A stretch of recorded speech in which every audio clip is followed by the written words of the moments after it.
Chapter 1 The Great Gatsby by F. Scott Fitzgerald. Once again to Zelda. Then wear the gold hat, if that will move her.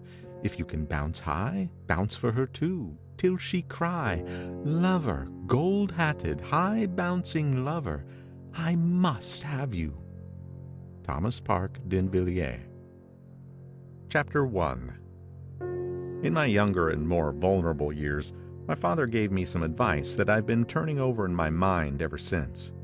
Whenever you feel like criticizing anyone, he told me, just remember that all the people in this world haven't had the advantages that you've had. He didn't say any more, but we've always been unusually communicative in a reserved way, and I understood that he meant a great deal more than that. In consequence, I'm inclined to reserve all judgments, a habit that has opened up many curious natures to me and also made me the victim of not a few veteran bores. The abnormal mind is quick to detect and attach itself to this quality when it appears in a normal person, and so it came about that in college I was unjustly accused of being a politician because I was privy to the secret griefs of wild unknown men.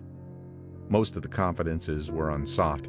Frequently I have feigned sleep, preoccupation, or a hostile levity when I realized by some unmistakable sign that an intimate revelation was quivering on the horizon.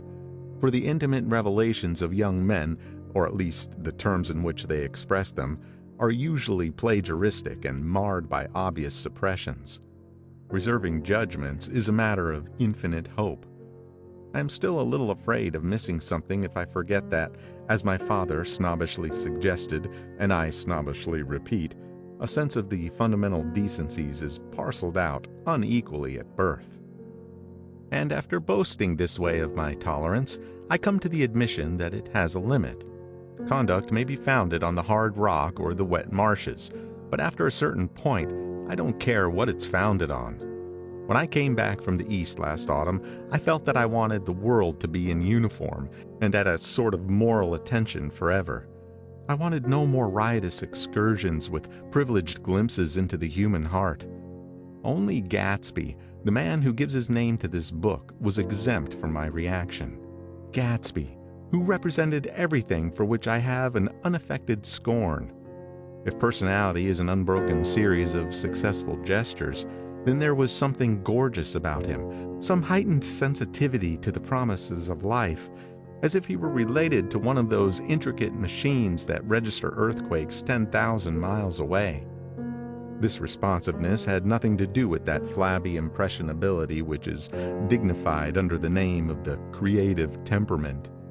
It was an extraordinary gift for hope, a romantic readiness such as I have never found in any other person, and which it is not likely I shall ever find again. No, Gatsby turned out all right at the end. It is what preyed on Gatsby, what foul dust floated in the wake of his dreams that temporarily closed out my interest in the abortive sorrows and short-winded elations of men.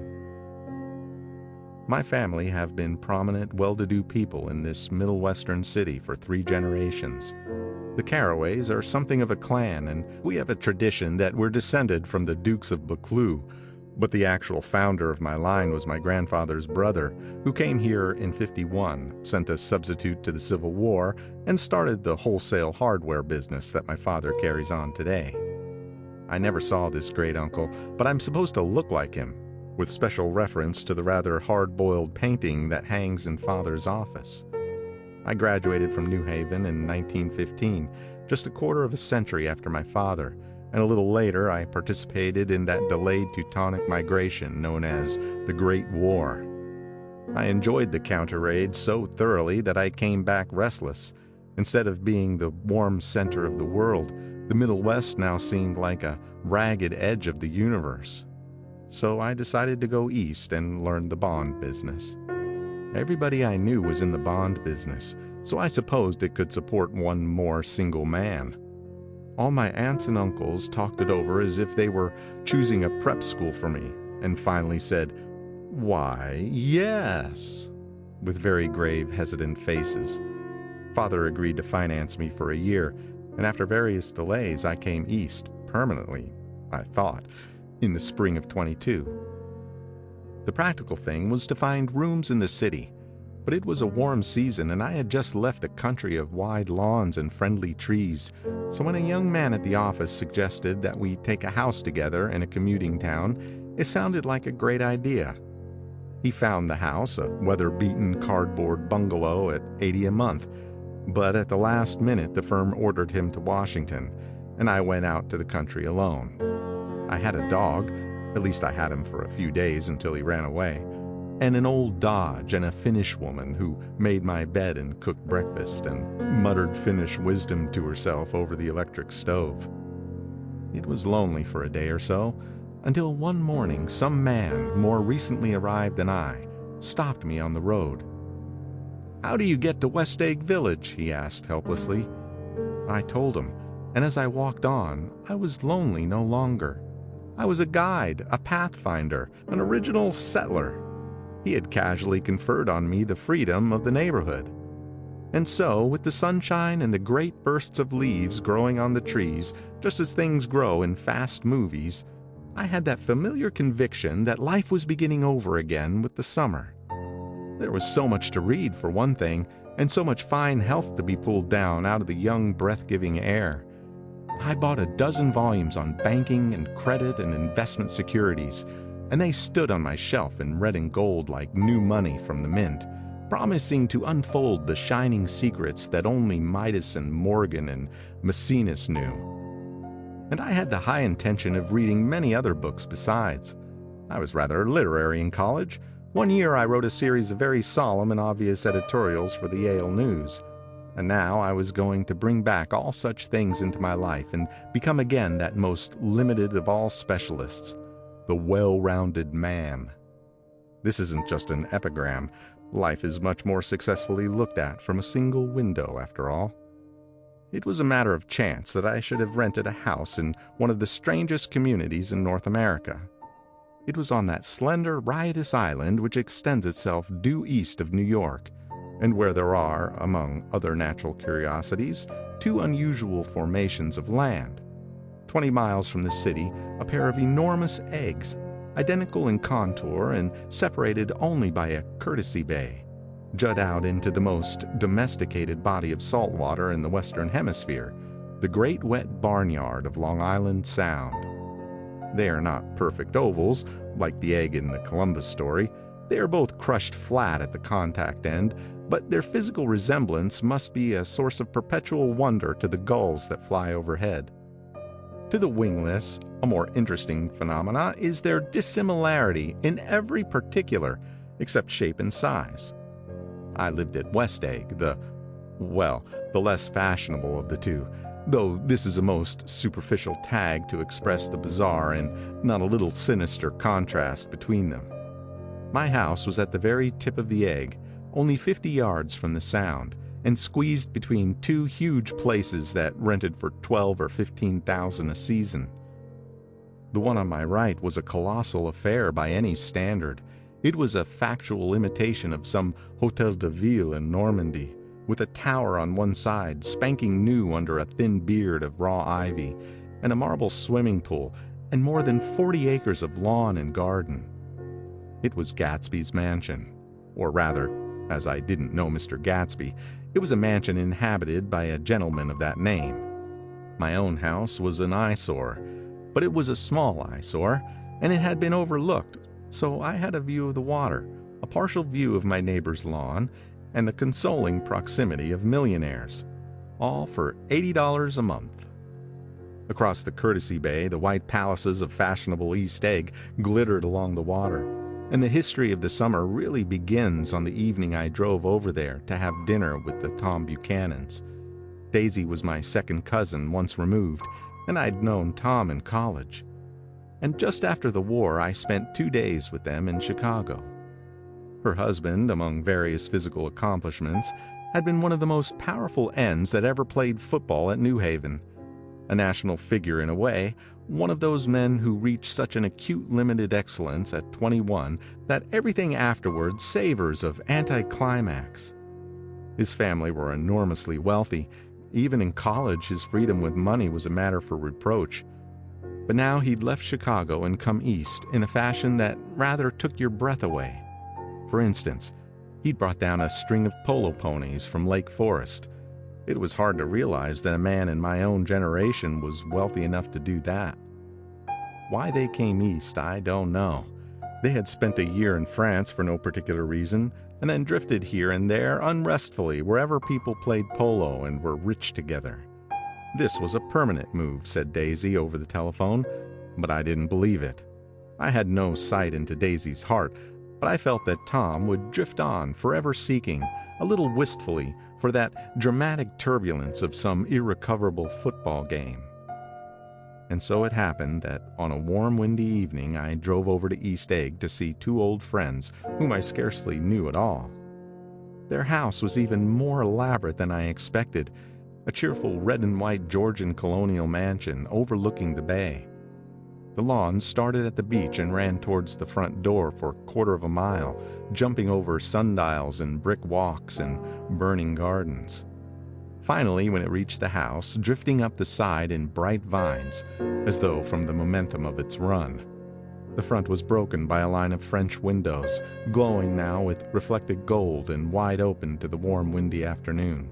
And Tom Buchanan in riding clothes was standing with his legs apart on the front porch. He had changed since his New Haven years. Now he was a sturdy, straw-haired man of 30, with a rather hard mouth and a supercilious manner. Two shining, arrogant eyes had established dominance over his face and gave him the appearance of always leaning aggressively forward. Not even the effeminate swank of his riding clothes could hide the enormous power of that body. He seemed to fill those glistening boots until he strained the top lacing, and you could see a great pack of muscle shifting when his shoulder moved under the thin coat. It was a body capable of enormous leverage, a cruel body. His speaking voice, a gruff, husky tenor, added to the impression of fractiousness he conveyed. There was a touch of paternal contempt in it, even toward people he liked, and there were men in New Haven who had hated his guts. "Now, don't think my opinion on these matters is final," he seemed to say, "just because I'm stronger and more of a man than you are." We were in the same senior society, and while we were never intimate, I always had the impression that he had approved of me and wanted me to like him with some harsh, defiant wistfulness of his own. We talked for a few minutes on the sunny porch. "I've got a nice place here," he said, his eyes flashing about restlessly. Turning me around by one arm, he moved a broad, flat hand along the front vista, including in its sweep a sunken Italian garden, a half-acre of deep, pungent roses, and a snub-nosed motorboat that bumped the tide offshore.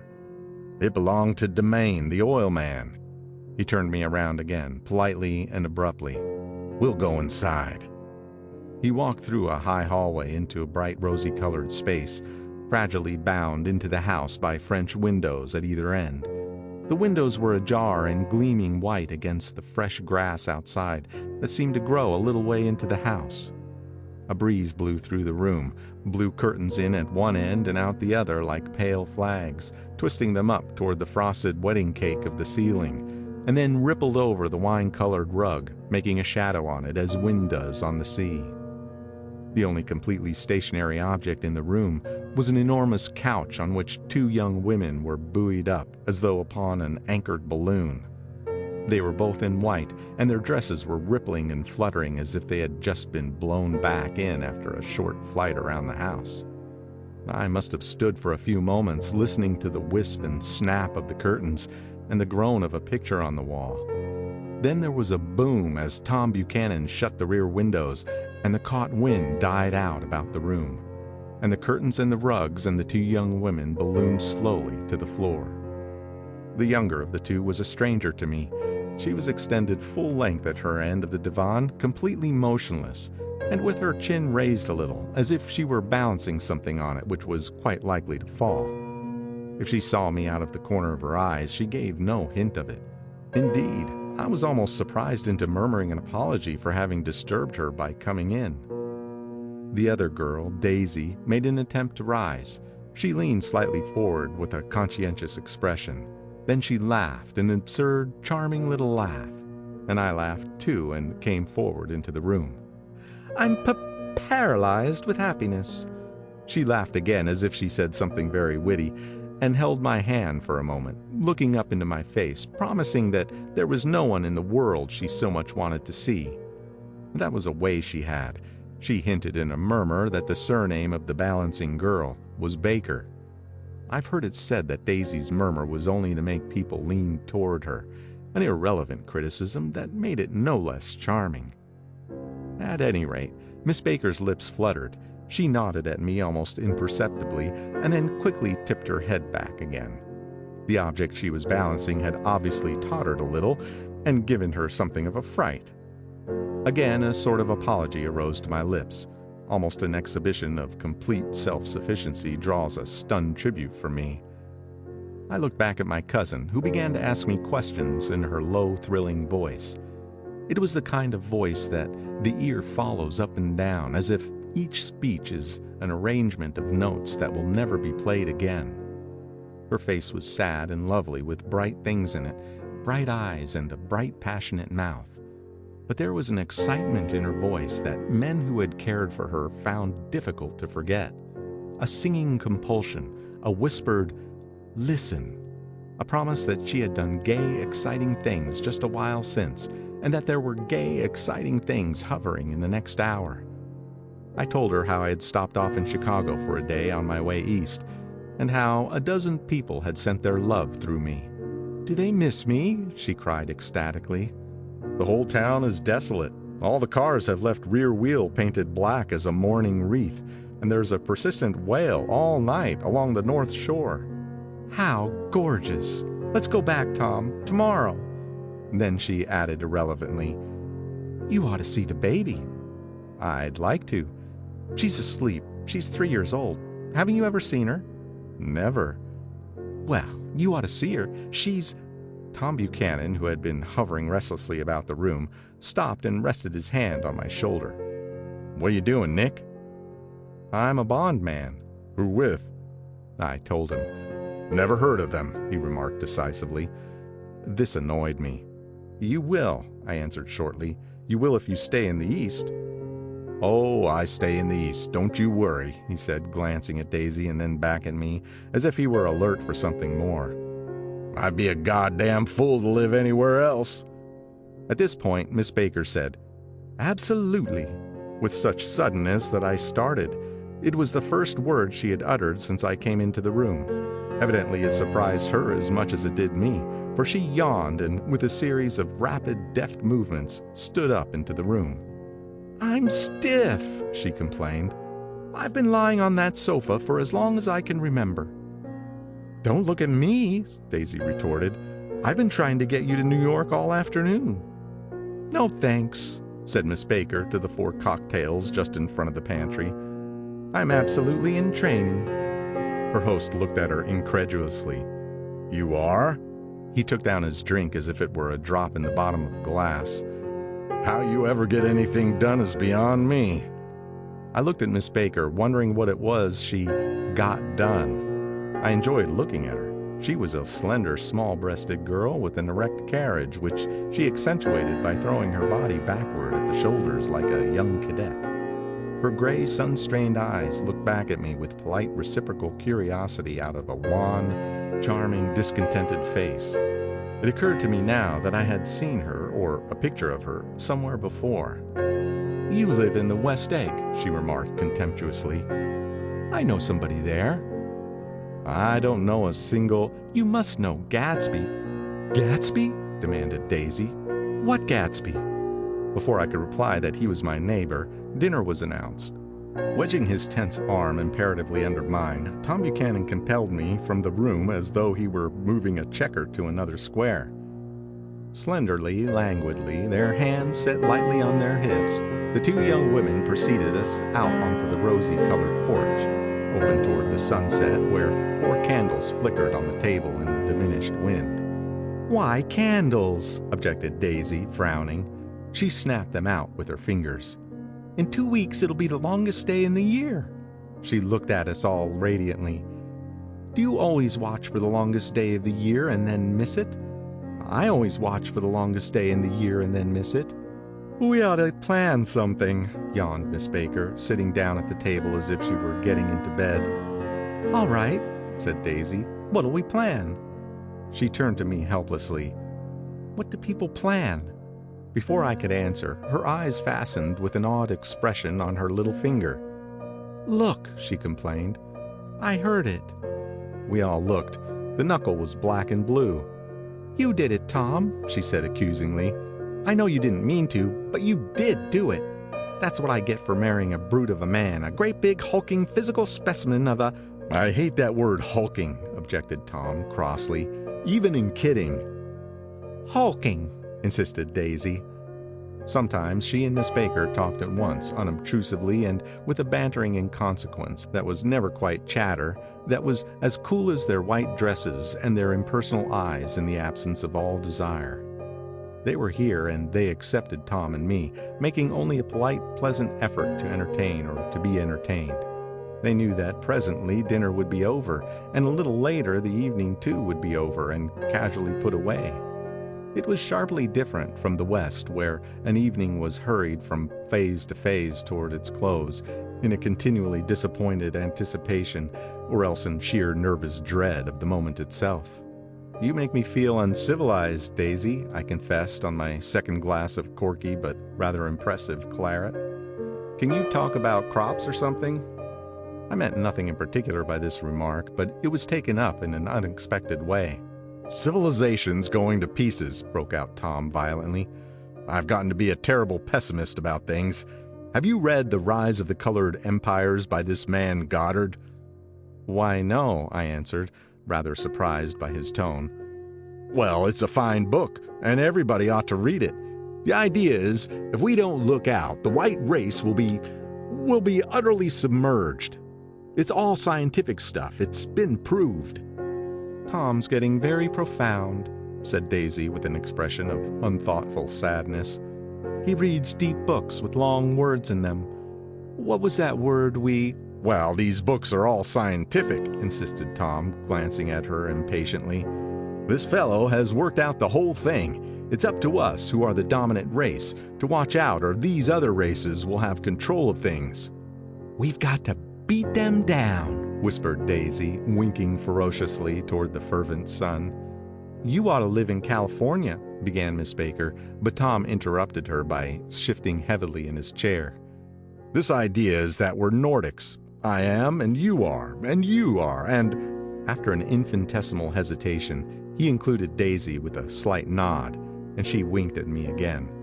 "And we've produced all the things that go to make civilization. Oh, science and art and all that. Do you see?" There was something pathetic in his concentration, as if his complacency, more acute than of old, was not enough to him anymore. When almost immediately the telephone rang inside and the butler left the porch, Daisy seized upon the momentary interruption and leaned towards me. "I'll tell you a little family secret," she whispered enthusiastically. "It's about the butler's nose. Do you want to hear about the butler's nose?" "That's why I came over tonight." "Well, he wasn't always a butler. He used to be the silver polisher for some people in New York that had a silver service for 200 people. He had to polish it from morning till night until finally it began to affect his nose." "Things went from bad to worse," suggested Miss Baker. "Yes, things went from bad to worse until finally he had to give up his position." For a moment, the last sunshine fell with a romantic affection upon her glowing face. Her voice compelled me forward, breathlessly as I listened. Then the glow faded, each light deserting her with a lingering regret, like children leaving a pleasant street at dusk. The butler came back and murmured something close to Tom's ear, whereupon Tom frowned, pushed back his chair, and without a word went inside. As if his absence quickened something within her, Daisy leaned forward again, her voice glowing and singing. "I love to see you at my table, Nick. You remind me of a rose, an absolute rose, doesn't he?" She turned to Miss Baker for confirmation. "An absolute rose?" This was untrue. I'm not even faintly like a rose. She was only extemporizing, but a stirring warmth flowed from her, as if her heart was trying to come out to you concealed in one of those breathless, thrilling words. Then suddenly, she threw her napkin on the table and excused herself and went into the house. Miss Baker and I exchanged a short glance, consciously devoid of meaning. I was about to speak when she sat up alertly and said, "Shh," in a warning voice. A subdued, impassioned murmur was audible in the room beyond, and Miss Baker leaned forward, unashamed, trying to hear. The murmur trembled on the verge of coherence, sank down, mounted excitedly, and then ceased altogether. "Now, this Mr. Gatsby you spoke of is my neighbor," I began. "Don't talk. I want to hear what happens." "Is something happening?" I inquired innocently. "You mean to say you don't know?" said Miss Baker, honestly surprised. "I thought everybody knew." "I don't." "Why," she said hesitantly, "Tom's got some woman in New York." "Got some woman?" I repeated blankly. Miss Baker nodded. "She might have the decency not to telephone him at dinner time, don't you think?" Almost before I had grasped her meaning, there was the flutter of a dress and the crunch of leather boots, and Tom and Daisy were back at the table. "It couldn't be helped," cried Daisy with tense gaiety. She sat down, glanced searchingly at Miss Baker and then at me, and continued, "I looked outdoors for a minute, and it's very romantic outdoors. There's a bird on the lawn that I think must be a nightingale come over on the Cunard or White Star line. He's singing away," her voice sang. "It's romantic, isn't it, Tom?" "Very romantic," he said, and then miserably to me, "If it's light enough after dinner, I want to take you down to the stables." The telephone rang inside, startlingly, and as Daisy shook her head decisively at Tom, the subject of the stables, in fact all subjects, vanished into air. Among the broken fragments of the last 5 minutes at table, I remember the candles being lit again, pointlessly, and I was conscious of wanting to look squarely at everyone, and yet to avoid all eyes. I couldn't guess what Tom and Daisy were thinking, but I doubt if even Miss Baker, who seemed to have mastered a certain hearty skepticism, was able to utterly put this fifth guest's shrill metallic urgency out of mind. To a certain temperament, the situation might have seemed intriguing. My own instinct was to telephone immediately for the police. The horses, needless to say, were not mentioned again. Tom and Miss Baker, with several feet of twilight between them, strolled back into the library, as if to a vigil beside a perfectly tangible body. While trying to look pleasantly interested and a little deaf, I followed Daisy around a chain of connecting verandas to the porch in front. In its deep gloom, we sat down side by side on a wicker settee. Daisy took her face in her hands as if feeling its lovely shape, and her eyes moved gradually out to the velvet dusk. I saw that turbulent emotions possessed her, so I asked what I thought would be some sedative questions about her little girl. "We don't know each other very well, Nick," she said suddenly. "Even if we are cousins, you didn't come to my wedding." "I wasn't back from the war." "That's true," she hesitated. "Well, I've had a very bad time, Nick, and I'm pretty cynical about everything." Evidently she had reason to be. I waited, but she didn't say any more, and after a moment I returned rather feebly to the subject of her daughter. "I suppose she talks and eats and everything." "Oh, yes," she looked at me absently. "Listen, Nick, let me tell you what I said when she was born. Would you like to hear?" "Very much." "It'll show you how I've gotten to feel about things. Well, she was less than an hour old, and Tom was God knows where. I woke up out of the ether with an utterly abandoned feeling, and asked the nurse right away if it was a boy or a girl. She told me it was a girl, and so I turned my head away and wept. 'All right,' I said. 'I'm glad it's a girl, and I hope she'll be a fool. That's the best thing a girl can be in this world, a beautiful little fool.' You see, I think everything's terrible anyhow," she went on in a convinced way. "Everybody thinks so, the most advanced people, and I know. I've been everywhere and seen everything and done everything." Her eyes flashed around her in a defiant way, rather like Tom's, and she laughed with thrilling scorn. "Sophisticated! God, I'm sophisticated!" The instant her voice broke off, ceasing to compel my attention, my belief, I felt the basic insincerity of what she had said. It made me uneasy, as though the whole evening had been a trick of some sort to exact a contributory emotion from me. I waited, and sure enough, In a moment she looked at me with an absolute smirk on her lovely face, as if she had asserted her membership in a rather distinguished secret society to which she and Tom belonged. Inside, the crimson room bloomed with light. Tom and Miss Baker sat at either end of the long couch, and she read aloud to him from the Saturday Evening Post, the words, murmurous and uninflected, running together in a soothing tune. The lamplight, bright on his boots and dull on the autumn leaf yellow of her hair, glinted along the paper as she turned the page with a flutter of slender muscles in her arms.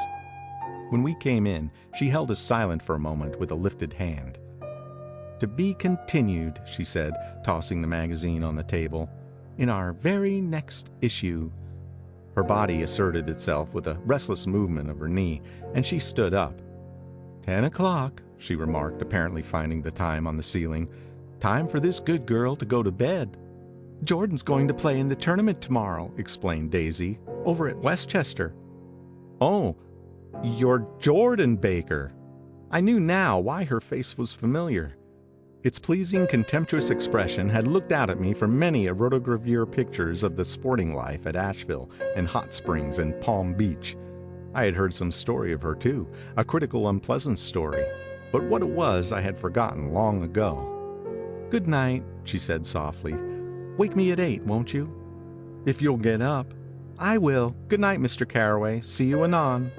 "Of course you will," confirmed Daisy. "In fact, I think I'll arrange a marriage. Come over often, Nick, and I'll sort of, fling you together.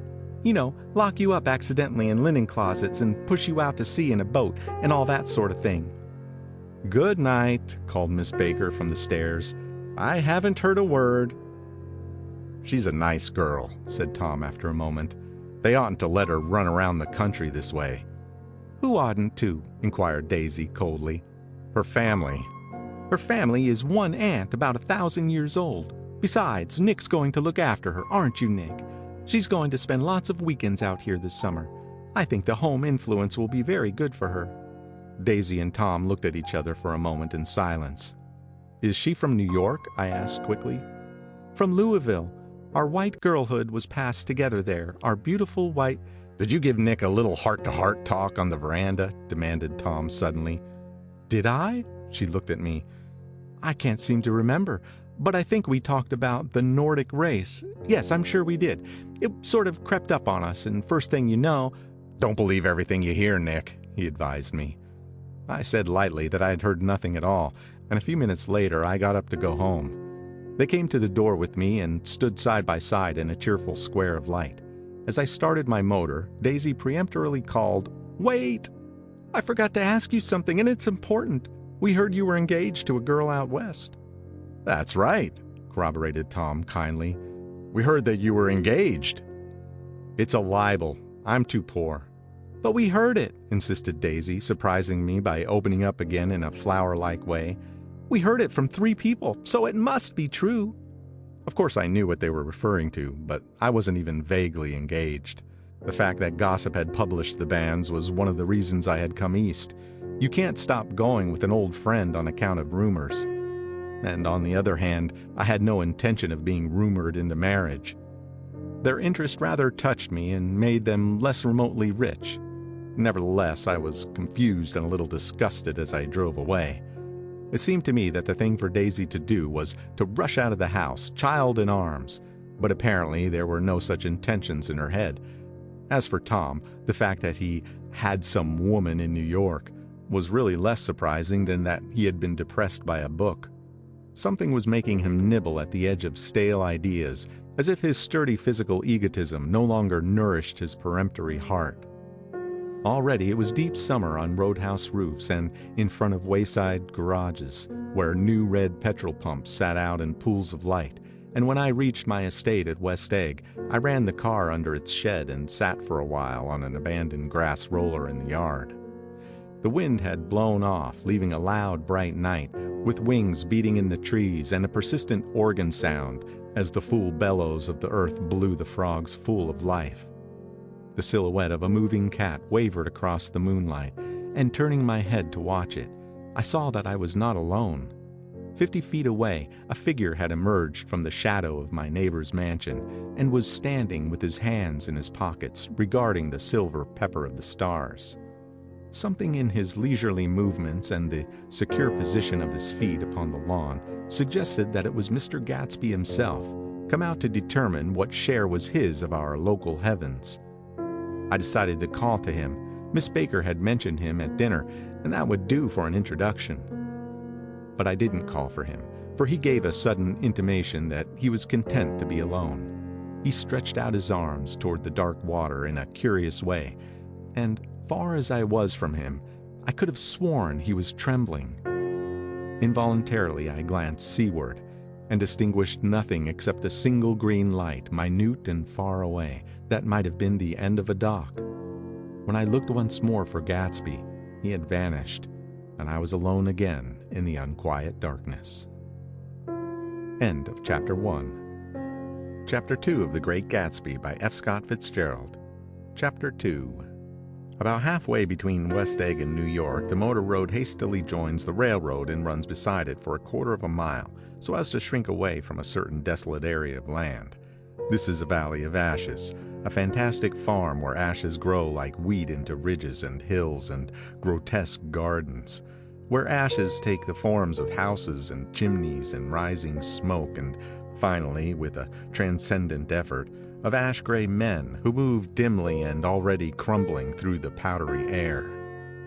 Occasionally a line of gray cars crawls along an invisible track, gives out a ghastly creak, and comes to rest, and immediately the ash-gray men swarm up with leaden spades and stir up an impenetrable cloud which screens their obscure operations from your sight. But above the gray land and the spasms of bleak dust which drift endlessly over it, you perceive after a moment the eyes of Dr. T.J. 𝔾𝕒𝕒𝕒𝕒. The eyes of Dr. T.J. 𝔾𝕒𝕒𝕒𝕒 are blue and gigantic. Their retinas are 1 yard high. They look out of no face, but instead from a pair of enormous yellow spectacles which pass over a non-existent nose. Evidently some wild wag of an oculist set them there to fatten his practice in the borough of Queens, and then sank down himself into eternal blindness, or forgot them and moved away. But his eyes, dimmed a little by many pointless days, under sun and rain, brood on over the solemn dumping ground. The Valley of Ashes is bounded on one side by a small foul river, and when the drawbridge is up to let barges through, the passengers on the waiting train can stare at the dismal scene for as long as half an hour. There is always a halt there of at least a minute, and it was because of this that I first met Tom Buchanan's mistress. The fact that he had one was insisted upon wherever he was known. His acquaintances resented the fact that he turned up in popular cafes with her, and leaving her at a table, sauntered about chatting with whomsoever he knew. Though I was curious to see her, I had no desire to meet her. But I did. I went up to New York with Tom on the train one afternoon, and when we stopped by the ash heaps, he jumped to his feet and, taking hold of my elbow, literally forced me from the car. "We're getting off," he insisted. "I want you to meet my girl." I think he'd tanked up a good deal at luncheon, and his determination to have my company bordered on violence. The supercilious assumption was that on Sunday afternoon I had nothing better to do. I followed him over a low whitewashed railroad fence, and we walked back 100 yards along the road under Dr. 𝔾𝕒𝕒𝕒𝕒's persistent stare. The only building in sight was a small block of yellow brick sitting on the large edge of the wasteland, a sort of compact main street ministering to it, and contiguous to absolutely nothing. One of the 3 shops it contained was for rent, and another was an all-night restaurant approached by a trail of ashes. The third was a garage. Repairs. George B. Wilson. Cars bought and sold. I followed Tom inside. The interior was unprosperous and bare. The only car visible was the dust-covered wreck of a Ford which crouched in a dim corner. It had occurred to me that this shadow of a garage must be a blind, and that sumptuous and romantic apartments were concealed overhead, when the proprietor himself appeared in the door of an office, wiping his hands on a piece of waste. He was a blond, spiritless man, anemic and faintly handsome. When he saw us, a damp gleam of hope sprang into his light blue eyes. "Hello, Wilson, old man," said Tom, slapping him jovially on the shoulder. "How's business?" "I can't complain," answered Wilson unconvincingly. "When are you going to sell me that car?" "Next week. I've got my man working on it now." "Works pretty slow, don't he?" "No, he doesn't," said Tom coldly. "And if you feel that way about it, maybe I better sell it somewhere else after all." "I don't mean that," explained Wilson quickly. "I just meant—" His voice faded off, and Tom glanced impatiently around the garage. Then I heard footsteps on the stairs, and in a moment the thickish figure of a woman blocked out the light from the office door. She was in the middle 30s and faintly stout, but she carried her flesh sensuously as some women can. Her face, above a spotted dress of dark blue crêpe de chine, contained no facet or gleam of beauty, but there was an immediately perceptible vitality about her, as if the nerves of her body were continually smoldering.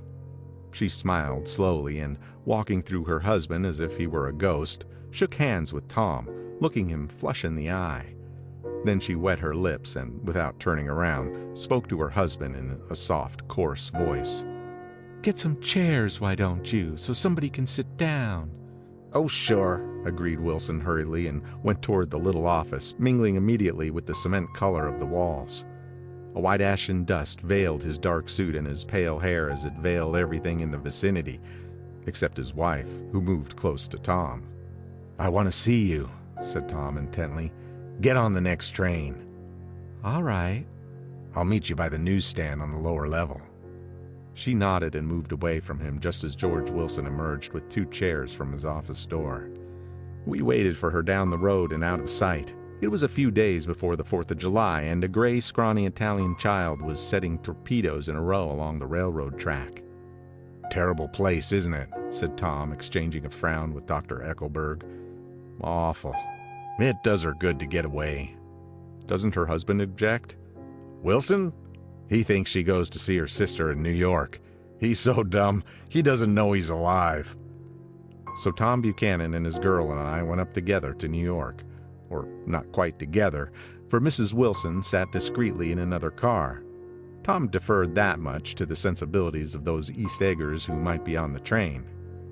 She had changed her dress to a brown-figured muslin, which stretched tight over her rather wide hips as Tom helped her to the platform in New York. At the newsstand, she bought a copy of Town Tattle and a moving picture magazine, and in the station drugstore, some cold cream and a small flask of perfume.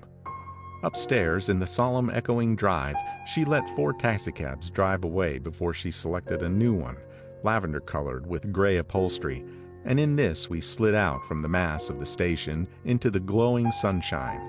But immediately she turned sharply from the window and, leaning forward, tapped on the front glass. "I want to get one of those dogs," she said earnestly. "I want to get one for the apartment. They're nice to have. A dog." So we backed up to a gray old man who bore an absurd resemblance to John D. Rockefeller. In a basket swung from his neck cowered a dozen very recent puppies of an indeterminate breed. "What kind are they?" asked Mrs. Wilson eagerly as he came to the taxi window.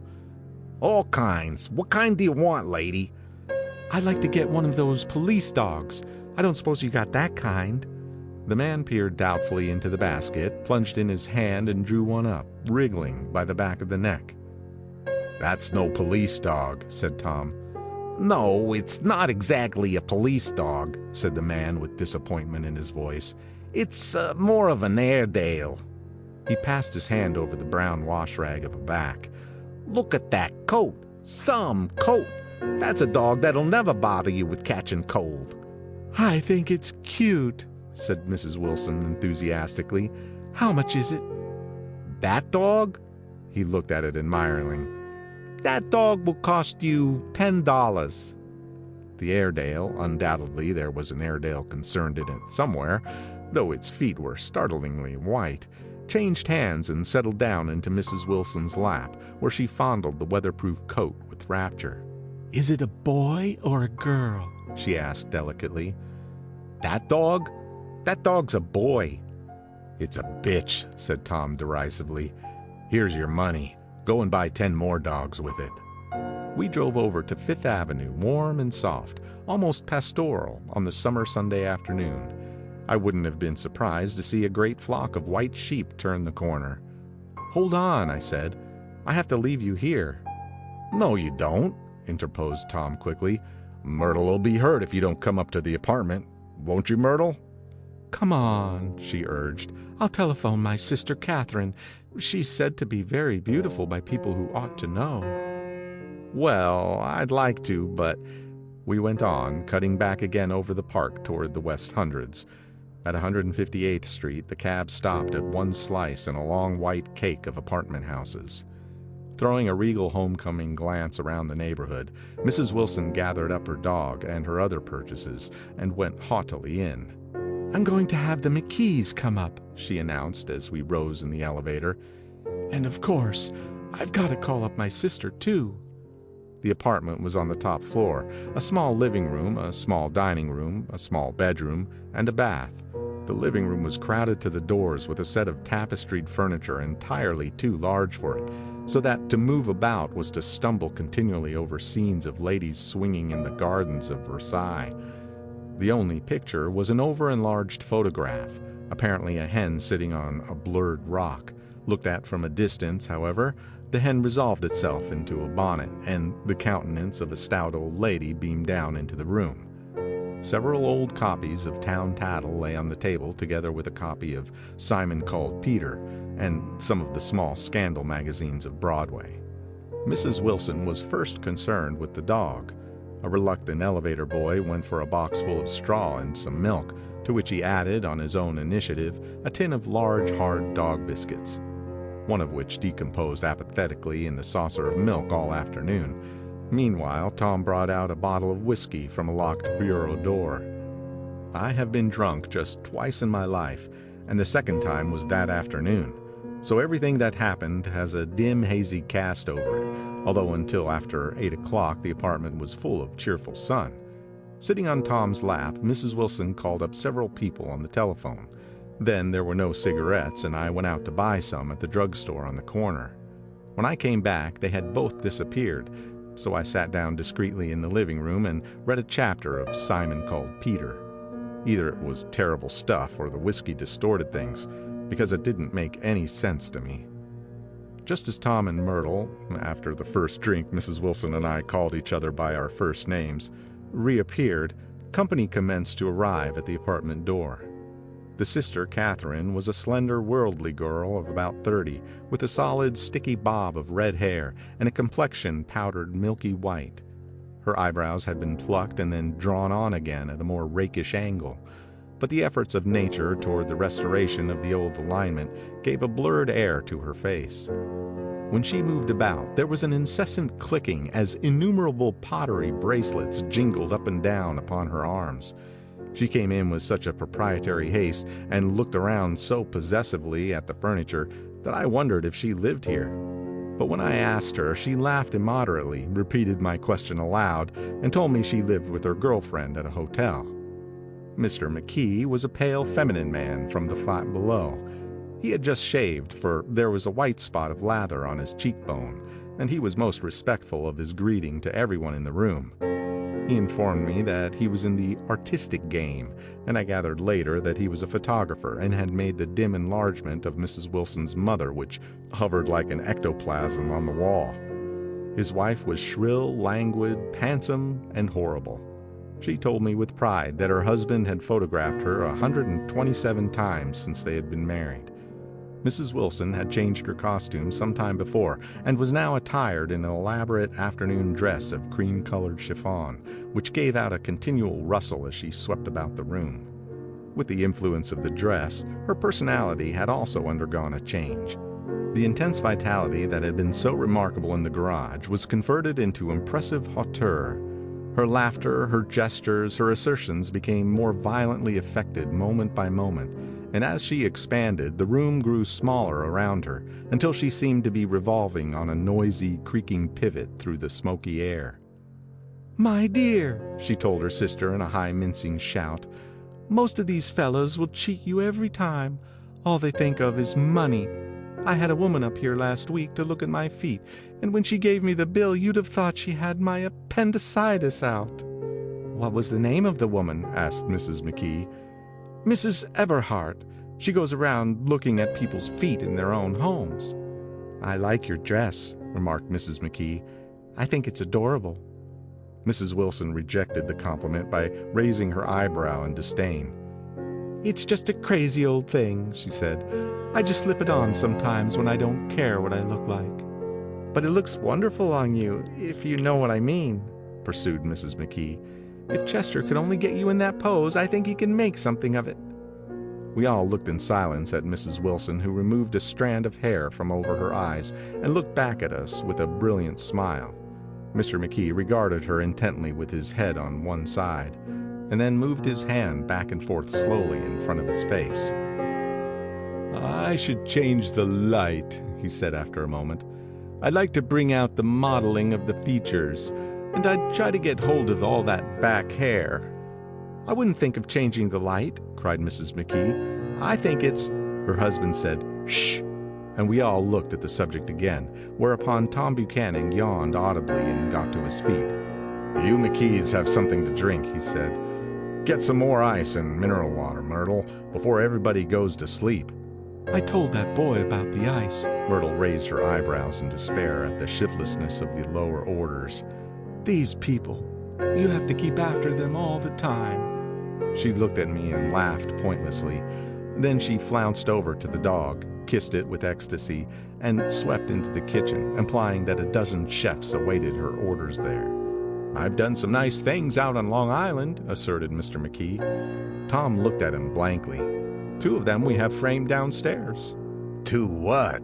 demanded Tom. "2 studies. One of them I call Montauk Point, the gulls, and the other I call Montauk Point, the sea." The sister Catherine sat down beside me on the couch. "Do you live on Long Island too?" she inquired. "I live at West Egg." "Really? I was down there at a party about a month ago, at a man named Gatsby's. Do you know him?" "I live next door to him." "Well, they say he's a nephew or a cousin of Kaiser Wilhelm's. That's where all his money comes from." "Really?" She nodded. "I'm scared of him. I'd hate to have him get anything on me."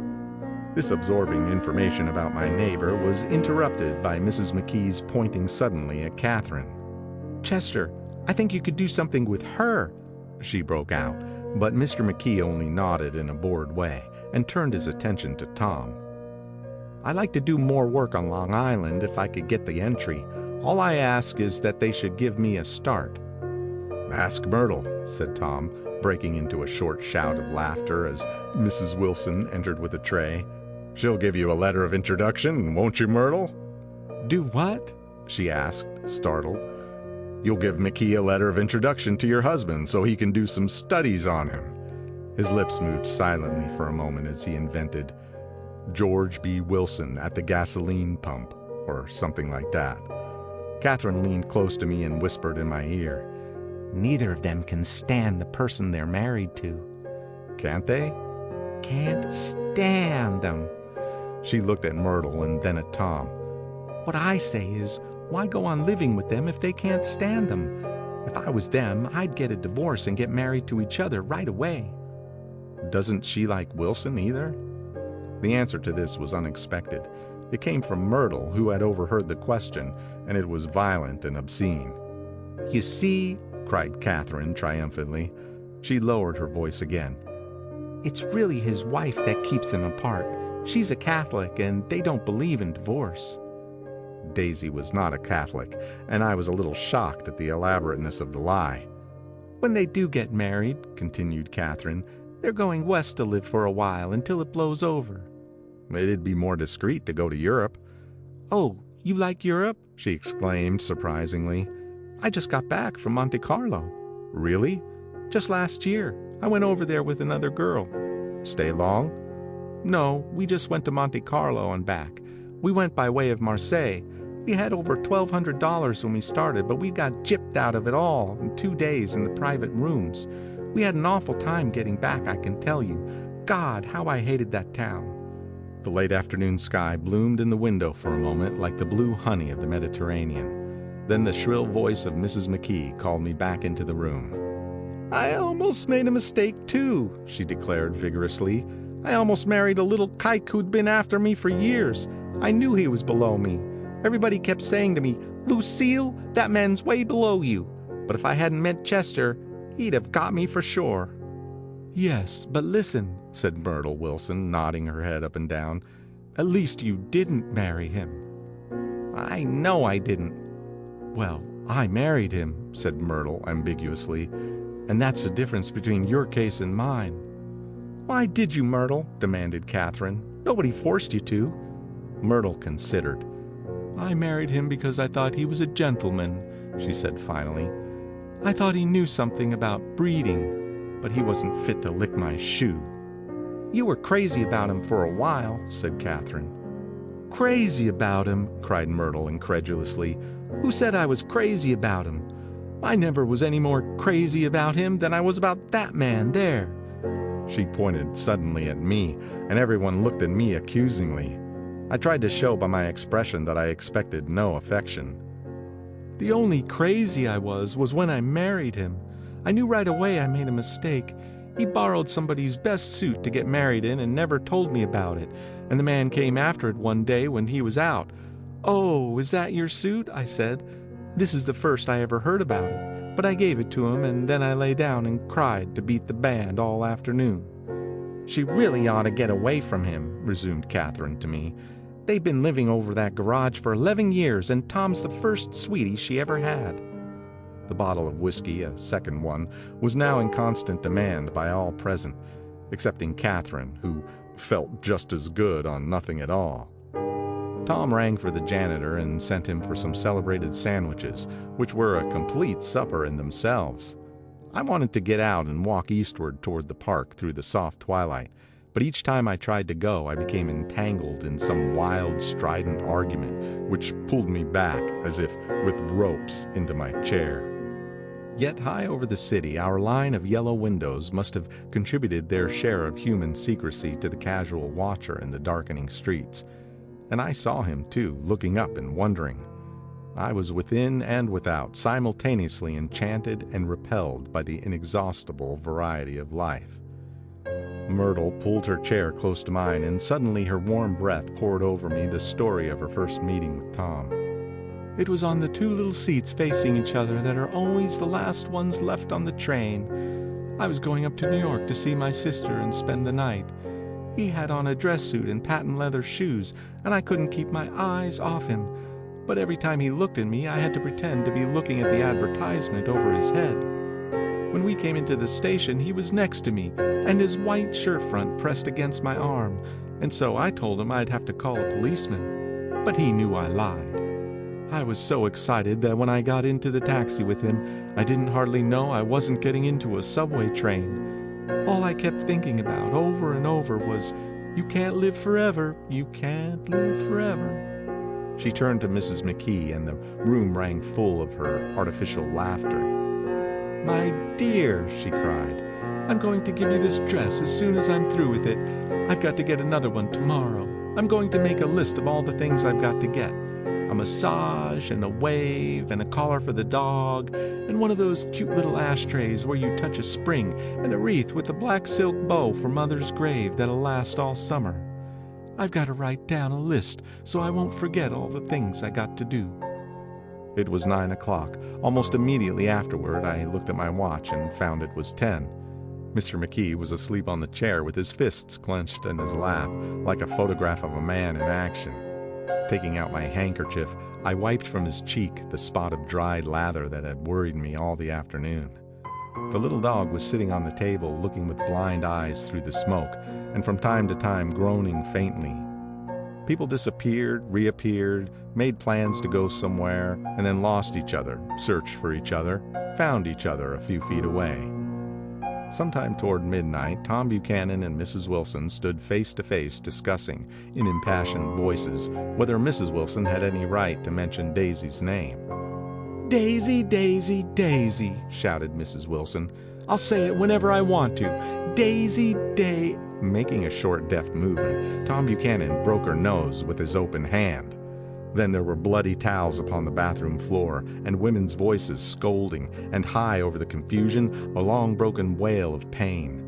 Mr. McKee awoke from his doze and started in a daze toward the door. When he had gone halfway, he had turned around and stared at the scene, his wife and Catherine scolding and consoling as they stumbled here and there among the crowded furniture with articles of aid, and the despairing figure on the couch, bleeding fluently and trying to spread a copy of Town Tattle over the tapestry scenes of Versailles. Then Mr. McKee turned and continued on out the door. Taking my hat from the chandelier, I followed. "Come to lunch someday," he suggested as we groaned down in the elevator. "Where?" "Anywhere." "Keep your hands off the lever," snapped the elevator boy. "I beg your pardon," said Mr. McKee with dignity. "I didn't know I was touching it." "All right," I agreed. "I'll be glad to." I was standing beside his bed, and he was sitting up between the sheets, clad in his underwear with a great portfolio in his hands. Beauty and the Beast, Loneliness, Old Grocery Horse, Brookenbridge. Then I was lying half asleep in the cold lower level of the Pennsylvania station, staring at the morning Tribune and waiting for the 4 o'clock train. End of Chapter 2. Chapter 3. There is music from my neighbor's house through the summer nights. In his blue gardens, men and girls came and went like moths among the whisperings and the champagne and the stars. At high tide in the afternoon, I watched his guests diving from the tower of his raft, or taking the sun on the hot sand of his beach while his 2 motorboats slit the waters of the Sound, drawing aquaplanes over cataracts of foam. On weekends, his Rolls-Royce became an omnibus, bearing parties to and from the city between 9 in the morning and long past midnight, while his station wagon scampered like a brisk yellow bug to meet all trains. And on Mondays, 8 servants, including an extra gardener, toiled all day with mops and scrubbing brushes and hammers and garden shears, repairing the ravages of the night before. Every Friday, 5 crates of oranges and lemons arrived from a fruiterer in New York. Every Monday, these same oranges and lemons left his back door in a pyramid of pulpless halves. There was a machine in the kitchen which could extract the juice of 200 oranges in half an hour, if a little button was pressed 200 times by a butler's thumb. At least once a fortnight, a corps of caterers came down with several hundred feet of canvas and enough colored lights to make a Christmas tree of Gatsby's enormous garden. On buffet tables garnished with glistening hors d'oeuvre, spiced baked hams crowded against salads of harlequin designs, and pastry pigs and turkeys bewitched to a dark gold. In the main hall, a bar with a real brass rail was set up, and stocked with gins and liquors, and with cordials so long forgotten that most of his female guests were too young to know one from another. By 7 o'clock, the orchestra has arrived, no thin 5-piece affair, but a whole pitful of oboes and trombones and saxophones and violas and cornets and piccolos and low and high drums. The last swimmers have come in from the beach now and are dressing upstairs. The cars from New York are parked 5 deep in the drive, and already the halls and salons and verandas are gaudy with primary colors, and hair bobbed in strange new ways, and shawls beyond the dreams of Castile. The bar is in full swing, and floating rounds of cocktails permeate the garden outside until the air is alive with chatter and laughter and casual innuendo and introductions forgotten on the spot, and enthusiastic meetings between women who never knew each other's names.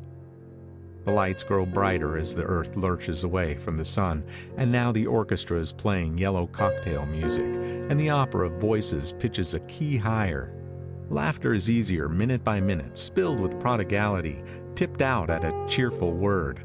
The groups change more swiftly, swell with new arrivals, dissolve and form in the same breath.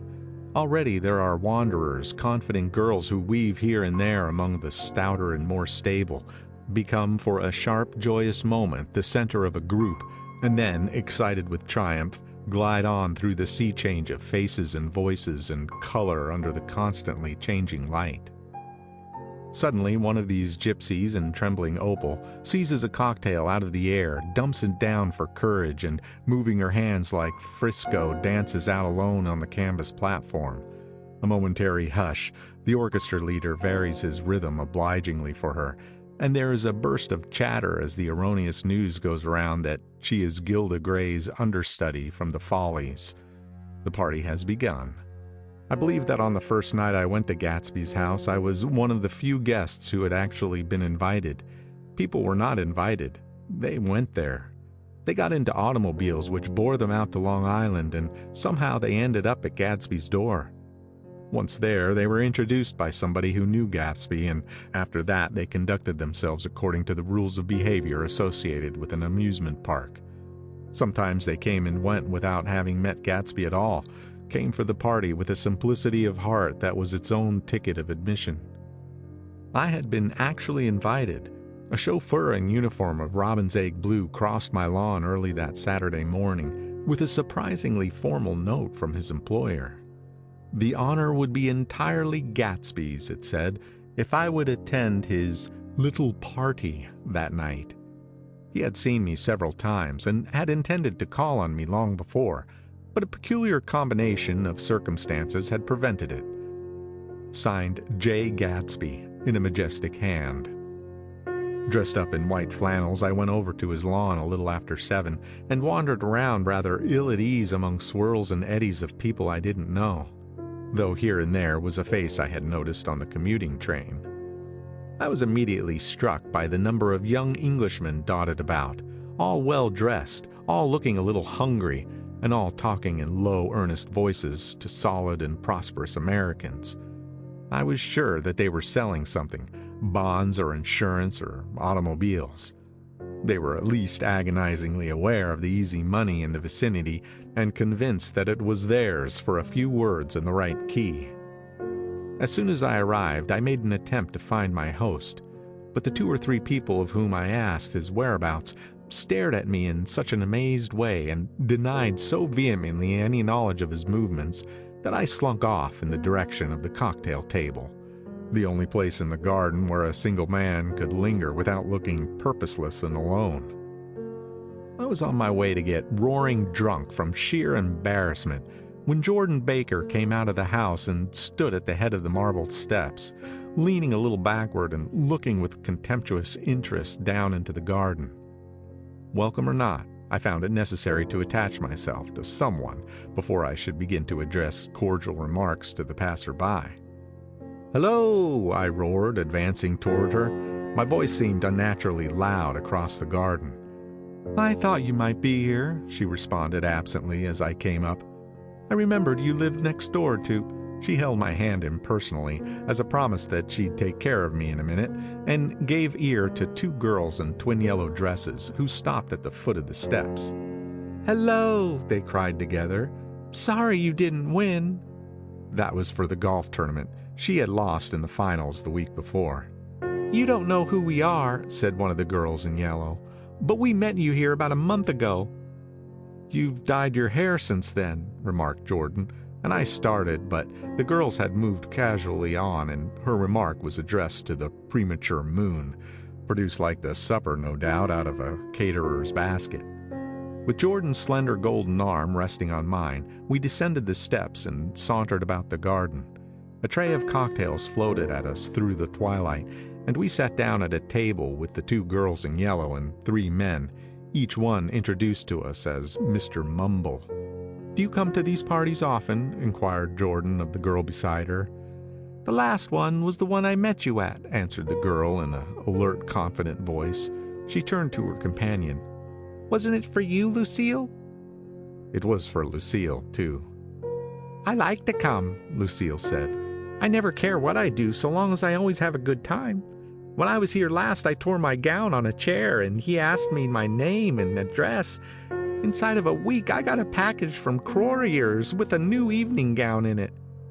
"Did you keep it?" asked Jordan. "Sure I did. I was going to wear it tonight, but it was too big in the bust and had to be altered. It was gas blue with lavender beads, $265. "There's something funny about a fellow to do a thing like that," said the other girl eagerly. "He doesn't want any trouble with anybody." "Who doesn't?" I inquired. "Gatsby, somebody told me." The two girls and Jordan leaned together confidentially. "Somebody told me they thought he killed a man once." A thrill passed over all of us. The three Mr. Mumbles bent forward and listened eagerly. "I don't think it's so much that," argued Lucille skeptically. "It's more that he was a German spy during the war." One of the men nodded in confirmation. "I heard that from a man who knew all about him, grew up with him in Germany," he assured us positively. "Oh, no," said the first girl. "It couldn't be that, because he was in the American Army during the war." As our credulity switched back to her, she leaned forward with enthusiasm. "You look at him sometimes when he thinks nobody's looking at him. I'll bet he killed a man." She narrowed her eyes and shivered. Lucille shivered. We all turned and looked around for Gatsby. It was testimony to the romantic speculation he inspired that there were whispers about him from those who had found little that it was necessary to whisper about in this world. The first supper, there would be another one after midnight, was now being served, and Jordan invited me to join her own party, who were spread around the table on the other side of the garden. There were 3 married couples and Jordan's escort, a persistent undergraduate given to violent innuendo, and obviously under the impression that sooner or later Jordan was going to yield him up her person to a greater or lesser degree. Instead of rambling, this party had preserved a dignified homogeneity and assumed to itself the function of representing the staid nobility of the countryside. East Egg condescending to West Egg and carefully on guard against its spectroscopic gaiety. "Let's get out," whispered Jordan after a somehow wasteful and inappropriate half hour. "This is much too polite for me." We got up and she explained that we were going to find the host. I had never met him, she said, and it was making me uneasy. The undergraduate nodded in a cynical, melancholy way. The bar where we glanced first was crowded, but Gatsby was not there. She couldn't find him from the top of the steps, and he wasn't on the veranda. On a chance, we tried an important-looking door and walked into a high Gothic library, paneled with carved English oak, and probably transported complete from some ruin overseas. A stout, middle-aged man with enormous allied spectacles was sitting somewhat drunk on the edge of a great table, staring with uneasy concentration at the shelves of books. As we entered, he wheeled excitedly around and examined Jordan from head to foot. "What do you think?" he demanded impetuously. "About what?" He waved his hand toward the bookshelves. "About that. As a matter of fact, you needn't bother to ascertain. I ascertained. They're real." "The books?" He nodded. "Absolutely real. Have pages and everything. I thought they'd be nice durable cardboard.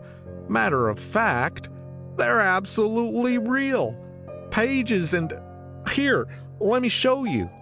Taking our skepticism for granted, he rushed to the bookcases and returned with volume 1 of the Stoddard Lectures.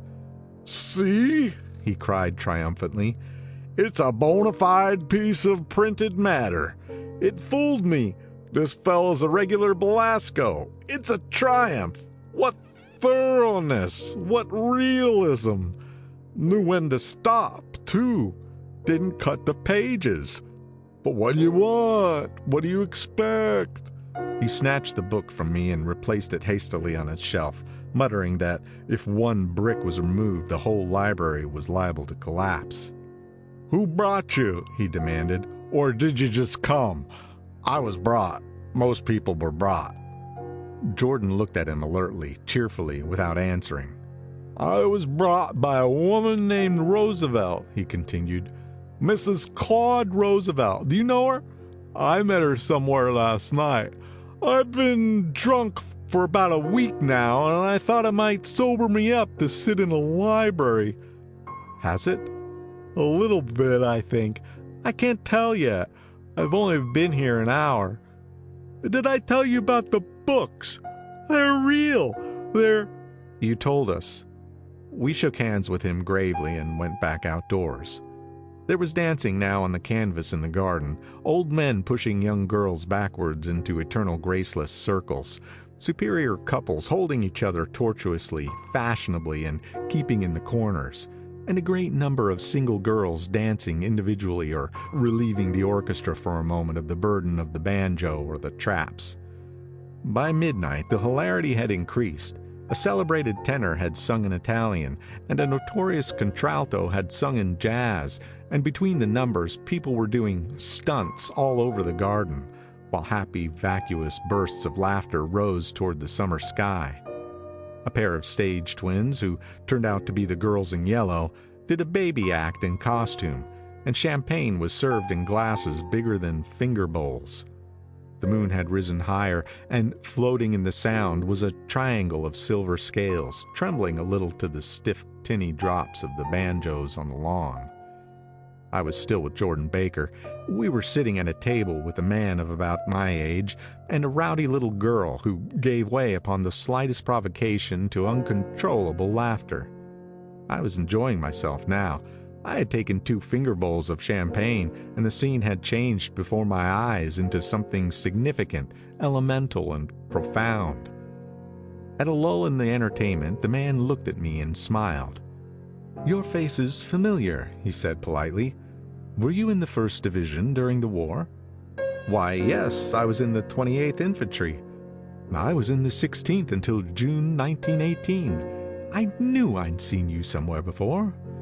We talked for a moment about some wet, gray little villages in France. Evidently he lived in the vicinity, for he told me that he had just bought a hydroplane and was going to try it out in the morning. "Want to go with me, old sport? Just near the shore along the Sound." "What time?" "Any time that suits you best." It was on the tip of my tongue to ask his name when Jordan looked around and smiled. "Having a gay time now?" she inquired. "Much better." I turned again to my new acquaintance. "This is an unusual party for me. I haven't even seen the host. I live over there." I waved my hand at the invisible hedge in the distance. "And this man Gatsby sent over his chauffeur with an invitation." For a moment he looked at me as if he failed to understand. "I'm Gatsby," he said suddenly. "What?" I exclaimed. "Oh, I beg your pardon. I thought you knew, old sport. I'm afraid I'm not a very good host." He smiled understandingly, much more than understandingly. It was one of those rare smiles with a quality of eternal reassurance in it that you may come across 4 or 5 times in life. It faced, or seemed to face, the whole eternal world for an instant, and then concentrated on you with an irresistible prejudice in your favor. It understood you just so far as you wanted to be understood, believed in you as you would like to be believed in yourself, and assured you that it had precisely the impression of you that, at your best, you hoped to convey. Precisely at that point it vanished, and I was looking at an elegant young roughneck, a year or 2 over 30, whose elaborate formality of speech just missed being absurd. Sometime before he introduced himself, I got a strong impression that he was picking his words with care. Almost at the moment when Mr. Gatsby identified himself, a butler hurried toward him with the information that Chicago was calling him on the wire. He excused himself with a small bow and included each of us in turn. "If you want anything, just ask for it, old sport," he urged me. "Excuse me, I will rejoin you later." When he was gone, I turned immediately to Jordan, constrained to assure her of my surprise. I had expected that Mr. Gatsby would be a florid and corpulent person in his middle years. "Who is he?" I demanded. "Do you know?" "He's just a man named Gatsby." "Where's he from, I mean, and what does he do?" "Now you're started on the subject," she answered with a wan smile. "Well, he told me once he was an Oxford man." A dim background started to take shape behind me, but at her next remark it faded away. "However, I don't believe it." "Why not?" "I don't know," she insisted. "I just don't think he went there." Something in her tone reminded me of the other girl's "I think he killed a man," and had the effect of stimulating my curiosity. I would have accepted without question the information that Gatsby sprang from the swamps of Louisiana or from the Lower East Side of New York. That was comprehensible. But young men didn't, at least in my provincial inexperience, I believed they didn't, drift coolly out of nowhere and buy a place on Long Island Sound. Anyhow, he gives large parties, said Jordan, changing the subject with an urban distaste for the concrete. And I like large parties. They're so intimate. At small parties, there isn't any privacy. There was the boom of a bass drum, and the voice of the orchestra leader rang out suddenly above the echolalie of the garden. "Ladies and gentlemen," he cried, "at the request of Mr. Gatsby, we are going to play for you Mr. Vladimir Tostof's latest work, which attracted so much attention at Carnegie Hall last May. If you read the papers, you know there was a big sensation."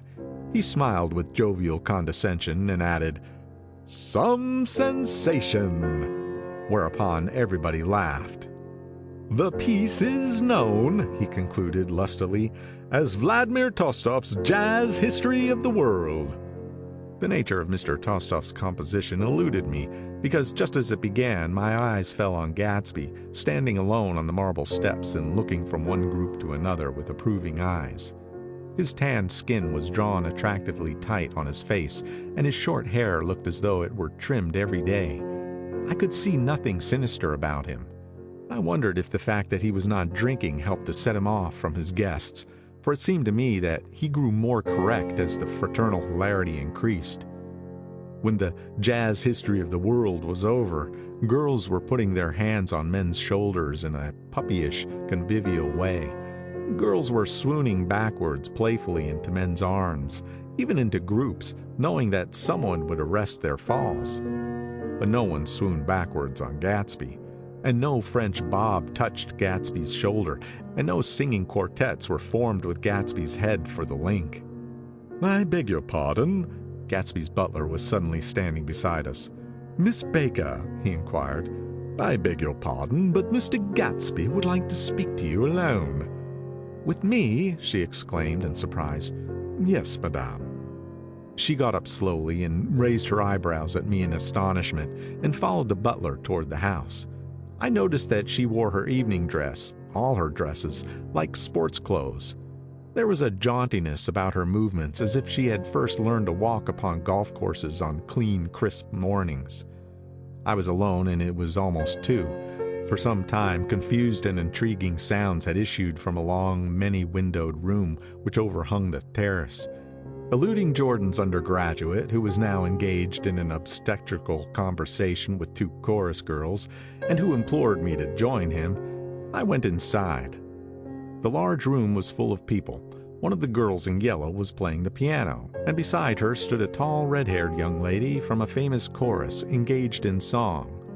She had drunk a quantity of champagne, and during the course of her song she had decided ineptly that everything was very, very sad.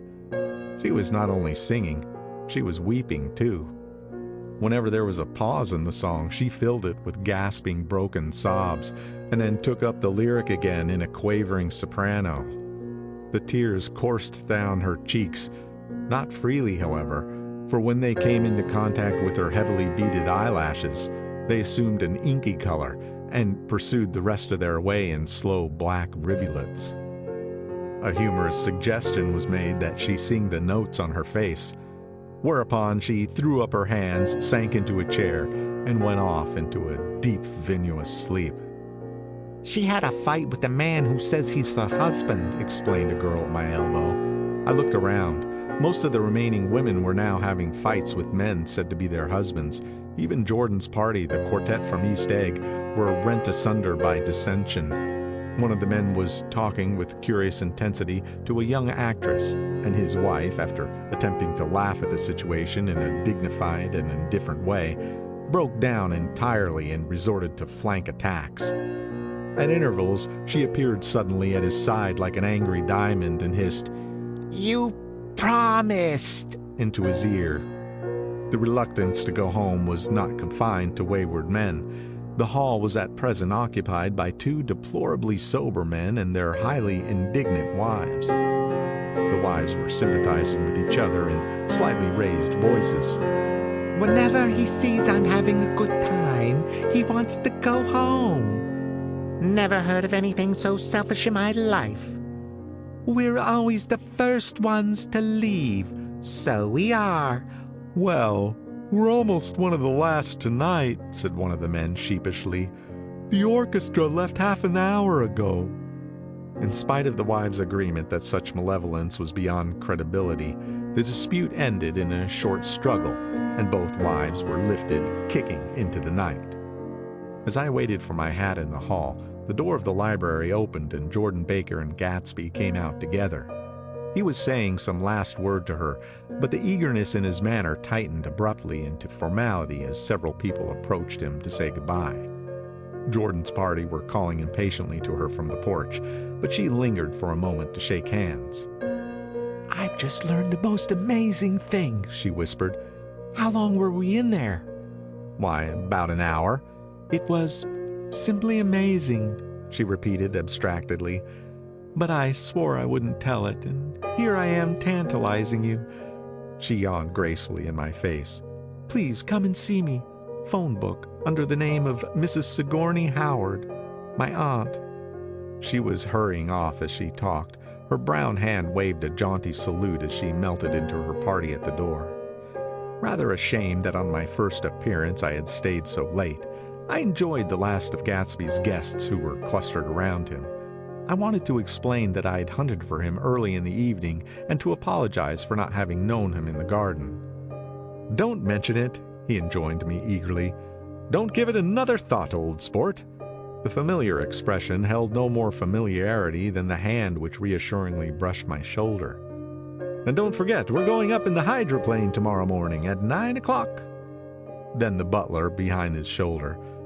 "Philadelphia wants you on the phone, sir." "All right, in a minute. Tell them I'll be right there. Good night." "Good night." "Good night," he smiled, and suddenly there seemed to be a pleasant significance in having been among the last to go, as if he had desired it all the time. "Good night, old sport. Good night." But as I walked down the steps, I saw that the evening was not quite over. 50 feet from the door, a dozen headlights illuminated a bizarre and tumultuous scene. In the ditch beside the road, right side up but violently shorn of one wheel, rested a new coupe which had left Gatsby's drive not 2 minutes before. The sharp jut of the wall accounted for the detachment of the wheel, which was now getting considerable attention from half a dozen curious chauffeurs. However, as they left their cars blocking the road, a harsh discordant din from those in the rear had been audible for some time, and added to the already violent confusion of the scene. A man in a long duster had dismounted from the wreck and now stood in the middle of the road, looking from the car to the tire, and from the tire to the observers in a pleasant, puzzled way. "See," he explained, "it went in the ditch." The fact was infinitely astonishing to him, and I recognized first the unusual quality of wonder, and then the man. It was the late patron of Gatsby's library. "How'd it happen?" He shrugged his shoulders. "I know nothing whatever about mechanics," he said decisively. "But how did it happen? Did you run into the wall?" "Don't ask me," said Owl Eyes, washing his hands of the whole matter. "I know very little about driving, next to nothing. It happened. That's all I know." "Well, if you're a poor driver, you oughtn't to be driving at night." "But I wasn't even trying," he explained indignantly. "I wasn't even trying." An odd hush fell upon the bystanders. "Do you want to commit suicide? You're lucky it was just a wheel. A bad driver not even trying?" "You don't understand," explained the criminal. "I wasn't driving. There's another man in the car." The shock that followed this declaration found voice in a sustained "Ah!" as the door of the coupe swung slowly open. The crowd, it was now a crowd, stepped back involuntarily, and when the door had opened wide, there was a ghostly pause. Then, very gradually, part by part, A pale, dangling individual stepped out of the wreck, pawed tentatively at the ground with a large, uncertain, dancing shoe. Blinded by the glare of the headlights and confused by the incessant groaning of the horns, the apparition stood swaying for a moment before he perceived the man in the duster. "What's matter?" he inquired calmly. "Did we run out of gas?" "Look!" Half a dozen fingers pointed at the amputated wheel. He stared at it for a moment, and then looked upward as though he suspected that it had dropped from the sky. "It came off," someone explained. He nodded. "At first, I didn't notice we'd stopped." A pause. Then, taking a long breath and straightening his shoulders, he remarked in a determined voice, "Wonderful. Tell me where there's a gasoline station." At least a dozen men, some of them a little better off than he was, explained to him that wheel and car were no longer joined by any physical bond. "Back out," he suggested after a moment. "Put her in reverse." "But the wheel's off." He hesitated. "No harm in trying," he said. The caterwauling horns had reached a crescendo, and I turned away and cut across the lawn toward home. I glanced back once. A wafer of a moon was shining over Gatsby's house, making the night fine as before, and surviving the laughter and the sound of his still glowing garden. A sudden emptiness seemed to flow now from the windows and the great doors, endowing with complete isolation the figure of the host, who stood on the porch, his hand up in a formal gesture of farewell. Reading over what I have written so far, I see I have given the impression that the events of 3 nights several weeks apart were all that absorbed me. On the contrary, they were merely casual events in a crowded summer, and until much later they absorbed me infinitely less than my personal affairs. Most of the time I worked. In the early morning, the sun threw my shadow westward as I hurried down the white chasms of lower New York to the Probity Trust. I knew the other clerks and young bond salesmen by their first names and lunched with them in dark, crowded restaurants on little pig sausages and mashed potatoes and coffee. I even had a short affair with a girl who lived in Jersey City and worked in the accounting department. But her brother began throwing mean looks in my direction, so when she went on her vacation in July, I let it blow quietly away. I took dinner usually at the Yale Club. For some reason, it was the gloomiest event of my day, and then I went upstairs to the library and studied investments and securities for a conscientious hour. There were generally a few rioters around, but they never came into the library, so it was a good place to work. After that, if the night was mellow, I strolled down Madison Avenue past the old Murray Hill Hotel and over 33rd Street to the Pennsylvania Station. I began to like New York, the racy, adventurous feel of it at night, and the satisfaction that the constant flicker of men and women and machines gives to the restless eye. I liked to walk up Fifth Avenue and pick out romantic women from the crowd and imagine that in a few minutes I was going to enter into their lives, and no one would ever know or disapprove. Sometimes in my mind, I followed them to their apartments on the corners of hidden streets, and they turned and smiled back at me before they faded through a door into warm darkness. At the enchanted metropolitan twilight, I felt a haunting loneliness sometimes, and felt it in others. Poor young clerks who loitered in front of windows waiting until it was time for a solitary restaurant dinner. Young clerks in the dusk, wasting the most poignant moments of night and life. Again at 8 o'clock, when the dark lanes of the 40s were lined 5 deep with throbbing taxicabs bound for the theater district, I felt a sinking in my heart.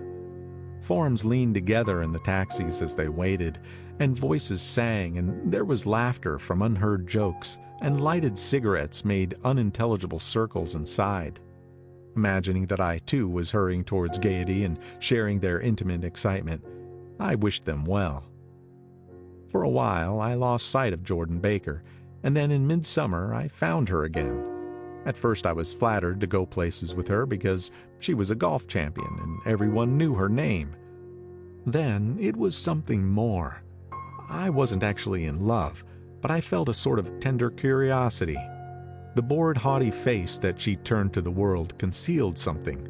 Most affectations conceal something eventually, even though they don't in the beginning. And one day I found what it was. When we were on a house party together up in Warwick, she left a borrowed car out in the rain with the top down, and then lied about it. And suddenly I remembered the story about her that had eluded me that night at Daisy's. At her first big golf tournament, there was a row that nearly reached the newspapers. A suggestion that she had moved her ball from a bad lie in the semifinal round. The thing approached the proportions of a scandal, then died away. A caddy retracted his statement, and the only other witness admitted that he might have been mistaken. The incident and the name had remained together in my mind. Jordan Baker instinctively avoided clever, shrewd men, and now I saw that this was because she felt safer on a plane where any divergence from a code would be thought impossible. She was incurably dishonest. She wasn't able to endure being at a disadvantage, and given this unwillingness, I supposed she had begun dealing in subterfuges when she was very young, in order to keep that cool, insolent smile turned to the world, and yet satisfy the demands of her hard, jaunty body. It made no difference to me. Dishonesty in a woman is a thing you never blame deeply. I was casually sorry, and then I forgot. It was on that same house party that we had a curious conversation about driving a car. It started out because she passed so close to some workman that our fender flicked a button on the man's coat. "You're a rotten driver," I protested. "Either you ought to be more careful or you oughtn't to drive at all." "I am careful." "No, you're not." "Well, other people are," she said lightly. "Well, what's that got to do with it?" "They'll keep out of my way," she insisted.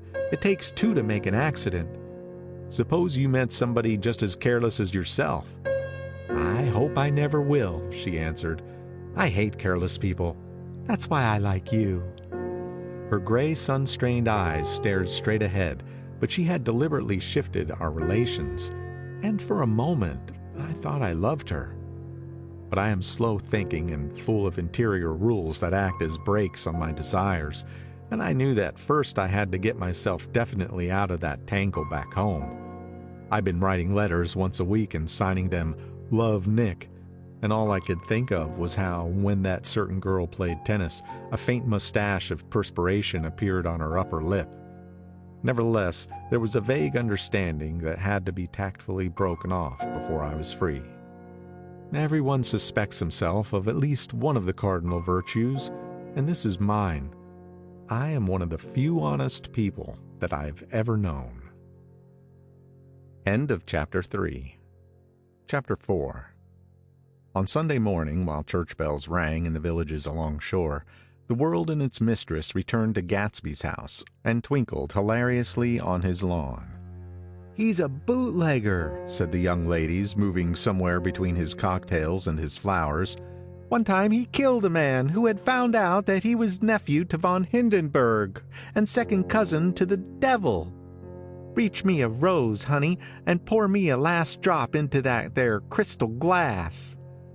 Once I wrote down on the empty spaces of a timetable the names of those who came to Gatsby's house that summer.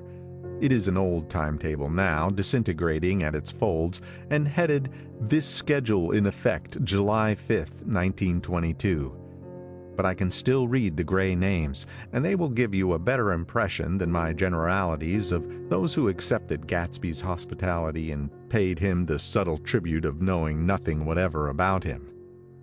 From East Egg, then, came the Chester Beckers and the Leaches, and a man named Bunsen, whom I knew at Yale, and a Dr. Webster Civet, who was drowned last summer up in Maine, and the Hornbeams and the Willie Voltaires, and a whole clan named Blackbuck, who always gathered in a corner and flipped up their noses like goats at whoever came near, and the Ismays and the Christies, or rather Hubert Auerbach and Mr. Christie's wife, and Edgar Beaver, whose hair, they say, turned cotton white one winter afternoon for no good reason at all.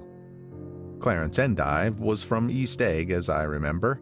He came only once, in white knickerbockers, and had a fight with a bum named Eddie in the garden. From farther out on the island came the Cheadles and the O.R.P. Schraders, and the Stonewall Jackson Abrams of Georgia, and the Fishguards and the Ripley Snells. Snell was there 3 days before he went to the penitentiary, so drunk out on the gravel drive that Mrs. Ulysses Sweat's automobile ran over his right hand. The Danceys came too, and S.B. Whitebait, who was well over 60, and Maurice A. Flink, and the Hammerheads, and Beluga the tobacco importer, and Beluga's girls. From West Egg came the Poles and the Mulreadys and the Cecil Roebuck and Cecil Schoen and Gulick the state senator and Newton Orchid, who controlled films par excellence, and Eckhouse and Clyde Cohen and Don S. Schwartz, the son, and Arthur McCarty, all connected with the movies in one way or another. And the Catlips and the Bembergs and G. Earl Muldoon, brother of that Muldoon who afterwards strangled his wife. Da Fontano, the promoter, came there, and Ed Legros and James B. Rotgut Ferret, and the De Jongs and Ernest Lilly. They came to gamble, and when Ferret wandered into the garden, it meant he was cleaned out, and Associated Traction would have to fluctuate profitably next day. A man named Klipspringer was there so often that he became known as the Boarder. I doubt if he had any other home. Of theatrical people, there were Gus Ways and Horace O'Donovan, and Lester Meyer and George Duckweed and Francis Bull. Also from New York were the Chromes and the Backesons and the Denekers and Russell Betty and the Corrigans and the Kellers and the Dewars and the Scullys and S.W. Belcher and the Smirkeys and the Young Quinns, divorced now, and Henry L. Palmetto, who killed himself by jumping in front of a subway train in Times Square. Benny McClenahan arrived always with 4 girls. They were never quite the same ones in physical person, but they were so identical one with another that it inevitably seemed that they had been there before. I have forgotten their names.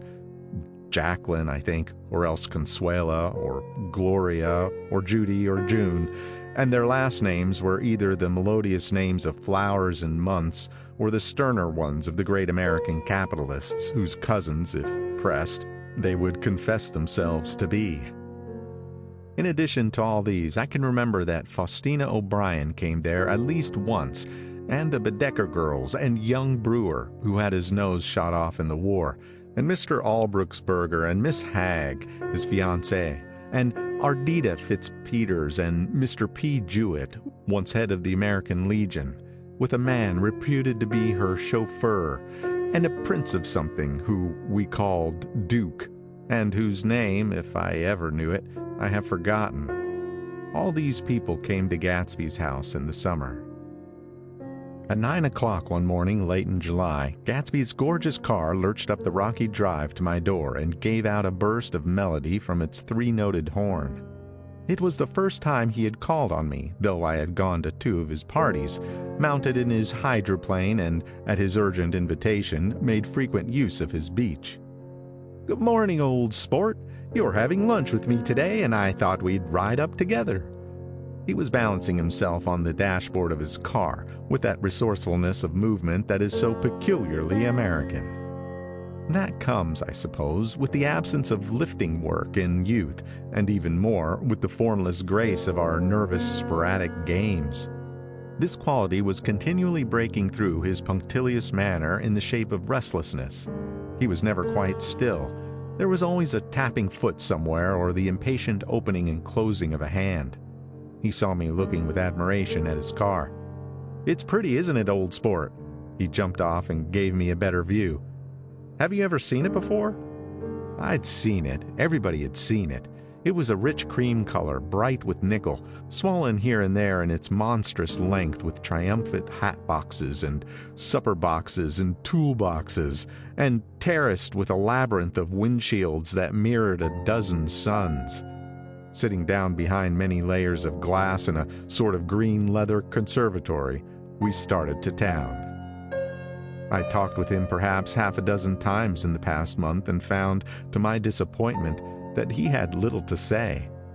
So my first impression that he was a person of some undefined consequence had gradually faded, and he became simply the proprietor of an elaborate roadhouse next door. And then came that disconcerting ride.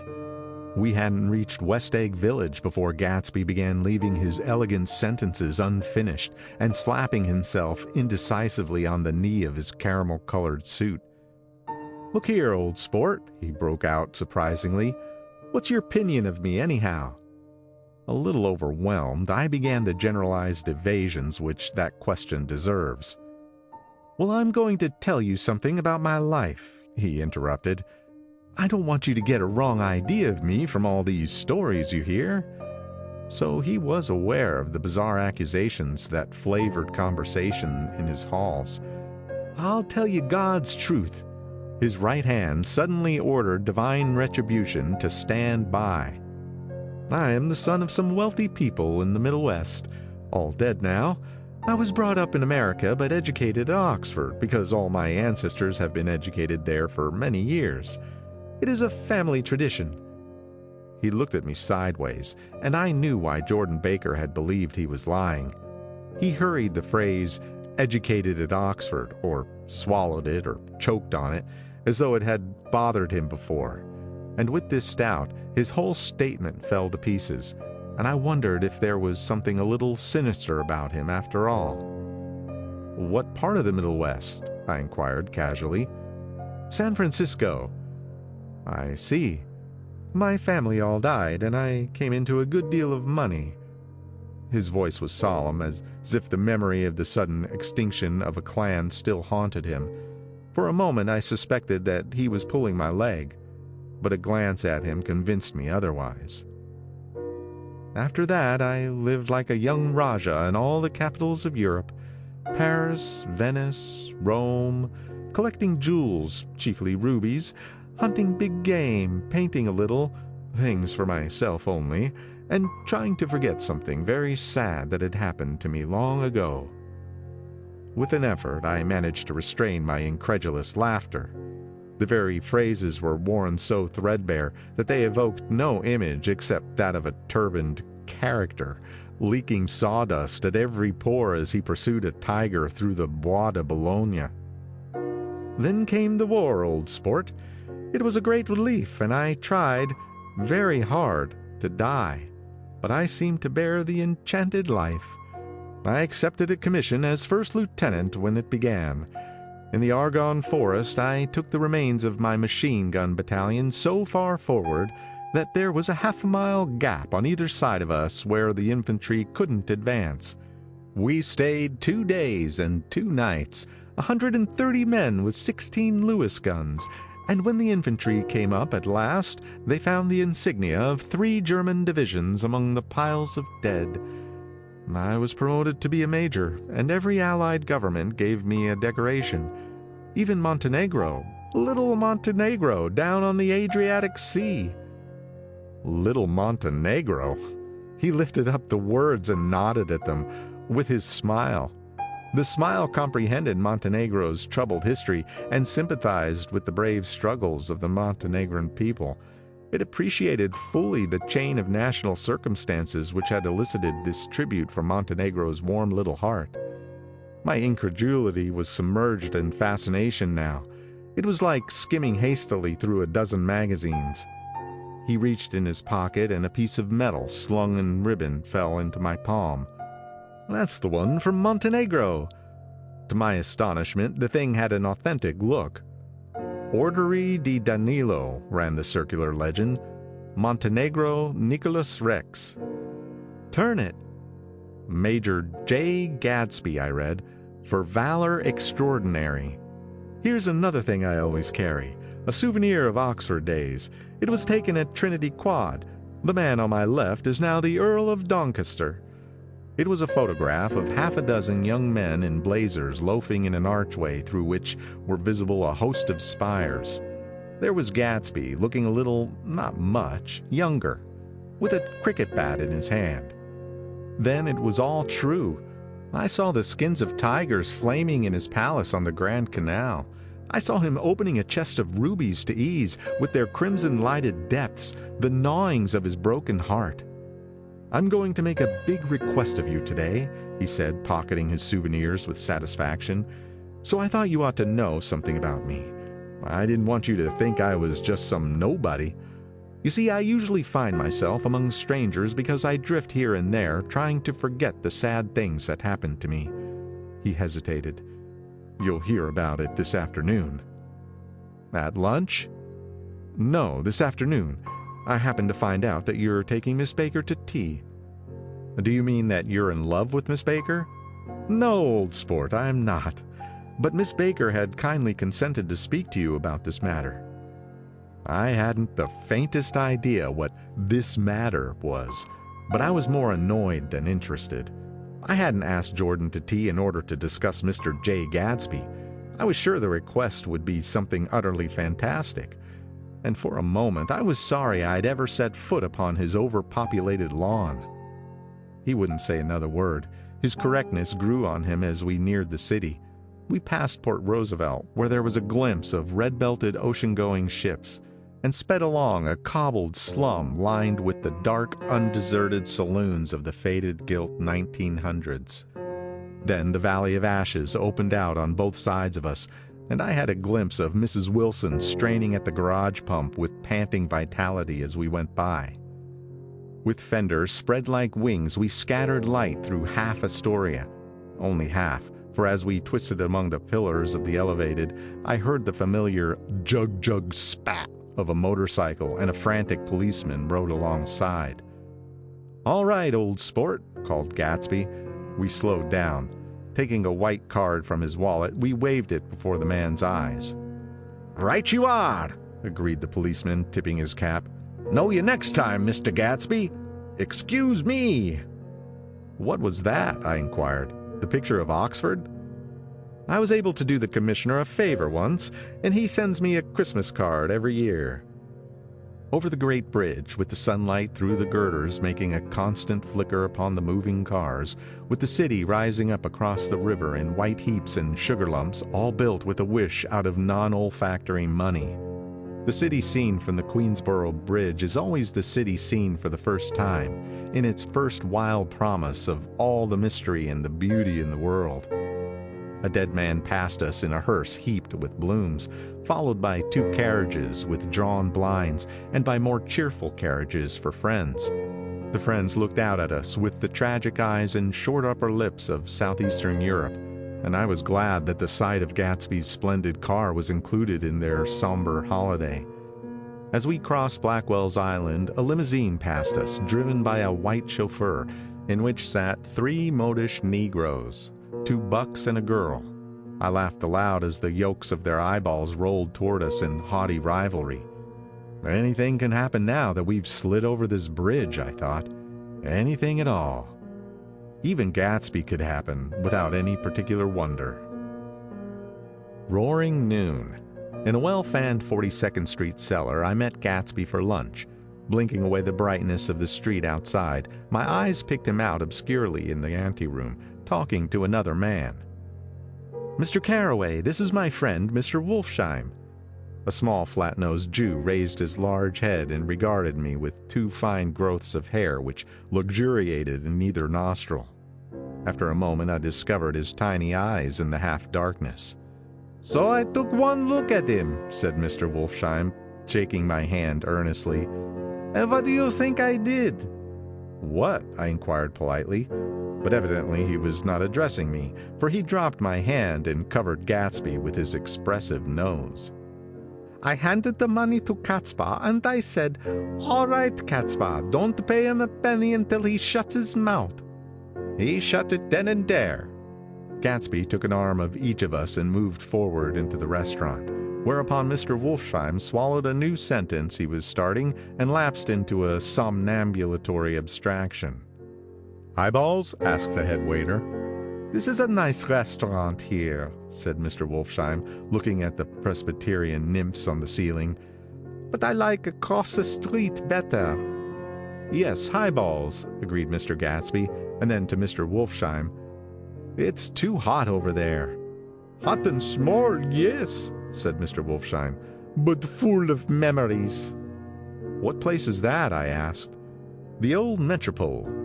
The old metropole, brooded Mr. Wolfsheim gloomily, filled with faces dead and gone, filled with friends gone now forever.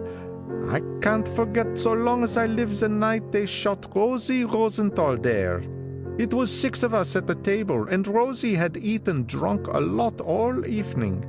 When it was almost morning, the waiter came up to him with a funny look and says, "Somebody wants to speak to him outside." "All right," says Rosie, and begins to get up, and I pulled him down in his chair. "Let the bastards come here if they want you, Rosie, but don't you, so help me, move outside this room." It was 4 o'clock in the morning then, and if we'd have raised the blinds, we'd have seen daylight. "Did he go?" I asked innocently. "Sure he went." Mr. Wolfsheim's nose flashed at me indignantly. "He turned around in the door and says, 'Don't let that waiter take away my coffee.' And then he went out on the sidewalk, and they shot him 3 times in his full belly and drove away." 4 of them were electrocuted, I said, remembering. 5 with Becca. His nostrils turned to me in an interested way. "I understand you're looking for a business connection." The juxtaposition of these 2 remarks was startling. Gatsby answered for me. "Oh, no," he exclaimed. "This isn't the man." "No?" Mr. Wolfsheim seemed disappointed. "This is just a friend. I told you we'd talk about that some other time." "I beg your pardon," said Mr. Wolfsheim. "I had the wrong man." A succulent hash arrived, and Mr. Wolfsheim, forgetting the more sentimental atmosphere of the old metropole, began to eat with ferocious delicacy. His eyes, meanwhile, roved very slowly all around the room. He completed the arc by turning to inspect the people directly behind. I think that, except for my presence, he would have taken one short glance beneath our own table. "Look here, old sport," said Gatsby, leaning toward me. "I'm afraid I made you a little angry this morning in the car." There was the smile again, but this time I held out against it. "I don't like mysteries," I answered, "and I don't understand why you won't come out frankly and tell me what you want. Why has it all got to come through Miss Baker?" "Oh, it's nothing underhand," he assured me. "Miss Baker's a great sportswoman, you know, and she'd never do anything that wasn't all right."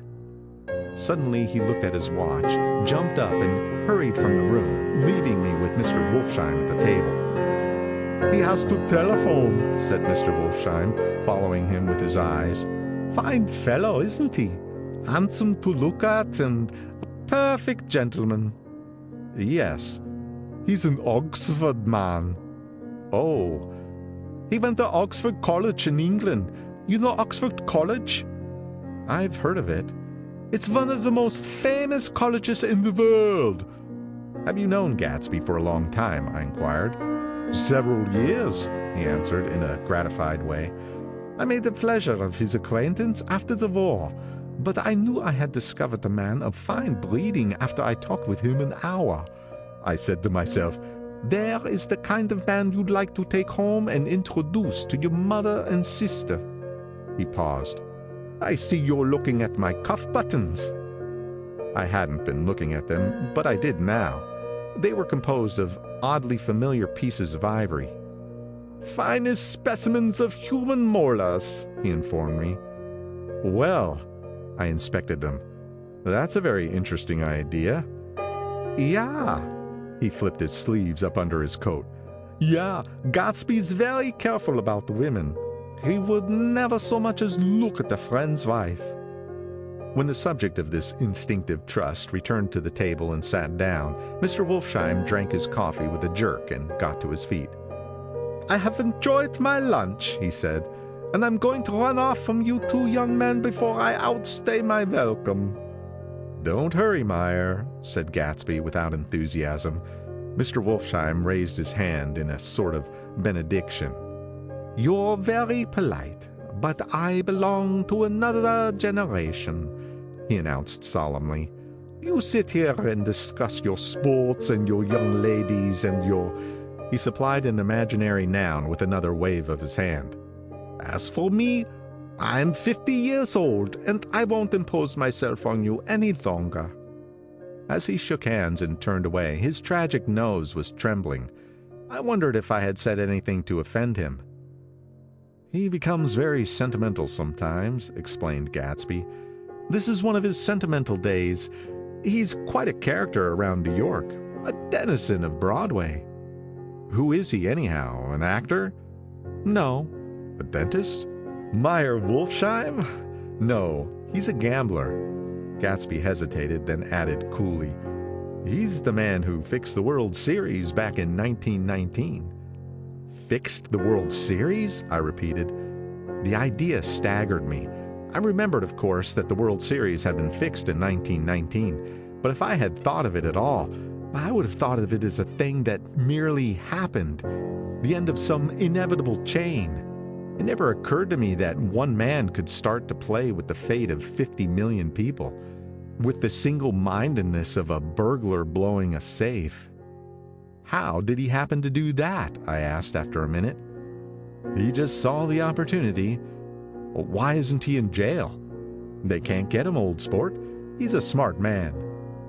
I insisted on paying the check. As the waiter brought my change, I caught the sight of Tom Buchanan across the crowded room. "Come along with me for a minute," I said. "I've got to say hello to someone." When he saw us, Tom jumped up and took half a dozen steps in our direction. "Where have you been?" he demanded eagerly. "Daisy's furious because you haven't called up." "This is Mr. Gatsby. Mr. Buchanan." They shook hands briefly, and a strained, unfamiliar look of embarrassment came over Gatsby's face. "How have you been, anyhow?" demanded Tom of me. "How do you happen to come up this far to eat?" "I've been having lunch with Mr. Gatsby." I turned toward Mr. Gatsby, but he was no longer there. "One October day in 1917, said Jordan Baker that afternoon, sitting up very straight on a straight chair in the tea garden at the Plaza Hotel, "I was walking along from one place to another, half on the sidewalks and half on the lawns. I was happier on the lawns, because I had on shoes from England with rubber knobs on the soles that bit into the soft ground. I had on a new plaid skirt also that blew a little in the wind, and whenever this happened, the red, white, and blue banners in front of all the houses stretched out stiff and said, 'Tut, tut, tut, tut,' in a disapproving way. The largest of the banners and the largest of the lawns belonged to Daisy Fay's house. She was just 18, 2 years older than me, and by far the most popular of all the young girls in Louisville. She dressed in white and had a little white roadster, and all day long the telephone rang in her house, and excited young officers from Camp Taylor demanded the privilege of monopolizing her that night. Anyways, for an hour. When I came beside her house that morning, her white roadster was beside the curb, and she was sitting in it with a lieutenant I had never seen before. They were so engrossed in each other that she didn't see me until I was 5 feet away. 'Hello, Jordan,' she called unexpectedly. 'Please come here.' I was flattered that she wanted to speak to me, because of all the older girls I admired her most. She asked me if I was going to Red Cross to make bandages. I was. Well then, would I tell them that she couldn't come that day? The officer looked at Daisy while she was speaking in a way that every young girl wants to be looked at sometime, and because it seemed romantic to me, I have remembered the incident ever since. His name was Jay Gatsby, and I didn't lay eyes on him again for over 4 years. Even after I met him on Long Island, I didn't realize it was the same man. That was 1917. By the next year, I had a few beaux myself, and I began to play in tournaments, so I didn't see Daisy very often. She went with a slightly older crowd, when she went with anyone at all. Wild rumors were circulating about her, how her mother had found her packing her bag one winter night to go to New York and say goodbye to a soldier who was going overseas. She was effectually prevented, but she wasn't on speaking terms with her family for several weeks. After that, she didn't play around with the soldiers anymore, but only with a few flat-footed, short-sighted young men in town who couldn't get into the army at all. By the next autumn, she was gay again, gay as ever. She had a debut after the armistice, and in February she was presumably engaged to a man from New Orleans. In June, she married Tom Buchanan of Chicago with more pomp and circumstance than Louisville ever knew before. He came down with 100 people in 4 private cars and hired a whole floor of the 𝔸𝕝𝕝 Hotel. And the day before the wedding, he gave her a string of pearls valued at $350,000. I was a bridesmaid. I came into her room half an hour before the bridal dinner and found her lying on her bed as lovely as the June night in her flowered dress, and as drunk as a monkey. She had a bottle of Sauterne in one hand and a letter in the other. "Congratulate me," she muttered. "Never had a drink before, but oh, how I do enjoy it. What's the matter, Daisy?" I was scared, I can tell you. I'd never seen a girl like that before. "Here, dearies." She groped around in a wastebasket she had with her on the bed and pulled out the string of pearls. "Take 'em downstairs and give 'em back to whoever they belong to. Tell 'em all Daisy's change her mind. Say, Daisy's change her mind." She began to cry. She cried and cried. I rushed out and found her mother's maid, and we locked the door and got her into a cold bath. She wouldn't let go of the letter. She took it into the tub with her and squeezed it up into a wet ball, and only let me leave it in the soap dish when she saw that it was coming to pieces like snow. But she didn't say another word. We gave her spirits of ammonia and put ice on her forehead and hooked her back into her dress, and half an hour later, when we walked out of the room, the pearls were around her neck and the incident was over. Next day at 5 o'clock she married Tom Buchanan without so much as a shiver, and started off on a 3-months trip to the South Seas. I saw them in Santa Barbara when they came back, and I thought I'd never seen a girl so mad about her husband.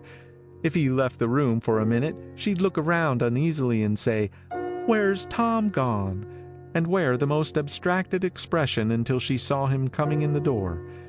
She used to sit on the sand with his head in her lap by the hour, rubbing her fingers over his eyes and looking at him with unfathomable delight. It was touching to see them together. It made you laugh in a hushed, fascinated way. That was in August. A week after I left Santa Barbara, Tom ran into a wagon on the Ventura Road one night and ripped a front wheel off his car. The girl who was with him got into the papers too, because her arm was broken. She was one of the chambermaids in the Santa Barbara Hotel. The next April, Daisy had her little girl, and they went to France for a year. I saw them one spring in Cannes, and later in Deauville, and then they came back to Chicago to settle down. Daisy was popular in Chicago, as you know. They moved with a fast crowd, all of them young and rich and wild, but she came out with an absolutely perfect reputation. Perhaps because she doesn't drink. It's a great advantage not to drink among hard-drinking people. You can hold your tongue, and, moreover, you can time any little irregularity of your own so that everybody else is so blind that they don't see or care. Perhaps Daisy never went in for amour after all, and yet there's something in that voice of hers. Well, about 6 weeks ago, she heard the name Gatsby for the first time in years. It was when I asked you, do you remember, if you knew Gatsby in West Egg.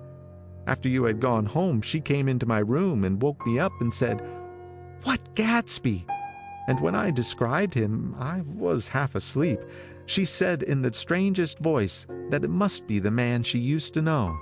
It wasn't until then that I connected this Gatsby with the officer in her white car. When Jordan Baker had finished telling all this, we had left the plaza for half an hour and were driving in a Victoria through Central Park. The sun had gone down behind the tall apartments of the movie stars in the West 50s, and the clear voices of children, already gathered like crickets on the grass, rose through the hot twilight. "I'm the Sheik of Araby, your love belongs to me. At night when you're asleep, into your tent I'll creep." It was a strange coincidence, I said, but it wasn't a coincidence at all. Why not? Gatsby bought that house so that Daisy would be just across the bay. Then it had not been merely the stars to which he had aspired on that June night. He came alive to me, delivered suddenly from the womb of his purposeless splendor.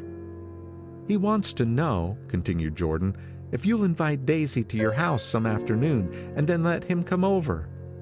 The modesty of the demand shook me. He had waited 5 years and bought a mansion where he dispensed starlight to casual moths so that he could come over some afternoon to a stranger's garden. Did I have to know all this before you could ask such a little thing? He's afraid. He's waited so long. He thought you might be offended. You see, he's a regular tough underneath it all. Something worried me. Why didn't he ask you to arrange a meeting? He wants her to see his house, she explained, and your house is right next door. Oh, I think he half expected her to wander into one of his parties some night, went on Jordan, but she never did. Then he began asking people casually if they knew her, and I was one of the first he found. It was that night he sent for me at his dance, and you should have heard the elaborate way he worked up to it. Of course, I immediately suggested a luncheon in New York, and I thought he'd go mad. I don't want to do anything out of the way, he kept saying. I want to see her right next door. When I said you were a particular friend of Tom's, he started to abandon the whole idea.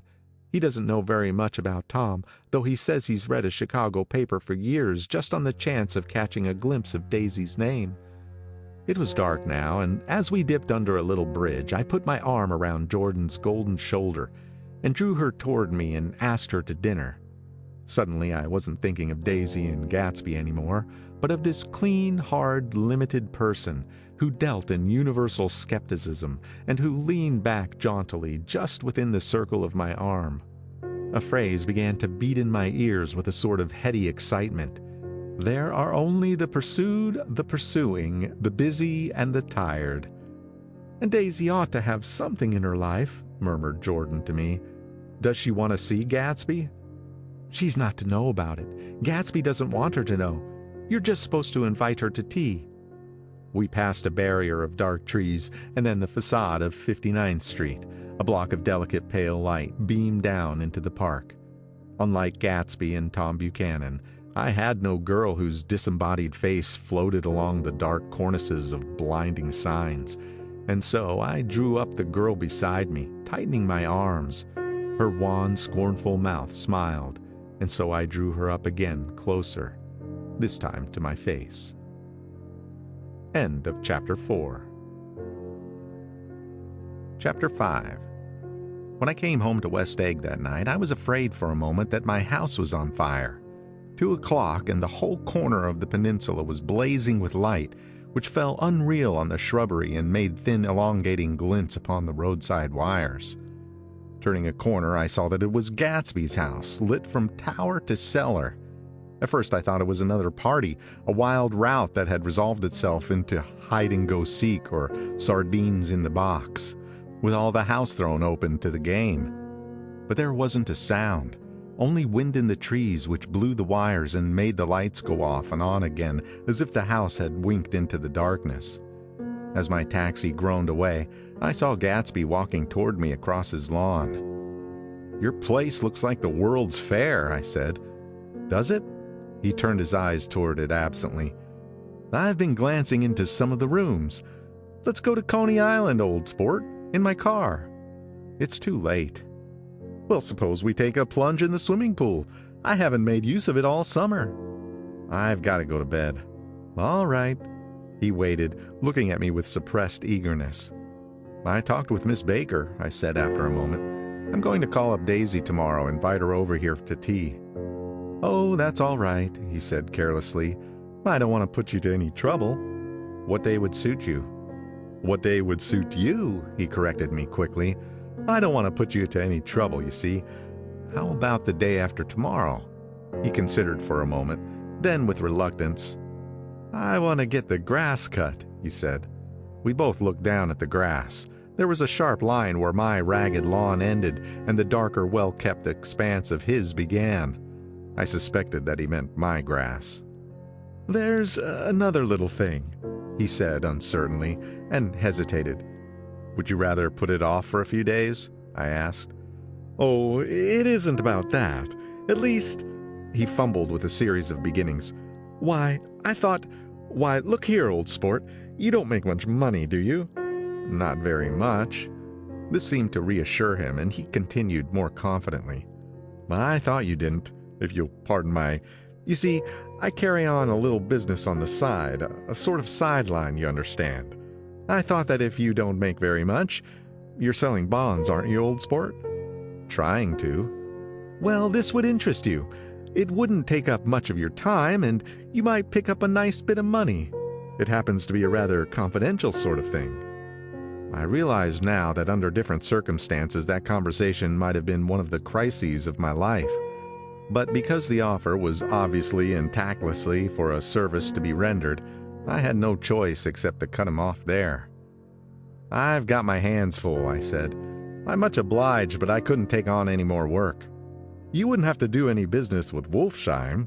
Evidently he thought that I was shying away from the connection mentioned at lunch, but I assured him he was wrong. He waited a moment longer, hoping I'd begin a conversation, but I was too absorbed to be responsive, so he went unwillingly home. The evening had made me lightheaded and happy. I think I walked into a deep sleep as I entered my front door. So I don't know whether or not Gatsby went to Coney Island or for how many hours he glanced into rooms while his house blazed gaudily on. I called up Daisy from the office next morning and invited her to come to tea. "Don't bring Tom," I warned her. "What?" "Don't bring Tom." "Who's Tom?" she asked innocently.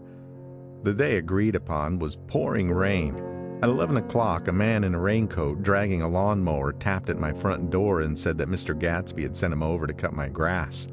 This reminded me that I had forgotten to tell my Finn to come back, so I drove into West Egg Village to search for her among soggy whitewashed alleys and to buy some cups and lemons and flowers. The flowers were unnecessary, for at 2 o'clock a greenhouse arrived from Gatsby's with innumerable receptacles to contain it. An hour later, the front door opened nervously, and Gatsby, in a white flannel suit, silver shirt, and gold-colored tie, hurried in. He was pale, and there were dark signs of sleeplessness beneath his eyes. "Is everything all right?" he asked immediately. "The grass looks fine, if that's what you mean." "What grass?"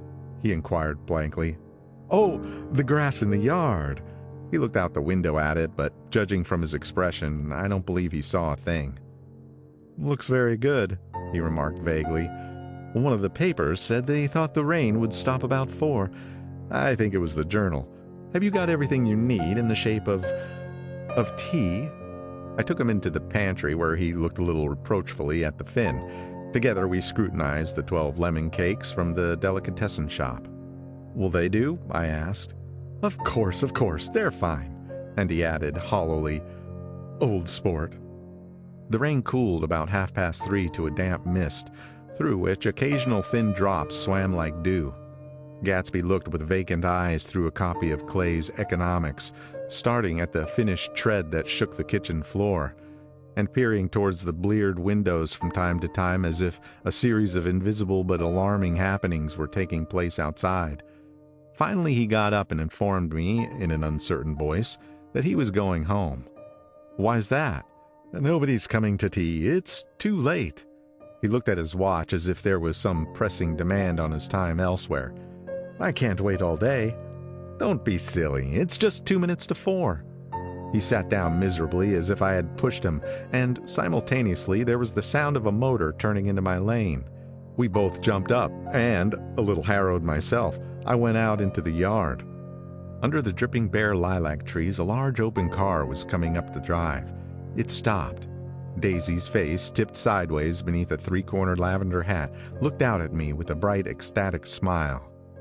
"Is this absolutely where you live, my dearest one?" The exhilarating ripple of her voice was a wild tonic in the rain. I had to follow the sound of it for a moment, up and down, with my ear alone, before any words came through. A damp streak of hair lay like a dash of blue paint across her cheek, and her hand was wet with glistening drops as I took it to help her from the car. "Are you in love with me?" she said low in my ear. "Or why did I have to come alone?" "That's the secret of Castle Rack Rent. Tell your chauffeur to go far away and spend an hour." "Come back in an hour, Ferdy." Then, in a grave murmur, "His name is Ferdy." "Does the gasoline affect his nose?" "I don't think so," she said innocently. "Why?" We went in. To my overwhelming surprise, the living room was deserted. "Well, that's funny," I exclaimed. "What's funny?" She turned her head as there was a light, dignified knocking at the front door. I went out and opened it. Gatsby, pale as death, with his hands plunged like weights in his coat pockets, was standing in a puddle of water, glaring tragically into my eyes.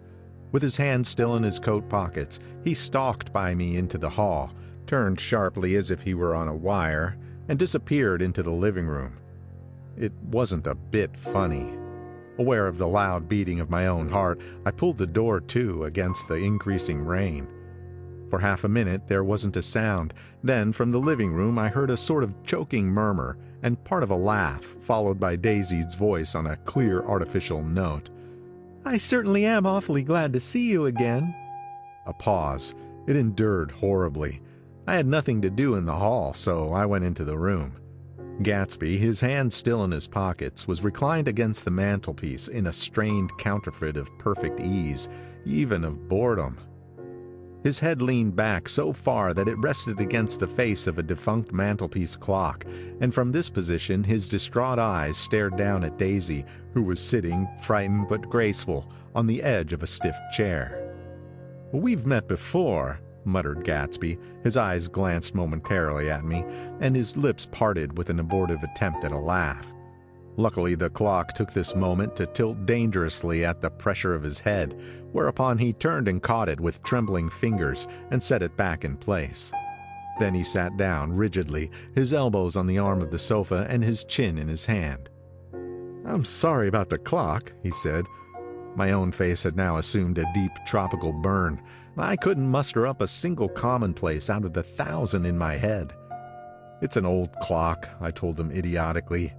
I think we all believed for a moment that it had smashed in pieces on the floor. "We haven't met for many years," said Daisy, her voice as matter-of-fact as it could ever be. 5 years next November." The automatic quality of Gatsby's answer set us all back at least another minute.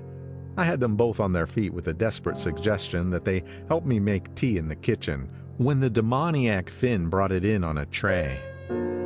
Amid the welcome confusion of cups and cakes, a certain physical decency established itself. Gatsby got himself into a shadow, and while Daisy and I talked, looked conscientiously from one to the other of us with tense, unhappy eyes. However, as calmness wasn't an end in itself, I made an excuse at the first possible moment and got to my feet. "Where are you going?" demanded Gatsby in immediate alarm. "I'll be back.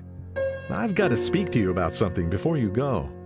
He followed me wildly into the kitchen, closed the door, and whispered, "Oh, God," in a miserable way. "What's the matter?" "This is a terrible mistake," he said, shaking his head from side to side. "A terrible, terrible mistake." "You're just embarrassed, that's all." And luckily I added, "Daisy's embarrassed too." "She's embarrassed?" he repeated incredulously. "Just as much as you are." "Don't talk so loud." "You're acting like a little boy," I broke out impatiently. "Not only that, but you're rude. Daisy's sitting in there all alone." He raised his hand to stop my words, looked at me with unforgettable reproach, and, opening the door cautiously, went back into the other room. I walked out the back way, just as Gatsby had when he had made his nervous circuit of the house half an hour before, and ran for a huge black-knotted tree whose massed leaves made a fabric against the rain. Once more it was pouring, and my irregular lawn, well shaved by Gatsby's gardener, abounded in small muddy swamps and prehistoric marshes. There was nothing to look at from under the tree except Gatsby's enormous house, so I stared at it, like Kant at his church steeple, for half an hour.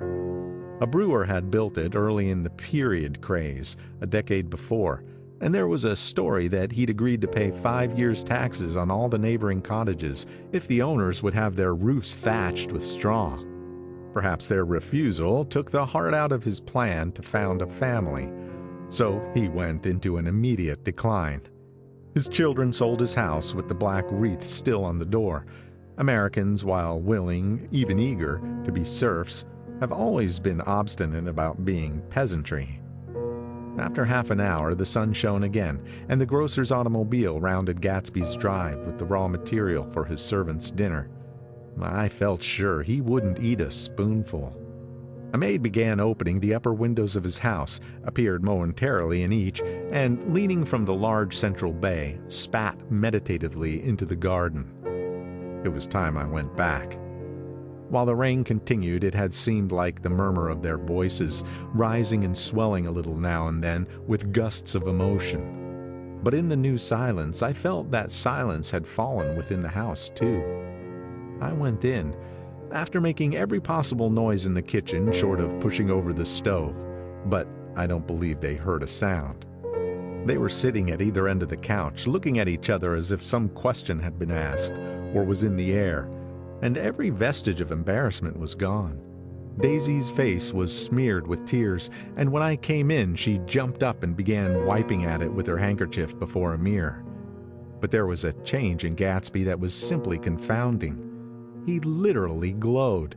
Without a word or a gesture of exultation, a new well-being radiated from him and filled the little room.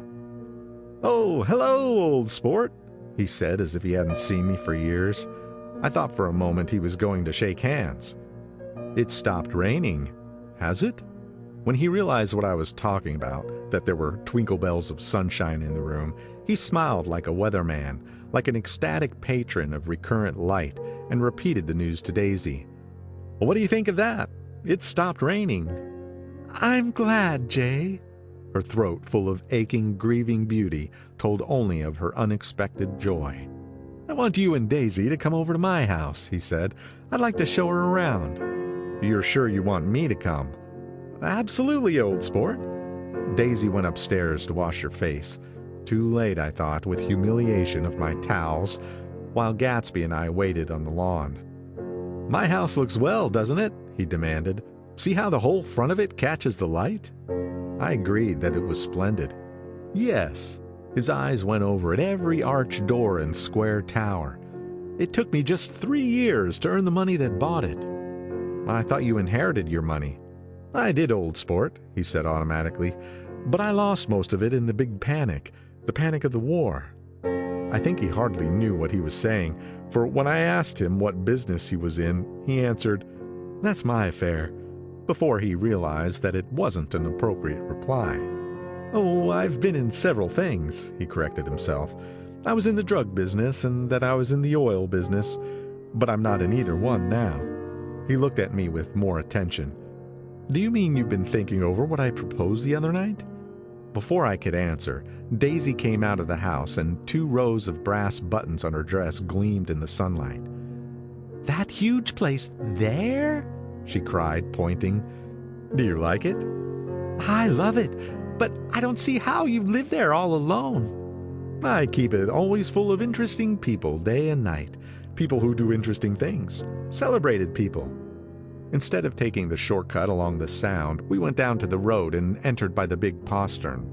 With enchanting murmurs, Daisy admired this aspect or that of the feudal silhouette against the sky, admired the gardens, the sparkling odor of the jonquils, and the frothy odor of hawthorn and plum blossoms, and the pale gold odor of "Kiss Me at the Gate." It was strange to reach the marble steps and find no stir of bright dresses in and out the door, and hear no sound but bird voices in the trees. And inside, as we wandered through Marie Antoinette music rooms and restoration salons, I felt that there were guests concealed behind every couch and table, under orders to be breathlessly silent until we had passed through. As Gatsby closed the door of the Merton College Library, I could have sworn I heard the owl-eyed man break into ghostly laughter. We went upstairs through period bedrooms swathed in rose and lavender silk and vivid with new flowers, through dressing rooms and pool rooms and bathrooms with sunken baths, intruding into one chamber where a disheveled man in pajamas was doing liver exercises on the floor. It was Mr. 𝔾𝕒𝕦𝕝𝕝, the boarder. I had seen him wandering hungrily about the beach that morning. Finally, we came into Gatsby's own apartment, a bedroom and a bath, and an Adams study, where we sat down and drank a glass of some chartreuse he took from a cupboard in the wall. He hadn't once ceased looking at Daisy, and I think he revalued everything in his house according to the measure of response it drew from her well-loved eyes. Sometimes, too, he stared around at his possessions in a dazed way, as though in her actual and astounding presence none of it was any longer real. Once he nearly toppled down a flight of stairs. His bedroom was the simplest room of all, except where the dresser was garnished with a toilet set out of pure dull gold. Daisy took the brush with delight and smoothed her hair, whereupon Gatsby sat down and shaded his eyes and began to laugh. "It's the funniest thing, old sport," he said hilariously. "I can't, when I try to." He had passed visibly through 2 states and was entering upon a third. After his embarrassment and his unreasoning joy, he was consumed with wonder at her presence. He had been full of the idea so long, dreamed it right through to the end, waited with his teeth set, so to speak, at an inconceivable pitch of intensity. Now, in the reaction, he was running down like an overwound clock. Recovering himself in a minute, he opened for us 2 hulking patent cabinets, which held his massed suits and dressing gowns and ties, and his shirts piled like bricks in stacks a dozen high. "I've got a man in England who buys me clothes. He sends over a selection of things at the beginning of each season, spring and fall." He took out a pile of shirts and began throwing them one by one before us, shirts of sheer linen and thick silk and fine flannel which lost their folds as they fell and covered the table in many-colored disarray. While we admired, he brought more, and the soft, rich heap mounted higher. Shirts with stripes and scrolls and plaids in coral and apple green and lavender and faint orange, with monograms of Indian blue. Suddenly, with a strange sound, Daisy bent her head into the shirts and began to cry stormily. "They're such beautiful shirts," she sobbed, her voice muffled in the thick folds. "It makes me sad, because I've never seen such beautiful shirts before." After the house, we were to see the grounds and the swimming pool and the hydroplane and the midsummer flowers. But outside Gatsby's window it began to rain again, so we stood in a row, looking at the corrugated surface of the Sound. "If it wasn't for the mist, we could see your home across the bay," said Gatsby. "You always have a green light that burns all night at the end of your dock." Daisy put her arm through his abruptly, but he seemed absorbed in what he had just said. Possibly it had occurred to him that the colossal significance of that light had now vanished forever. Compared to the great distance that had separated him from Daisy, it had seemed very near to her, almost touching her. It had seemed as close as a star to the moon. Now it was again a green light on a dock. His count of enchanted objects had diminished by 1. I began to walk about the room, examining various indefinite objects in the half-darkness. A large photograph of an elderly man in yachting costume attracted me, hung on the wall over his desk. "Who's this?" "That? That's Mr. Dan Cody, old sport." The name sounded faintly familiar. "He's dead now. He used to be my best friend years ago." There was a small picture of Gatsby, also in yachting costume, on the bureau. Gatsby with his head thrown back defiantly, taken apparently when he was about 18. "I adore it!" exclaimed Daisy. "The pompadour! You never told me you had a pompadour, or a yacht." "Look at this," said Gatsby quickly. "Here's a lot of clippings. About you." They stood side by side examining it. I was going to ask to see the rubies when the phone rang, and Gatsby took up the receiver. "Yes. Well, I can't talk now. I can't talk now, old sport. I said a small town. He must know what a small town is. Well, he's no use to us if Detroit is his idea of a small town." He rang off. "Come here, quick!" cried Daisy at the window. The rain was still falling, but the darkness had parted in the west, and there was a pink and golden billow of foamy clouds above the sea. "Look at that!" she whispered, and then after a moment, "I'd like to just get one of those pink clouds and put you in it and push you around." I tried to go then, but they wouldn't hear of it. Perhaps my presence made them feel more satisfactorily alone. "I know what we'll do," said Gatsby. "We'll have 𝔾𝕣𝕒𝕦𝕝𝕝 play the piano." He went out of the room, calling, "Ewing!" and returned in a few minutes accompanied by an embarrassed, slightly worn young man with shell-rimmed glasses and scanty blonde hair.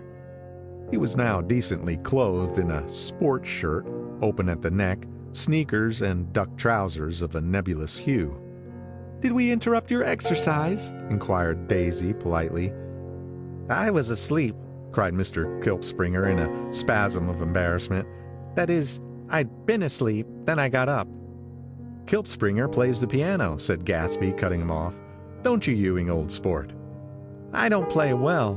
I don't hardly play at all. I'm all out of "We'll go downstairs," interrupted Gatsby. He flipped a switch. The gray windows disappeared as the house glowed full of light. In the music room, Gatsby turned on a solitary lamp beside the piano. He lit Daisy's cigarette from a trembling match and sat down with her on a couch far across the room, where there was no light save what the gleaming floor bounced in from the hall. When 𝔾𝕒𝕒𝕚 had played The Love Nest, he turned round on the bench and searched unhappily for Gatsby in the gloom. "I'm all out of practice, you see. I told you I couldn't play. I'm all out of "Don't talk so much, old sport," commanded Gatsby. "Play." "In the morning, in the evening, ain't we got fun?" Outside, the wind was loud and there was a faint glowing of thunder along the sound. All the lights were going on in West Egg now. The electric trains, men carrying, were plunging home through the rain from New York. It was the hour of a profound human change, and excitement was generating on the air. "One thing's sure and nothing's sure, the rich get richer and the poor get children. In the meantime, in between time." As I went over to say goodbye, I saw that the expression of bewilderment had come back into Gatsby's face, as though a faint doubt had occurred to him as to the quality of his present happiness. Almost 5 years! There must have been moments, even that afternoon, when Daisy tumbled short of his dreams. Not through her own fault, but because of the colossal vitality of his illusion. It had gone beyond her, beyond everything. He had thrown himself into it with a creative passion, adding to it all the time, decking it out with every bright feather that drifted his way. No amount of fire or freshness can challenge what a man can store up in his ghostly heart. As I watched him, he adjusted himself a little, visibly. His hand took hold of hers, and as she said something low in his ear, he turned toward her with a rush of emotion. I think that voice held him most, with its fluctuating, feverish warmth, because it couldn't be overdreamed. That voice was a deathless song. They had forgotten me, but Daisy glanced up and held out her hand. Gatsby didn't know me now at all. I looked once more at them, and they looked back at me, remotely, possessed by intense life. Then I went out of the room and down the marble steps into the rain, leaving them there together. End of Chapter 5. Chapter 6. About this time, an ambitious young reporter from New York arrived one morning at Gatsby's door and asked him if he had anything to say. "Anything to say about what?" inquired Gatsby politely. "Why, any statement to give out." It transpired after a confused 5 minutes that the man had heard Gatsby's name around his office in a connection which he either wouldn't reveal or didn't fully understand. This was his day off, and with laudable initiative, he had hurried out to see. It was a random shot, and yet the reporter's instinct was right. Gatsby's notoriety, spread about by the hundreds who had accepted his hospitality and become authorities upon his past, had increased all summer until he fell just short of being news. Contemporary legends, such as the underground pipeline to Canada, attached themselves to him, and there was one persistent story that he didn't live in a house at all, but in a boat that looked like a house and was moved secretly up and down the Long Island shore. Just why these inventions were a source of satisfaction to James Gatz of North Dakota isn't easy to say. James Gatz. That was really, or at least legally, his name. He had changed it at the age of 17 and at the specific moment that witnessed the beginning of his career. When he saw Dan Cody's yacht drop anchor over the most insidious flat on Lake Superior. It was James Gatz who had been loafing along the beach that afternoon in a torn green jersey and a pair of canvas pants. But it was already Jay Gatsby who borrowed a rowboat, pulled out to the 𝔸𝕦𝕝𝕝, and informed Cody that a wind might catch him and break him up in half an hour. I suppose he'd had the name ready for a long time, even then. His parents were shiftless and unsuccessful farm people. His imagination had never really accepted them as his parents at all. The truth was that Jay Gatsby of West Egg, Long Island, sprang from his platonic conception of himself. He was a son of God, a phrase which, if it means anything, means just that. And he must be about his father's business, the service of a vast, vulgar, and meretricious beauty. So he invented just the sort of Jay Gatsby that a 17-year-old boy would be likely to invent, and to this conception he was faithful to the end. For over a year he had been beating his way along the south shore of Lake Superior as a clam digger and a salmon fisher, or in any other capacity that brought him food and bed. His brown, hardening body lived naturally through the half-fierce, half-lazy world of the bracing days. He knew women early, and since they spoiled him, he became contemptuous of them, of young virgins because they were ignorant, of the others because they were hysterical about things which, in his overwhelming self-absorption, he took for granted. But his heart was in a constant turbulent riot. The most grotesque and fantastic conceits haunted him in his bed at night. A universe of ineffable gaudiness spun itself out in his brain, while the clock ticked on the washstand and the moon soaked with wet light his tangled clothes upon the floor.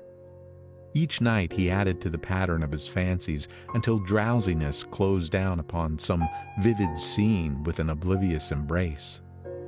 For a while these reveries provided an outlet for his imagination. They were a satisfactory hint of the unreality of reality, a promise that the rock of the world was founded securely on a fairy's wing. An instinct toward his future glory had led him, some months before, to the small Lutheran college of St. Olaf's in southern Minnesota. He stayed there 2 weeks, dismayed at its ferocious indifference to the drums of his destiny, to destiny itself, and despising the janitor's work with which he was to pay his way through. Then he drifted back to Lake Superior, and he was still searching for something to do on the day that Dan Cody's yacht dropped anchor in the shallows alongshore. Cody was 50 years old then, a product of the Nevada silver fields, of the Yukon, of every rush for metal since '75. The transactions in Montana copper that made him many times a millionaire found him physically robust, but on the verge of soft-mindedness, and suspecting this, an infinite number of women tried to separate him from his money. The none too savory ramifications by which Ella Kay, the newspaper woman, played Madame de Maintenon to his weakness and sent him to sea in a yacht, were common property of the turgid journalism in 1902. He had been coasting along all too hospitable shores for 5 years when he turned up as James Gats's destiny in Little Girl Bay. To young Gatz, resting on his oars and looking up at the railed deck, that yacht represented all the beauty and glamour in the world. I suppose he smiled at Cody. He had probably discovered that people liked him when he smiled. At any rate, Cody asked him a few questions. One of them elicited the brand new name, and found that he was quick and extravagantly ambitious. A few days later he took him to Duluth and bought him a blue coat, 6 pairs of white duck trousers, and a yachting cap. And when the 𝔸𝕐𝕦𝕝 left for the West Indies and the Barbary Coast, Gatsby left too. He was employed in a vague personal capacity. While he remained with Cody, he was in turn steward, mate, skipper, secretary, and even jailer. For Dan Cody sober knew what lavish doings Dan Cody drunk might soon be about, and he provided for such contingencies by reposing more and more trust in Gatsby. The arrangement lasted 5 years, during which the boat went 3 times around the continent. It might have lasted indefinitely, except for the fact that Ella Kay came on board one night in Boston, and a week later Dan Cody inhospitably died. I remember the portrait of him up in Gatsby's bedroom, a gray, florid man with a hard, empty face. The pioneer debauchee, who during one phase of American life brought back to the eastern seaboard the savage violence of the frontier brothel and saloon. It was indirectly due to Cody that Gatsby drank so little. Sometimes in the course of gay parties, women used to rub champagne into his hair. For himself, he formed the habit of letting liquor alone. And it was from Cody that he inherited money, a legacy of $25,000. He didn't get it. He never understood the legal device that was used against him, but what remained of the millions went intact to 𝔸𝕦𝕝𝕝. He was left with his singularly appropriate education. The vague contour of Jay Gatsby had filled out to the substantiality of a man. He told me all this very much later, but I've put it down here with the idea of exploding those first wild rumors about his antecedents, which weren't even faintly true. Moreover, he told it to me at a time of confusion, when I had reached the point of believing everything and nothing about him. So I take advantage of this short halt, while Gatsby, so to speak, caught his breath, to clear this set of misconceptions away. It was a halt, too, in my association with his affairs. For several weeks I didn't see him or hear his voice on the phone. Mostly I was in New York, trotting around with Jordan and trying to ingratiate myself with her senile aunt. But finally I went over to his house one Sunday afternoon. I hadn't been there 2 minutes when somebody brought Tom Buchanan in for a drink.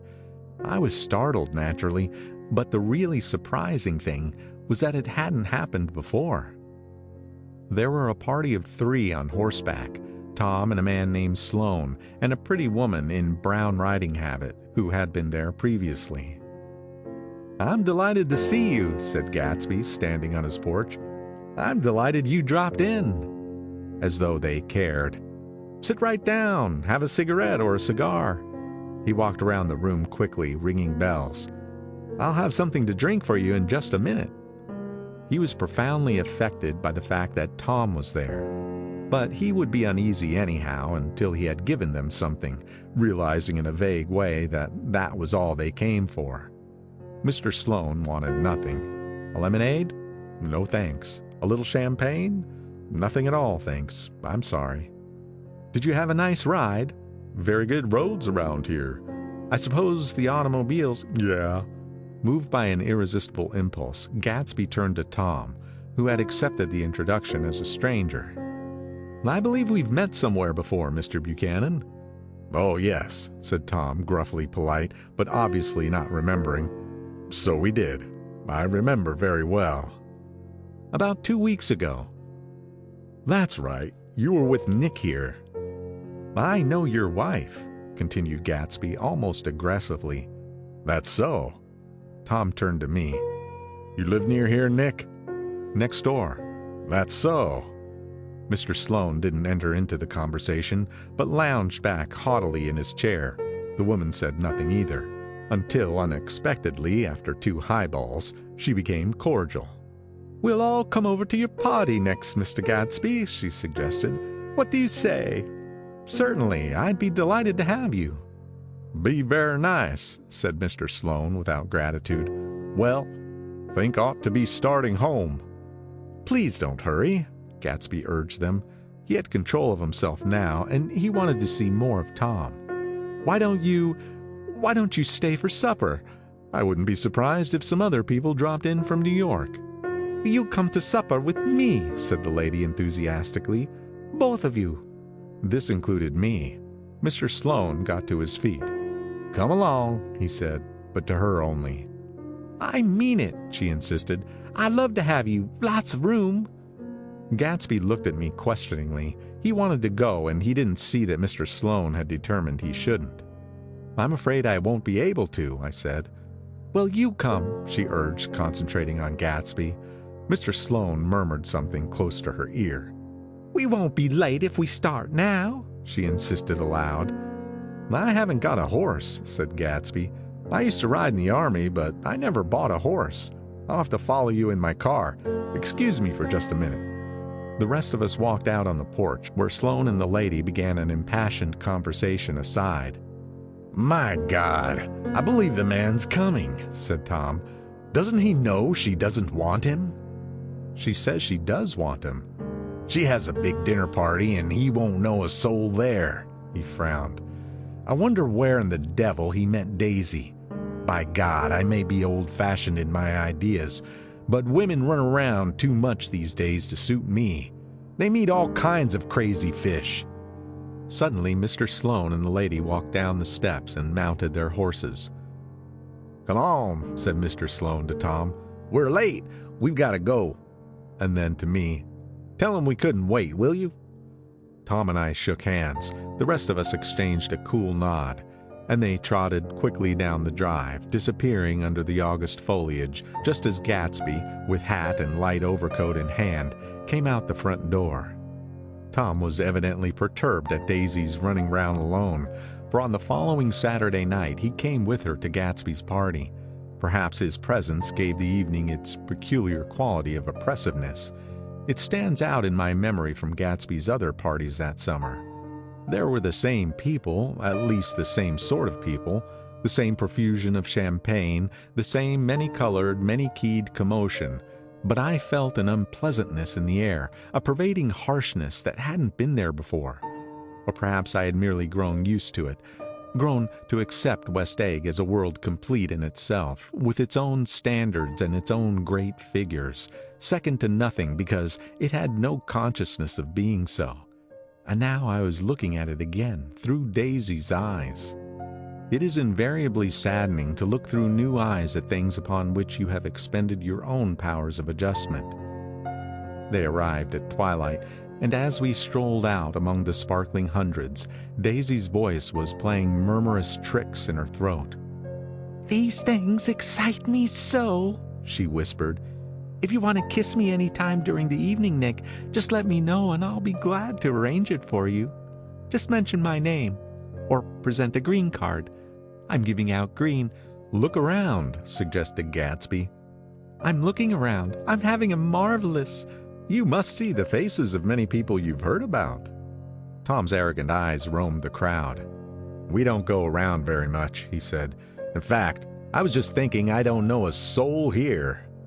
"Perhaps you know that lady." Gatsby indicated a gorgeous, scarcely human orchid of a woman who sat in state under a white plum tree. Tom and Daisy stared, with that peculiarly unreal feeling that accompanies the recognition of a hitherto ghostly celebrity of the movies. "She's lovely," said Daisy. "The man bending over her is her director." He took them ceremoniously from group to group. "Mrs. Buchanan and Mr. Buchanan." After an instant's hesitation, he added, "The polo player." "Oh, no," objected Tom quickly. "Not me." But evidently the sound of it pleased Gatsby, for Tom remained the polo player for the rest of the evening. "I've never met so many celebrities," Daisy exclaimed. "I liked that man.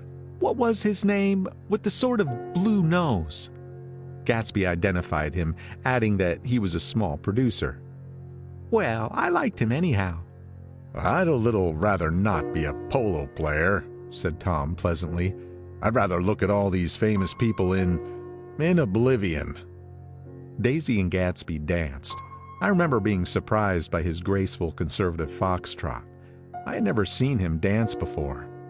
Then they sauntered over to my house and sat on the steps for half an hour, while at her request I remained watchfully in the garden. "In case there's a fire or a flood," she explained, "or any act of God." Tom appeared from his oblivion as we were sitting down to supper together. "Do you mind if I eat with some people over here?" he asked. "A fellow's getting off some funny stuff." "Go ahead," answered Daisy genially. "And if you want to take down any addresses, here's my little gold pencil." She looked around after a moment and told me the girl was common but pretty, and I knew that except for the half hour she'd been alone with Gatsby, she wasn't having a good time.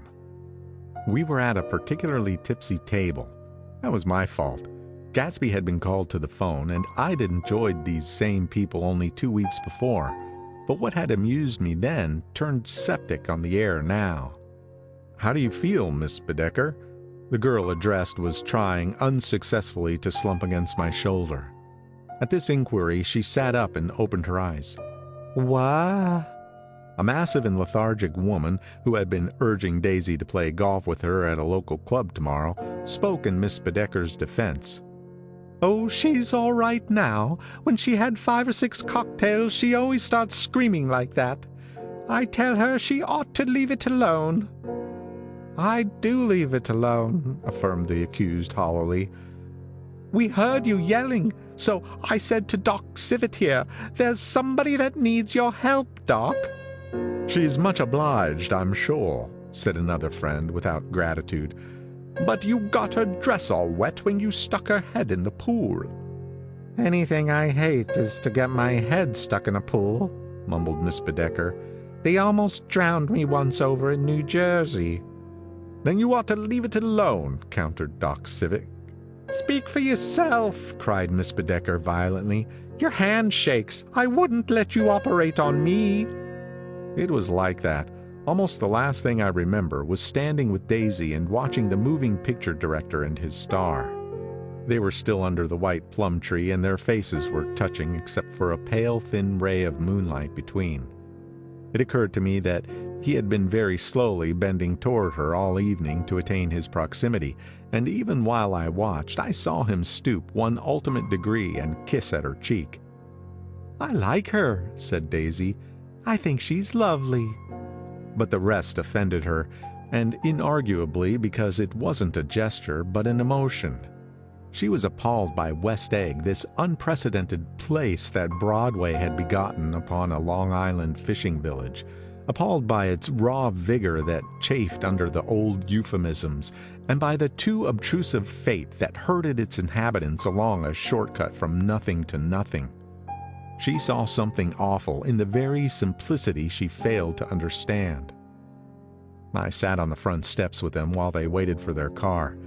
It was dark here in front, only the bright door sent 10 square feet of light volleying out into the soft black morning.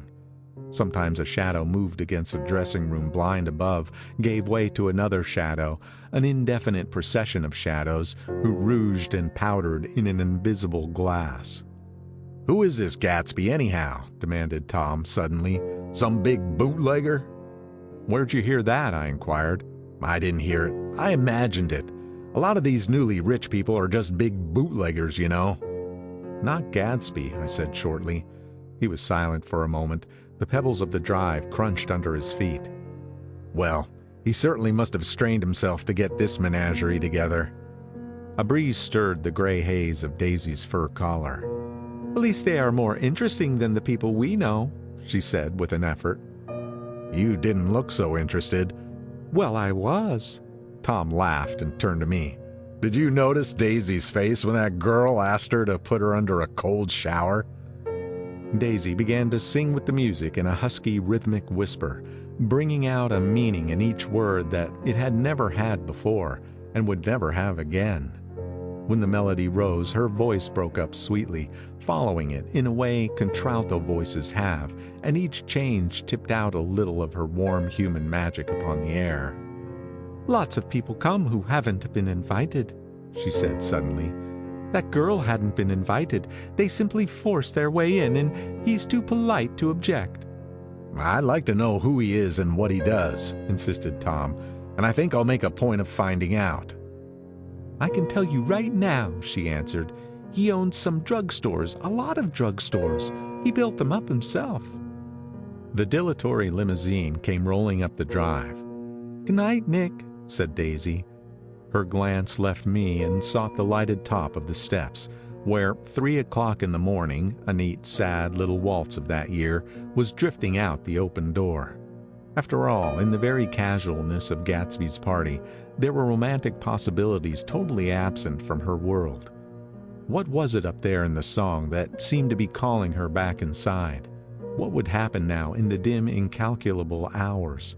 Perhaps some unbelievable guest would arrive, a person infinitely rare and to be marveled at, some authentically radiant young girl who, with one fresh glance at Gatsby, one moment of magical encounter, would blot out those 5 years of unwavering devotion.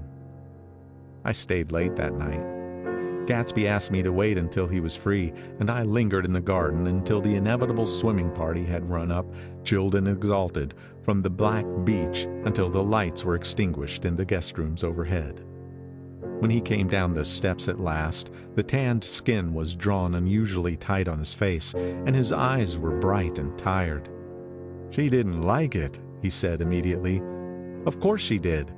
"She didn't like it," he insisted. "She didn't have a good time." He was silent, and I guessed at his unutterable depression. "I feel far away from her," he said. "It's hard to make her understand." "You mean about the dance?" The dance? He dismissed all the dances he had given with a snap of his fingers. "Old sport, the dance is unimportant." He wanted nothing less of Daisy than that she should go to Tom and say, "I never loved you." After she had obliterated 4 years with that sentence, they could decide upon the more practical measures to be taken. One of them was that, after she was free, they were to go back to Louisville and be married from her house, just as if it were 5 years ago. "And she doesn't understand," he said. "She used to be able to understand. We'd sit for hours." He broke off and began to walk up and down the desolate path of fruit rinds and discarded favors and crushed flowers. "I wouldn't ask too much of her," I ventured. "You can't repeat the past." "Can't repeat the past?" he cried incredulously. "Why, of course you can."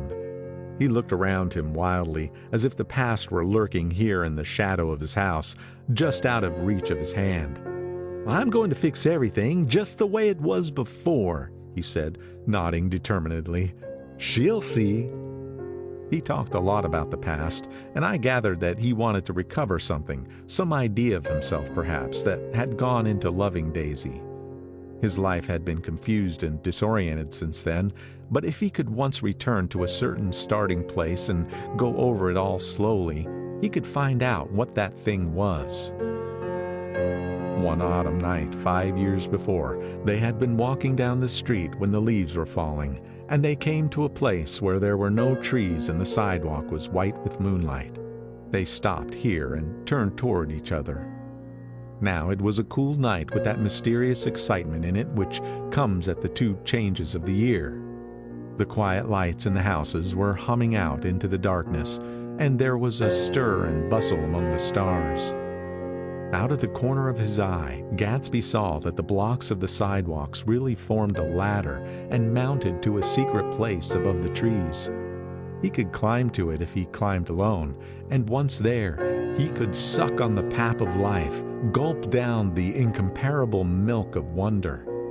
His heart beat faster as Daisy's white face came up to his own. He knew that when he kissed this girl, and forever wed his unutterable visions to her perishable breath, his mind would never romp again like the mind of God.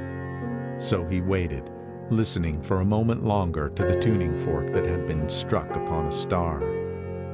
Then he kissed her. At his lips' touch, she blossomed for him like a flower, and the incarnation was complete.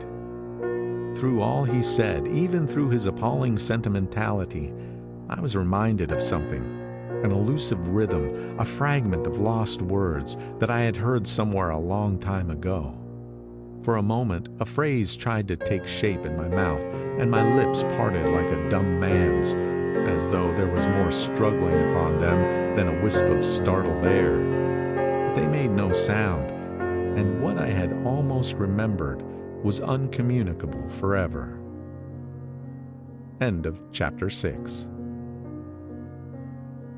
Chapter 7. It was when curiosity about Gatsby was at its highest that lights in his house failed to go on one Saturday night, and as obscurely as it had begun, his career as 𝔸𝕦𝕝𝕝 was over. Only gradually did I become aware that the automobiles which turned expectantly into his drive stayed for just a minute and then drove sulkily away. Wondering if he were sick, I went over to find out. An unfamiliar butler with a villainous face squinted at me suspiciously from the door. "Is Mr. Gatsby sick?" "Nope." After a pause he added, "Sir," in a dilatory, grudging way. I hadn't seen him around and I was rather worried. "Tell him Mr. Carraway came over." "Who?" he demanded rudely. "Carraway." "Carraway. All right, I'll tell him." Abruptly, he slammed the door. My Finn informed me that Gatsby had dismissed every servant in his house a week ago and replaced them with half a dozen others who never went into West Egg Village to be bribed by the tradesmen, but ordered moderate supplies over the telephone. The grocery boy reported that the kitchen looked like a pigsty, and the general opinion in the village was that the new people weren't servants at all. Next day, Gatsby called me on the phone. "Going away?" I inquired. "No, old sport. I hear you fired all your servants." "I wanted somebody who wouldn't gossip. Daisy comes over quite often, in the afternoons." So the whole caravansary had fallen in like a card house at the disapproval in her eyes. "There are some people Wolfshine wanted to do something for. They're all brothers and sisters. They used to run a small hotel." "I see." He was calling up at Daisy's request. Would I come to her lunch at house tomorrow? Miss Baker would be there. Half an hour later, Daisy herself telephoned and seemed relieved to find that I was coming. Something was up, and yet I couldn't believe that they would choose this occasion for a scene, especially for the rather harrowing scene that Gatsby had outlined in the garden. The next day was broiling, almost the last, certainly the warmest, of the summer. As my train emerged from the tunnel into the sunlight, only the hot whistles of the National Biscuit Company broke the simmering hush at noon. The straw seats of the car hovered on the edge of combustion. The woman next to me perspired delicately for a while into her white shirtwaist, and then, as her newspaper dampened under her fingers, lapsed despairingly into deep heat with a desolate cry. Her pocketbook slapped to the floor. "Oh my!" she gasped. I picked it up with a weary bend and handed it back to her, holding it at arm's length and by the extreme tip of the corners to indicate that I had no desire upon it. But everyone nearby, including the woman, suspected me just the same. "Hot," said the conductor to familiar faces. "Some weather. Hot, hot, hot. Is it hot enough for you? Is it hot? Is it?" My commutation ticket came back to me with a dark stain from his hand. That anyone should care in this heat whose flushed lips he kissed, whose head made damp the pajama pocket over his heart. Through the hall of the Buchanan's house blew a faint wind, carrying the sound of the telephone bell out to Gatsby and me as we waited at the door. "The master's body," roared the butler into the mouthpiece. "I'm sorry, madame, but we can't furnish it. It's far too hot to touch this noon." What he really said was, "Yes, yes, I'll see." He set down the receiver and came toward us, glistening slightly, to take our stiff straw hats. "Madame expects you in the salon," he cried, needlessly indicating the direction. In this heat, every extra gesture was an affront to the common store of life. The room, shadowed well with awnings, was dark and cool. Daisy and Jordan lay upon an enormous couch, like silver idols weighing down their own white dresses against the singing breeze of the fans. "We can't move," they said together. Jordan's fingers, powdered white over their tan, rested for a moment on mine. "And Mr. Tom Buchanan, the athlete?" I inquired. Simultaneously, I heard his voice, gruff, muffled, husky, at the hall telephone. Gatsby stood in the center of the crimson carpet and gazed around with fascinated eyes. Daisy watched him and laughed, her sweet, exciting laugh. A tiny gust of powder rose from her bosom into the air. "The rumor is," whispered Jordan, "that that's Tom's girl on the telephone." We were silent. The voice in the hall rose high with annoyance. "Very well, then. I won't sell you the car at all. I'm under no obligations to you at all. And as for your bothering me about it at lunchtime, I won't stand that at all." "Holding down the receiver?" said Daisy cynically. "No, he's not," I assured her. "It's a bona fide deal. I happen to know about it." Tom flung open the door, blocked out its space for a moment with his thick body, and hurried into the room. "Mr. Gatsby," he put out his broad, flat hand with well-concealed dislike. "I'm glad to see you, sir."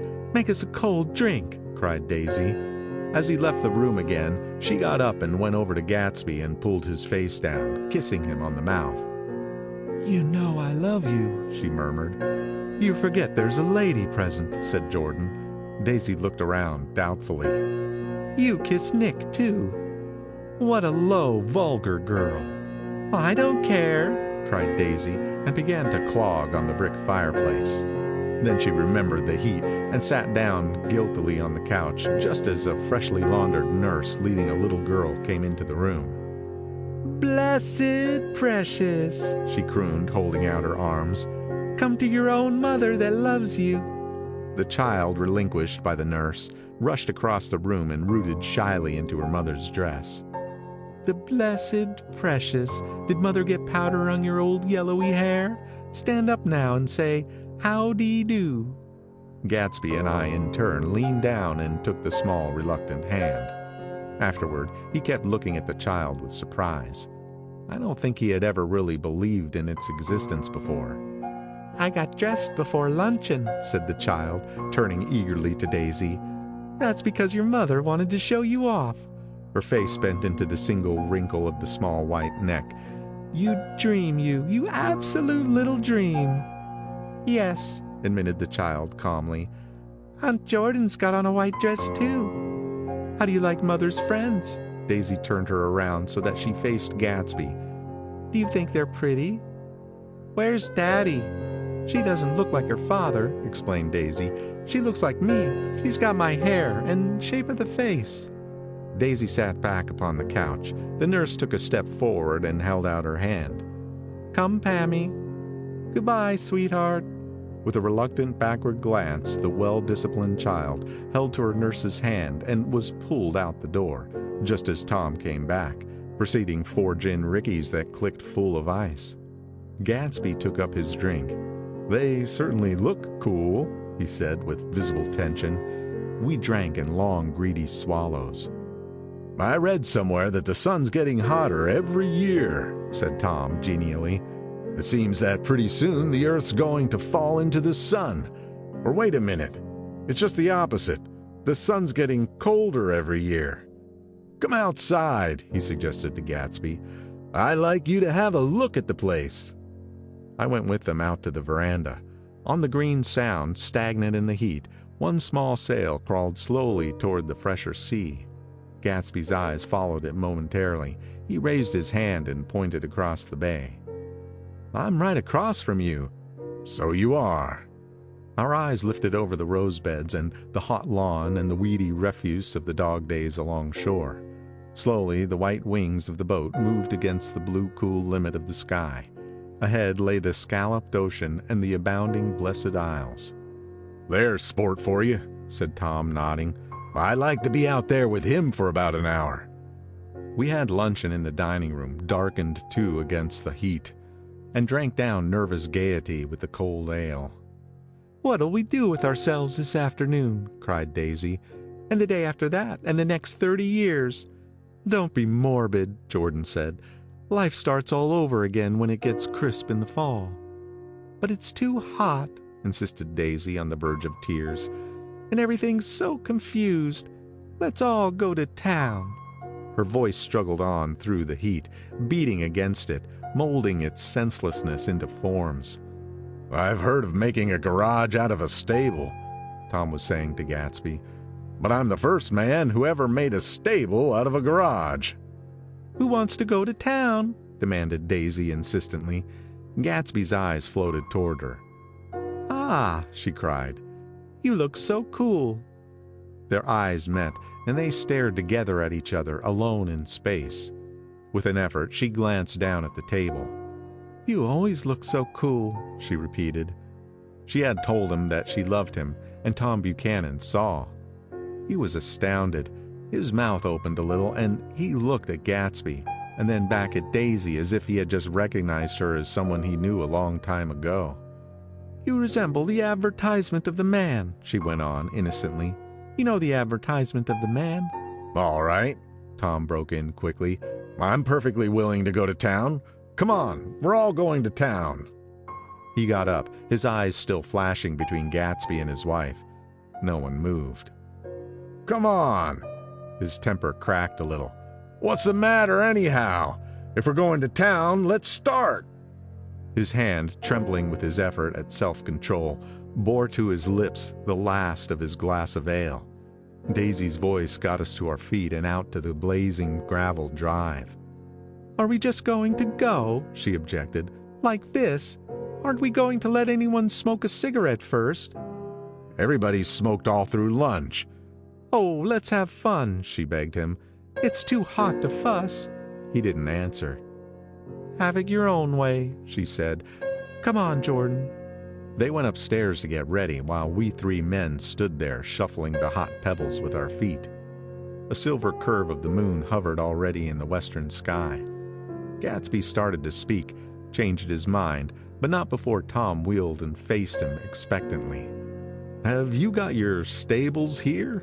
asked Gatsby with an effort. "About a quarter of a mile down the road." "Oh." A pause.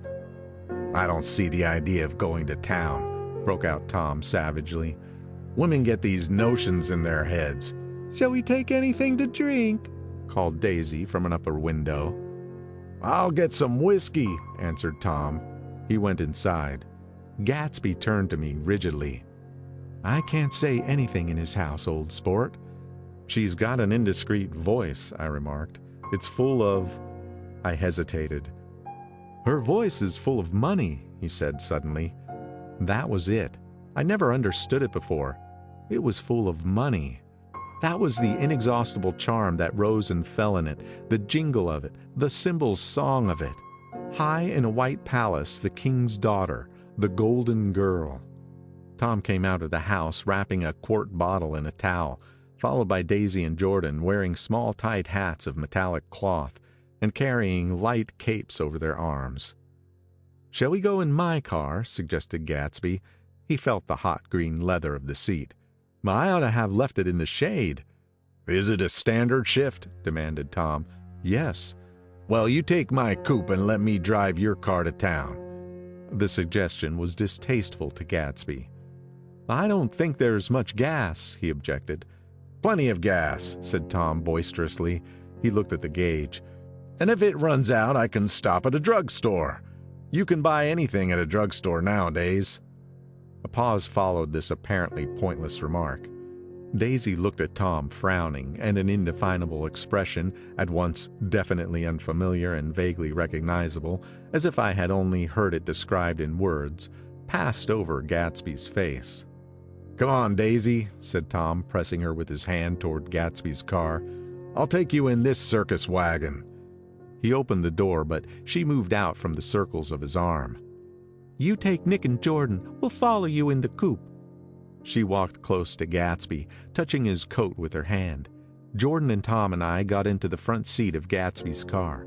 Tom pushed the unfamiliar gears tentatively, and we shot off into the oppressive heat, leaving them out of sight behind. "Did you see that?" demanded Tom. "See what?" He looked at me keenly, realizing that Jordan and I must have known all along. "You think I'm pretty dumb, don't you?" he suggested. "Perhaps I am, but I have almost second sight. Sometimes that tells me what to do. Maybe you don't believe that, but science—" He paused. The immediate contingency overtook him, pulled him back from the edge of theoretical abyss. "I've made a small investigation of this fellow," he continued. "I could have gone deeper if I'd known." "Do you mean you've been to a medium?" inquired Jordan humorously. "What?" Confused, he stared at us as we laughed. "A medium?" "About Gatsby." "About Gatsby? No, I haven't. I said I've been making a small investigation of his past." "And you found he was an Oxford man?" said Jordan helpfully. "An Oxford man?" He was incredulous. "Like hell he is. He wears a pink suit." "Nevertheless, he's an Oxford man." "Oxford, New Mexico," snorted Tom contemptuously. "Or something like that." "Listen, Tom, if you're such a snob, why did you invite him to lunch?" demanded Jordan crossly. "Daisy invited him. She knew him before we were married. God knows where." We were all irritable now with the fading ale, and aware of it, we drove for a while in silence. Then as Dr. 𝔸𝕦𝕝𝕐𝕒𝕥's faded eyes came into sight down the road, I remembered Gatsby's caution about gasoline. "We've got enough to get us to town," said Tom. "But there's a garage right here," objected Jordan. "I don't want to get stalled in this baking heat." Tom threw on both brakes impatiently, and we slid to an abrupt, dusty stop under Wilson's sign. After a moment, the proprietor emerged from the interior of his establishment and gazed hollow-eyed at the car. "Let's have some gas," cried Tom roughly. "What do you think we stopped for? To admire the view?" "I'm sick," said Wilson without moving. "Been sick all day." "What's the matter?" "I'm all run down." "Well, shall I help myself?" Tom demanded. "You sounded well enough on the phone." With an effort, Wilson left the shade in support of the doorway and, breathing hard, unscrewed the cap of the tank. In the sunlight, his face was green. "I didn't mean to interrupt your lunch," he said, "but I needed money pretty bad, and I was wondering what you were going to do with your old car." "How do you like this one?" inquired Tom. "I bought it last week." "It's a nice yellow one," said Wilson as he strained at the handle. "Like to buy it?" "Big chance." Wilson smiled faintly. "No, but I could make some money on the other." "What do you want money for all of a sudden?" "I've been here too long. I want to get away. My wife and I want to go west." "Your wife does?" exclaimed Tom, startled. "She's been talking about it for 10 years. He rested for a moment against the pump, shading his eyes. "And now she's going whether she wants to or not. I'm going to get her away." The coupe flashed by us with a flurry of dust and the flash of a waving hand. "What do I owe you?" demanded Tom harshly. "I just got too wised up to something funny the last 2 days," remarked Wilson. "That's why I want to get away. That's why I've been bothering you about the car." "What do I owe you?" $1.20. The relentless beating heat was beginning to confuse me, and I had a bad moment there before I realized that so far his suspicions hadn't alighted on Tom. He had discovered that Myrtle had some sort of life apart from him in another world, and the shock had made him physically sick. I stared at him and then at Tom, who had made a parallel discovery less than an hour before, and it occurred to me that there was no difference between men, in intelligence or race, so profound as the difference between the sick and the well. Wilson was so sick that he looked guilty, unforgivably guilty, as if he had just got some poor girl with child. "I'll let you have that car," said Tom. "I'll send it over tomorrow afternoon." That locality was always vaguely disquieting, even in the broad glare of afternoon, and now I turned my head as though I had been warned of something behind. Over the ash heaps, the giant eyes of Dr. 𝔸𝕦𝕝𝕐𝕒𝕏 kept their vigil, but I perceived after a moment that other eyes were regarding us with peculiar intensity from less than 20 feet away. In one of the windows over the garage, the curtains had been moved aside a little, and Myrtle Wilson was peering down at the car. So engrossed was she that she had no consciousness of being observed, and one emotion after another crept into her face like objects into a slowly developing picture. Her expression was curiously familiar. It was an expression I had often seen on women's faces, but on Myrtle Wilson's face it seemed purposeless and inexplicable until I realized that her eyes, wide with jealous terror, were fixed not on Tom, but on Jordan Baker, whom she took to be his wife. There is no confusion like the confusion of a simple mind, and as we drove away, Tom was feeling the hot whips of panic. His wife and his mistress, until an hour ago secure and inviolate, were slipping precipitately from his control. Instinct made him step on the accelerator with the double purpose of overtaking Daisy and leaving Wilson behind, and we sped along toward Astoria at 50 miles an hour, until among the spidery girders of the elevated, we came in sight of the easygoing blue coupe. "Those big movies around 50th Street are cool," suggested Jordan. "I love New York on summer afternoons when everyone's away. There's something very sensuous about it. Overripe, as if all sorts of funny fruits were going to fall into your hands." The word sensuous had the effect of further disquieting Tom. But before he could invent a protest, the coupe came to a stop, and Daisy signaled us to draw up alongside. "Where are we going?" she cried. "How about the movies?" "It's so hot," she complained. "You go. We'll ride around and meet you after." With an effort, her wit rose faintly. "We'll meet you on some corner. I'll be the man smoking 2 cigarettes." "We can't argue about it here," Tom said impatiently, as a truck gave out a cursing whistle behind us. "You follow me to the south side of Central Park, in front of the plaza." Several times he turned his head and looked back for their car, and if the traffic delayed them, he slowed up until they came into sight. I think he was afraid they would dart down a side street and out of his life forever. But they didn't, and we all took the less explicable step of engaging the parlor of a suite in the Plaza Hotel. The prolonged and tumultuous argument that ended by herding us into that room eludes me, though I have a sharp physical memory that, in the course of it, my underwear kept climbing like a damp snake around my leg, and intermittent beads of sweat raced cool across my back.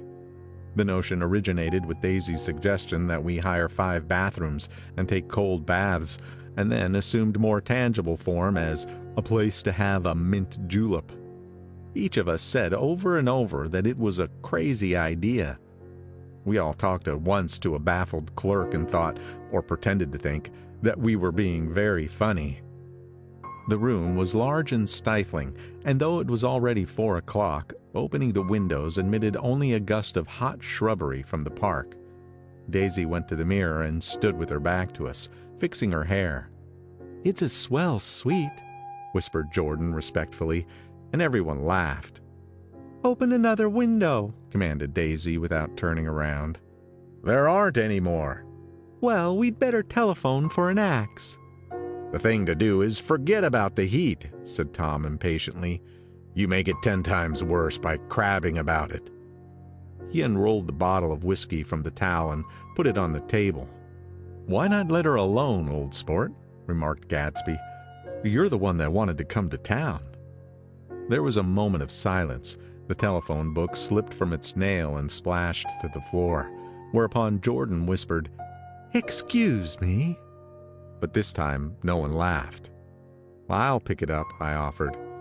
"I've got it." Gatsby examined the parted string, muttered, "Hum," in an interested way, and tossed the book on a chair. "That's a great expression of yours, isn't it?" said Tom sharply. "What is?" "All this old sport business. Where'd you pick that up?" "Now, see here, Tom," said Daisy, turning around from the mirror. "If you're going to make personal remarks, I won't stay here a minute. Call up and order some ice for the mint julep." As Tom took up the receiver, the compressed heat exploded into sound, and we were listening to the portentous chords of Mendelssohn's Wedding March from the ballroom below. "Imagine marrying anybody in this heat," cried Jordan dismally. "Still, I was married in the middle of June," Daisy remembered. "Louisville in June. Somebody fainted. Who was it fainted, Tom?" "Biloxi," he answered shortly. "A man named Biloxi. Biloxi, and he made boxes. That's a fact. And he was from Biloxi, Tennessee. They carried him into my house," appended Jordan, "because we lived just 2 doors from the church, and he stayed 3 weeks until Daddy told him he had to get out. The day after he left, Daddy died." After a moment, she added, "There wasn't any connection." "I used to know a Bill Biloxi from Memphis," I remarked. "That was his cousin. I knew his whole family history before he left. He gave me an aluminum putter that I use today." The music had died down as the ceremony began, and now a long cheer floated in at the window, followed by intermittent cries of "Yeah!" and finally by a burst of jazz as the dancing began. "We're getting old," said Daisy. "If we were young, we'd rise and dance." "Remember Biloxi," Jordan warned her. "Where'd you know him, Tom?" "Biloxi?" He concentrated with an effort. "I didn't know him. He was a friend of Daisy's." "He was not," she denied. "I never seen him before. He came down in a private car." "Well, he said he knew you. He said he was raised in Louisville. Asa Bird brought him around at the last minute and asked if we had room for him." Jordan smiled. "He was probably bumming his way home. He told me he was president of your class at Yale." Tom and I looked at each other blankly. "Biloxi? First place, we didn't have any president." Gatsby's foot beat a short, restless tattoo, and Tom eyed him suddenly. "By the way, Mr. Gatsby, I understand you're an Oxford man." "Not exactly." "Oh, yes, I understand you went to Oxford." "Yes, I went there." A pause, then Tom's voice, incredulous and insulting. "You must have gone there about the time Biloxi went to New Haven." Another pause. A waiter knocked and came in with crushed mint and ice, but the silence was unbroken by his "thank you" and the soft closing of the door. This tremendous detail was to be cleared up at last.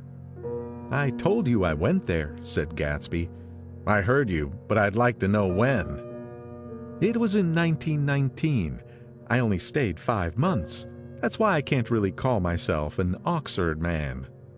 Tom glanced around to see if we mirrored his unbelief, but we were all looking at Gatsby. "It was an opportunity they gave to some of the officers after the armistice," he continued. "We could go to any of the universities in England or France." I wanted to get up and slap him on the back. I had one of those renewals of complete faith in him that I had experienced before.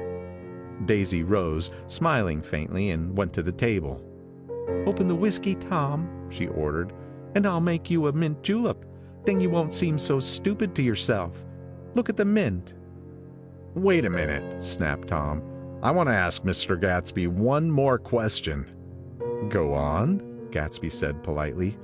"What kind of a row are you trying to cause in my house anyhow?" They were out in the open at last, and Gatsby was content.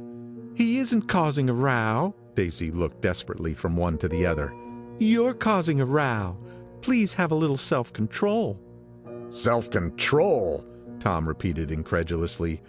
"I suppose the latest thing is to sit back and let Mr. Nobody from Nowhere make love to your wife. Well, if that's the idea, you can count me out. Nowadays, people begin by sneering at family life, family institutions. And next they'll throw everything overboard and have intermarriage between black and white." Flushed with his impassioned gibberish, he saw himself standing alone on the last barrier of civilization. "We're all white here," murmured Jordan. "I know I'm not very popular. I don't give big parties. I suppose you've got to make your house into a pigsty in order to have any friends. In the modern world." Angry as I was, as we all were, I was tempted to laugh whenever he opened his mouth. The transition from libertine to prig was so complete. "Well, I've got something to tell you, old sport," began Gatsby, but Daisy guessed at his intention. "Please don't," she interrupted helplessly. "Please, let's all go home. Why don't we all go home?" "That's a good idea." I got up. "Come on, Tom, nobody wants a drink." "I want to know what Mr. Gatsby has to tell me." "Your wife doesn't love you," said Gatsby. "She never loved you. She loves me." "You must be crazy!" exclaimed Tom automatically. Gatsby sprang to his feet, vivid with excitement. "She never loved you, do you hear?" he cried. "She only married you because I was poor and she was tired of waiting for me. It was a terrible mistake, but in her heart she never loved anyone except me." At this point, Jordan and I tried to go, but Tom and Gatsby insisted with competitive firmness that we remain, as though neither of them had anything to conceal and it would be a privilege to partake vicariously of their emotions. "Sit down, Daisy." Tom's voice groped unsuccessfully for the paternal note.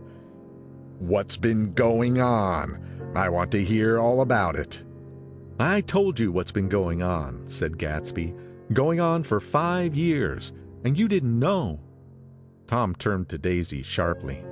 "You've been seeing this fellow for 5 years?" "Not seeing," said Gatsby. "No, we couldn't meet. But both of us loved each other all that time, old sport, and you didn't know. I used to laugh sometimes." But there was no laughter in his eyes. "To think that you didn't know." "Oh, that's all." Tom tapped his thick fingers together like a clergyman and leaned back in his chair. "You're crazy," he exploded. "I can't speak about what happened 5 years ago because I didn't know Daisy then. And I'll be damned if I see how you got within a mile of her unless you brought the groceries to the back door. But all the rest of that's a goddamned lie. Daisy loved me when she married me, and she loves me now." "No," said Gatsby, shaking his head. "She does, though. The trouble is that sometimes she gets foolish ideas in her head and doesn't know what she's doing." He nodded sagely. "And what's more, I love Daisy too. Once in a while I go off on a spree and make a fool of myself, but I always come back, and in my heart I love her all the time." "You're revolting," said Daisy. She turned to me, and her voice, dropping an octave lower, filled the room with thrilling scorn. "Do you know why we left Chicago? I'm surprised that they didn't treat you to the story of that little spree." Gatsby walked over and stood beside her. "Daisy, that's all over now," he said earnestly. "It doesn't matter anymore. Just tell him the truth, that you never loved him, and it's all wiped out forever." She looked at him blindly. "Why, how could I love him? Possibly." "You never loved him." She hesitated. Her eyes fell on Jordan and me with a sort of appeal, as though she realized at last what she was doing, and as though she had never all along intended doing anything at all. But it was done now. It was too late.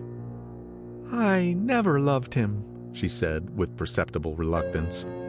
"Not at Kapiolani?" demanded Tom suddenly. "No." From the ballroom beneath, muffled and suffocating chords were drifting up on the hot waves of air. "Not that day I carried you down from the punch bowl to keep your shoes dry?" There was a husky tenderness in his tone. "Daisy!" "Please don't." Her voice was cold, but the rancor was gone from it. She looked at Gatsby. "There, Jay," she said, but her hand as she tried to light a cigarette was trembling. Suddenly she threw the cigarette and the burning match on the carpet. "Oh, you want too much," she cried to Gatsby. "I love you now. Isn't that enough? I can't help what's past." She began to sob helplessly. "I did love him once, but I loved you too." Gatsby's eyes opened and closed. "You loved me too," he repeated.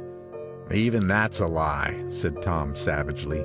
"She didn't know you were alive. Why, there's things between Daisy and me that you'll never know. Things that neither of us can ever forget." The words seemed to bite physically into Gatsby. "I want to speak to Daisy alone," he insisted. "She's all excited now." "Even alone, I can't say I never loved Tom," she admitted in a pitiful voice. "It wouldn't be true." "Of course it wouldn't," agreed Tom. She turned to her husband. "As if it mattered to you," she said. "Of course it matters. I'm going to take better care of you from now on." "You don't understand," said Gatsby with a touch of panic. "You're not going to take care of her any more." "I'm not?" Tom opened his eyes wide and laughed. He could afford to control himself now. "Why's that?" "Daisy's leaving you." "Nonsense." "I am, though," she said with a visible effort. "She's not leaving me." Tom's words suddenly leaned down over Gatsby. "Certainly not for a common swindler who'd have to steal the ring to put on her finger." "I won't stand this," cried Daisy. "Oh, please, let's get out." "Who are you, anyhow?" broke out Tom. "You're one of that bunch that hangs around with Meyer Wolfsheim. That much I happen to know. I've made a little investigation into your affairs, and I'll carry it further tomorrow." "You can suit yourself about that, old sport," said Gatsby steadily. "I found out what your drug stores were." He turned to us and spoke rapidly. "He and this Wolfsheim bought up a lot of side street drugstores here and in Chicago and sold grain alcohol over the counter. That's one of his little stunts. I picked him for a bootlegger the first time I saw him, and I wasn't far wrong." "But what about it?" said Gatsby politely. "I guess your friend Walter Chase wasn't too proud to come in on it." "And you left him in the lurch, didn't you? You let him go to jail for a month over in New Jersey. God, you ought to hear Walter on the subject of you." "He came to us dead broke. He was very glad to pick up some money, old sport." "Don't you call me old sport," cried Tom. Gatsby said nothing. "Walter could have you up on the betting laws too, but Wolfsheim scared him into shutting his mouth." That unfamiliar yet recognizable look was back again in Gatsby's face. "That drugstore business was just small change," continued Tom slowly. "But you've got something on now that Walter's afraid to tell me about." I glanced at Daisy, who was staring terrified between Gatsby and her husband, and at Jordan, who had begun to balance an invisible but absorbing object on the tip of her chin. Then I turned back to Gatsby and was startled by his expression. He looked, and this is said in all contempt for the babbled slander of his garden, as if he had killed a man. For a moment, the set of his face could be described in just that fantastic way. It passed, and he began to talk excitedly to Daisy, denying everything, defending his name against accusations that had not been made. But with every word she was drawing further and further into herself. So he gave that up, and only the dead dream fought on as the afternoon slipped away, trying to touch what was no longer tangible, struggling unhappily, undespairingly toward the lost voice across the room. The voice begged again to go. "Please, Tom, I can't stand this anymore." Her frightened eyes told that whatever intentions, whatever courage she had had, were definitely gone. "You two start on home, Daisy," said Tom, "in Mr. Gatsby's car." She looked at Tom, alarmed now, but he insisted with magnanimous scorn. "Go on. He won't annoy you. I think he realizes that his presumptuous little flirtation is over." They were gone, without a word, snapped out, made accidental, isolated like ghosts, even from our pity. After a moment, Tom got up and began wrapping the unopened bottle of whiskey in the towel. "Want any of this stuff? Jordan? Nick?" I didn't answer. "Nick?" he asked again. "What? Want any?" "No. I just remembered that today's my birthday." I was 30. Before me stretched the portentous, menacing road of a new decade. It was 7 o'clock when we got into the coupe with him and started for Long Island. Tom talked incessantly, exulting and laughing, but his voice was as remote from Jordan and me as the foreign clamor on the sidewalk or the tumult of the elevated overhead. Human sympathy has its limits, and we were content to let all their tragic arguments fade with the city lights behind. 30. The promise of a decade of loneliness, a thinning list of single men to know, a thinning briefcase of enthusiasm, thinning hair. But there was Jordan beside me, who, unlike Daisy, was too wise ever to carry well-forgotten dreams from age to age. As we passed over the dark bridge, her wan face fell lazily against my coat's shoulder, and the formidable stroke of 30 died away with the reassuring pressure of her hand. So we drove on toward death through the cooling twilight. The young Greek 𝔾𝕐𝕐𝕒, who ran the coffee joint beside the ash heaps, was the principal witness at the inquest. He had slept through the heat until after 5, when he strolled over to the garage and found George Wilson sick in his office. Really sick. Pale as his own pale hair and shaking all over. 𝔾𝕐𝕐𝕒 advised him to go to bed, but Wilson refused, saying that he'd miss a lot of business if he did. While his neighbor was trying to persuade him, a violent racket broke out overhead. "I've got my wife locked up in there," explained Wilson calmly. "She's going to stay there till the day after tomorrow, and then we're going to move away." 𝔾𝕐𝕐𝕒 was astonished. They had been neighbors for 4 years, and Wilson had never seemed faintly capable of such a statement. Generally, he was one of these worn-out men. When he wasn't working, he sat on a chair in the doorway and stared at the people and the cars that passed along the road. When anyone spoke to him, he invariably laughed in an agreeable, colorless way. He was his wife's man and not his own. So naturally, 𝔾𝕐𝕐𝕒 tried to find out what had happened, but Wilson wouldn't say a word. Instead, he began to throw curious, suspicious glances at his visitor and ask him what he'd been doing at certain times on certain days. Just as the latter was getting uneasy, some workmen came past the door bound for his restaurant, and 𝔾𝕐𝕐𝕒 took the opportunity to get away. intending to come back later. But he didn't.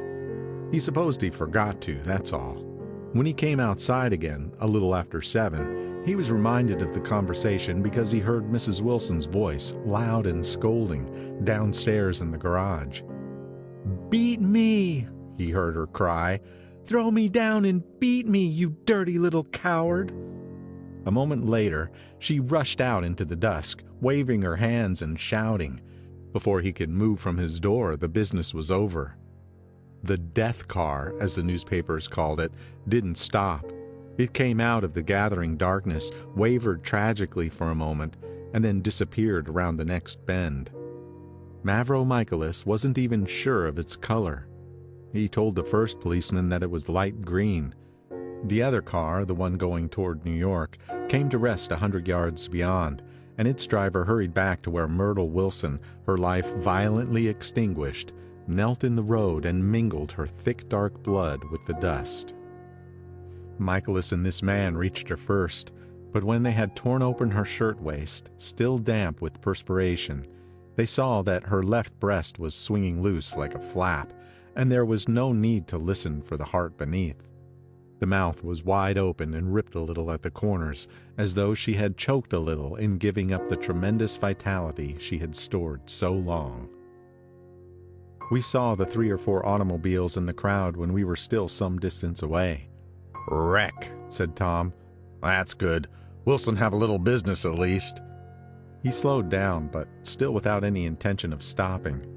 Until, as we came nearer, the hushed, intent faces of the people at the garage door made him automatically put on the brakes. "We'll take a look," he said doubtfully. "Just a look." I became aware now of a hollow wailing sound which issued incessantly from the garage, a sound which, as we got out of the coupe and walked toward the door, resolved itself into the words, "Oh my God," uttered over and over in a gasping moan. "There's some bad trouble here," said Tom excitedly. He reached up on tiptoes and peered over a circle of heads into the garage, which was lit only by a yellow light in a swinging metal basket overhead. Then he made a harsh sound in his throat, and with a violent thrusting movement of his powerful arms, pushed his way through. The circle closed up again with a running murmur of expostulation. It was a minute before I could see anything at all. Then new arrivals deranged the line, and Jordan and I were pushed suddenly inside. Myrtle Wilson's body, wrapped in a blanket and then in another blanket, as though she suffered from a chill in the hot night, lay on a work table by the wall, and Tom, with his back to us, was bending over it, motionless. Next to him stood a motorcycle policeman, taking down names with much sweat and correction in a little book. At first, I couldn't find the source of the high, groaning words that echoed clamorously through the bare garage. Then I saw Wilson standing on the raised threshold of his office, swaying back and forth and holding to the doorposts with both hands. Some man was talking to him in a low voice and attempting from time to time to lay a hand on his shoulder, but Wilson neither heard nor saw. His eyes would drop slowly from the swinging light to the laden table by the wall, and then jerk back to the light again, and he gave out incessantly his high, horrible call. "Oh my God! Oh my God! Oh my God! Oh my God!" Presently, Tom lifted his head with a jerk and, after staring around the garage with glazed eyes, addressed a mumbled, incoherent remark to the policeman. "M-A-V," the policeman was saying. "O, no, R," corrected the man. "M-A-V-R-O."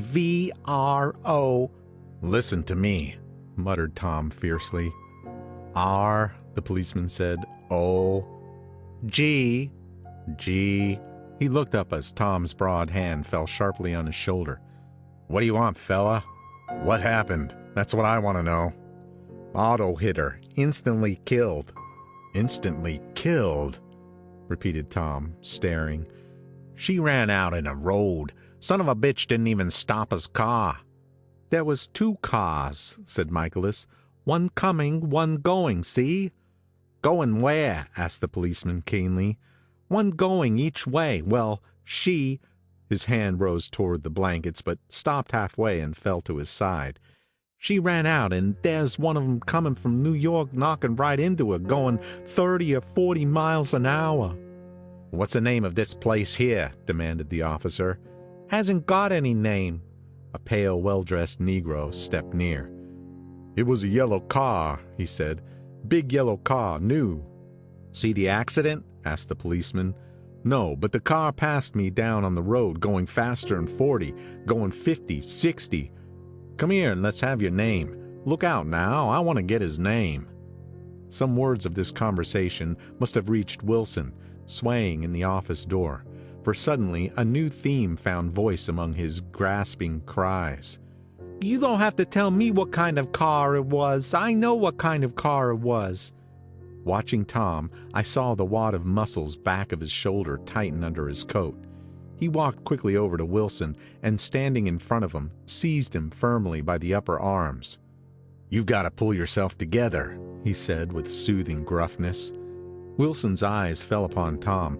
He started up on his tiptoes and then would have collapsed to his knees had not Tom held him upright. "Listen," said Tom, shaking him a little.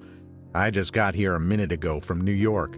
I was bringing you that coupe we've been talking about. That yellow car I was driving this afternoon wasn't mine.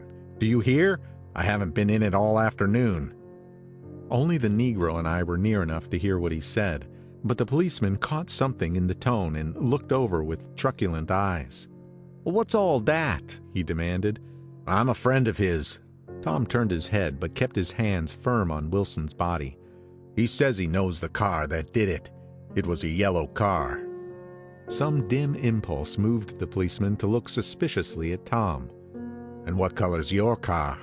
"It's a blue car, a coupe." "We've come straight from New York," I said. Someone who had been driving a little behind us confirmed this, and the policeman turned away. "Now, if you'll let me have that name again correct." Picking up Wilson like a doll, Tom carried him into the office, set him down in a chair, and came back. "If somebody'll come here and sit down with him," he snapped authoritatively. We watched a while the two men standing closest glanced at each other and went unwillingly into the room. Then Tom shut the door on them and came down the single step, his eyes avoiding the table.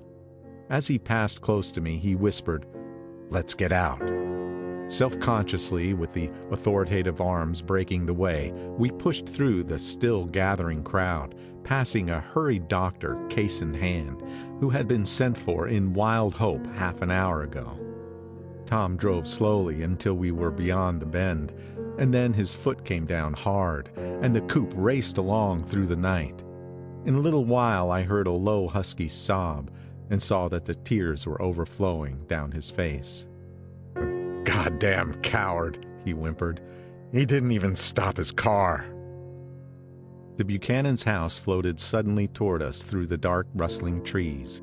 Tom stopped beside the porch and looked up at the second floor, where two windows bloomed with light among the vines. "Daisy's home," he said. As we got out of the car, he glanced at me and frowned slightly. "I ought to have dropped you in West Egg, Nick. There's nothing we can do tonight." A change had come over him, and he spoke gravely and with decision. As we walked across the moonlight gravel to the porch, he disposed of the situation in a few brisk phrases. "I'll telephone for a taxi to take you home, and while you're waiting, you and Jordan better go in the kitchen and have them get you some supper, if you want any." He opened the door. "Come in." "No thanks, but I'd be glad if you'd order me the taxi. I'll wait outside." Jordan put her hand on my arm. "Won't you come in, Nick?" "No thanks." I was feeling a little sick and I wanted to be alone, but Jordan lingered for a moment more. "It's only 9:30, she said. I'd be damned if I'd go in. I'd had enough of all of them for one day, and suddenly that included Jordan too. She must have seen something of this in my expression, for she turned abruptly away and ran up the porch steps into the house. I sat down for a few minutes with my head in my hands until I heard the phone taken up inside and the butler's voice calling a taxi. Then I walked slowly down the drive away from the house, intending to wait by the gate. I hadn't gone 20 yards when I heard my name, and Gatsby stepped from between two bushes into the path. I must have felt pretty weird by that time, because I could think of nothing except the luminosity of his pink suit under the moon. "What are you doing?" I inquired. "Just standing here, old sport." Somehow that seemed a despicable occupation. For all I knew, he was going to rob the house in a moment. I wouldn't have been surprised to see sinister faces, the faces of Wolfsheim's people, standing behind him in the dark shrubbery. "Did you see any trouble on the road?" he asked after a minute. "Yes." He hesitated. "Was she killed?" "Yes." "I thought so. I told Daisy I thought so. It's better that the shock should all come at once. She stood it pretty well." He spoke as if Daisy's reaction was the only thing that mattered. "I got to West Egg by a side road," he went on, "and left the car in my garage. I don't think anybody saw us, but of course I can't be sure." I disliked him so much by this time that I didn't find it necessary to tell him he was wrong. "Who was the woman?" he inquired. "Her name was Wilson. Her husband owns the garage." "How the devil did it happen?" "Well, I tried to swing the wheel." He broke off, and suddenly I guessed at the truth. "Was Daisy driving?" "Yes," he said after a moment. "But of course I'll say I was. You see, when we left New York, she was very nervous and thought it would steady her to drive. And this woman rushed out at us just as we were passing a car coming the other way. It all happened in a minute, but it seemed to me that she wanted to speak to us. Thought we were somebody she knew.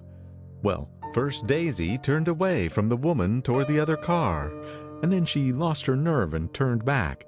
The second my hand reached the wheel, I felt the shock. It must have killed her instantly." "It ripped her open." "Don't tell me, old sport." He winced. "Anyhow, Daisy stepped on it. I tried to make her stop, but she couldn't, so I pulled on the emergency brake. Then she fell over into my lap and I drove on." "She'll be all right tomorrow," he said presently. "I'm just going to wait here and see if he tries to bother her about that unpleasantness this afternoon. She's locked herself into her room, and if he tries any brutality, she's going to turn the light out and on again." "He won't touch her," I said. "He's not thinking about her." "I don't trust him, old sport." "How long are you going to wait?" "All night if necessary. Anyhow, till they all go to bed." A new point of view occurred to me. Suppose Tom found out that Daisy had been driving. He might think he saw a connection in it. He might think anything. I looked at the house. There were 2 or 3 bright windows downstairs and the pink glow from Daisy's room on the ground floor. "You wait here," I said. "I'll see if there's any sign of a commotion." I walked back along the border of the lawn, traversed the gravel softly, and tiptoed up the veranda steps. The drawing-room curtains were open, and I saw that the room was empty. Crossing the porch where we had dined that June night 3 months before, I came to a small rectangle of light which I guessed was the pantry window. The blind was drawn, but I found a rift at the sill. Daisy and Tom were sitting opposite each other at the kitchen table, with a plate of cold fried chicken between them and 2 bottles of ale. He was talking intently across the table at her, and in his earnestness his hand had fallen upon and covered her own. Once in a while she looked up at him and nodded in agreement. They weren't happy, and neither of them had touched the chicken or the ale. And yet they weren't unhappy either. There was an unmistakable air of natural intimacy about the picture, and anybody would have said that they were conspiring together. As I tiptoed from the porch, I heard my taxi feeling its way along the dark road toward the house. Gatsby was waiting where I had left him in the drive. "Is it all quiet up there?" he asked anxiously. "Yes, it's all quiet." I hesitated. "You better come home and get some sleep." He shook his head. "I want to wait here till Daisy goes to bed. Good night, old sport." He put his hands in his coat pockets and turned back eagerly to his scrutiny of the house, as though my presence marred the sacredness of the vigil. So I walked away and left him standing there in the moonlight, watching over nothing. End of Chapter 7. Chapter 8. I couldn't sleep all night. A foghorn was groaning incessantly on the sound, and I tossed half sick between grotesque reality and savage, frightening dreams. Toward dawn, I heard a taxi go up Gatsby's drive, and immediately I jumped out of bed and began to dress. I felt that I had something to tell him, something to warn him about, and morning would be too late. Crossing his lawn, I saw that his front door was still open, and he was leaning against a table in the hall, heavy with dejection or sleep. "Nothing happened," he said wanly. "I waited, and about 4 o'clock she came to the window and stood there for a minute, and then turned out the light." His house had never seemed so enormous to me as it did that night when we hunted through the great rooms for cigarettes. We pushed aside curtains that were like pavilions and felt over innumerable feet of dark wall for electric light switches. Once I tumbled with a sort of splash upon the keys of a ghostly piano. There was an inexplicable amount of dust everywhere, and the rooms were musty, as though they hadn't been aired for many days. I found the humidor on an unfamiliar table, with 2 stale, dry cigarettes inside. Throwing open the French windows of the drawing room, we sat smoking out into the darkness. "You ought to go away," I said. "It's pretty certain they'll trace your car." "Go away? Now, old sport?" "Go to Atlantic City for a week, or up to Montreal." He wouldn't consider it. He couldn't possibly leave Daisy until he knew what she was going to do. He was clutching at some last hope, and I couldn't bear to shake him free. It was this night that he told me the strange story of his youth with Dan Cody. Told it to me because Jay Gatsby had broken up like glass against Tom's hard malice, and the long secret extravaganza was played out. I think he would have acknowledged anything now without reserve, but he wanted to talk about Daisy. She was the first nice girl he had ever known. In various unrevealed capacities he had come in contact with such people, but always with indiscernible barbed wire between. He found her excitingly desirable. He went to her house at first with other officers from Camp Taylor, then alone. It amazed him. He had never been in such a beautiful house before. But what gave it an air of breathless intensity was that Daisy lived there. It was as casual a thing to her as his tent out at camp was to him. There was a ripe mystery about it, a hint of bedrooms upstairs more beautiful and cool than other bedrooms, of gay and radiant activities taking place through its corridors, and of romances that were not musty and laid away already in lavender, but fresh and breathing and redolent of this year's shining motor cars, and of dances whose flowers were scarcely withered. It excited him, too, that many men had already loved Daisy. It increased her value in his eyes. He felt their presence all about the house, pervading the air with the shades and echoes of still vibrant emotions. But he knew that he was in Daisy's house by a colossal accident. However glorious might be his future as Jay Gatsby, he was at present a penniless young man without a past, and at any moment the invisible cloak of his uniform might slip from his shoulders. So he made the most of his time. He took what he could get, ravenously and unscrupulously. Eventually he took Daisy one still October night, took her because he had no real right to touch her hand. He might have despised himself, for he had certainly taken her under false pretenses. I don't mean that he had traded on his phantom millions, but he had deliberately given Daisy a sense of security. He let her believe that he was a person from such the same strata as herself, that he was fully able to take care of her. As a matter of fact, he had no such facilities. He had no comfortable family standing behind him, and he was liable at the whim of an impersonal government to be blown anywhere about the world. But he didn't despise himself, and it didn't turn out as he imagined. He had intended, probably, to take what he could and go, but now he found that he had committed himself to the following of a grail. He knew that Daisy was extraordinary, but he didn't realize just how extraordinary a nice girl could be. She vanished into her rich house, into her rich, full life, leaving Gatsby nothing. He felt married to her, that was all. When they met again 2 days later, it was Gatsby who was breathless, who was somehow betrayed. Her porch was bright with the bought luxury of starshine. The wicker of the settee squeaked fashionably as it turned toward him, and he kissed her curious and lovely mouth. She had caught a cold, and it made her voice huskier and more charming than ever, and Gatsby was overwhelmingly aware of the youth and mystery that wealth imprisons and preserves, of the freshness of many clothes, and of Daisy, gleaming like silver, safe and proud above the hot struggles of the poor. I can't describe to you how surprised I was to find out I loved her, old sport. I even hoped for a while that she'd throw me over, but she didn't, because she was in love with me, too. She thought I knew a lot because I knew different things from her. Well, there I was, way off my ambitions, getting deeper in love every minute, and all of a sudden, I didn't care. What was the use of doing great things if I could have a better time telling her what I was going to do? On the last afternoon before he went abroad, he sat with Daisy in his arms for a long, silent time. It was a cold fall day, the fire in the room and her cheeks flushed. Now and then she moved and she changed his arm a little, and once he kissed her dark shining hair. The afternoon had made them tranquil for a while, as if to give them a deep memory of the long parting the next day promised. They had never been closer in their month of love, nor communicated more profoundly one with another than when she brushed silent lips against his coat's shoulder, or when he touched the end of her fingers gently as though they were asleep. He did extraordinarily well in the war.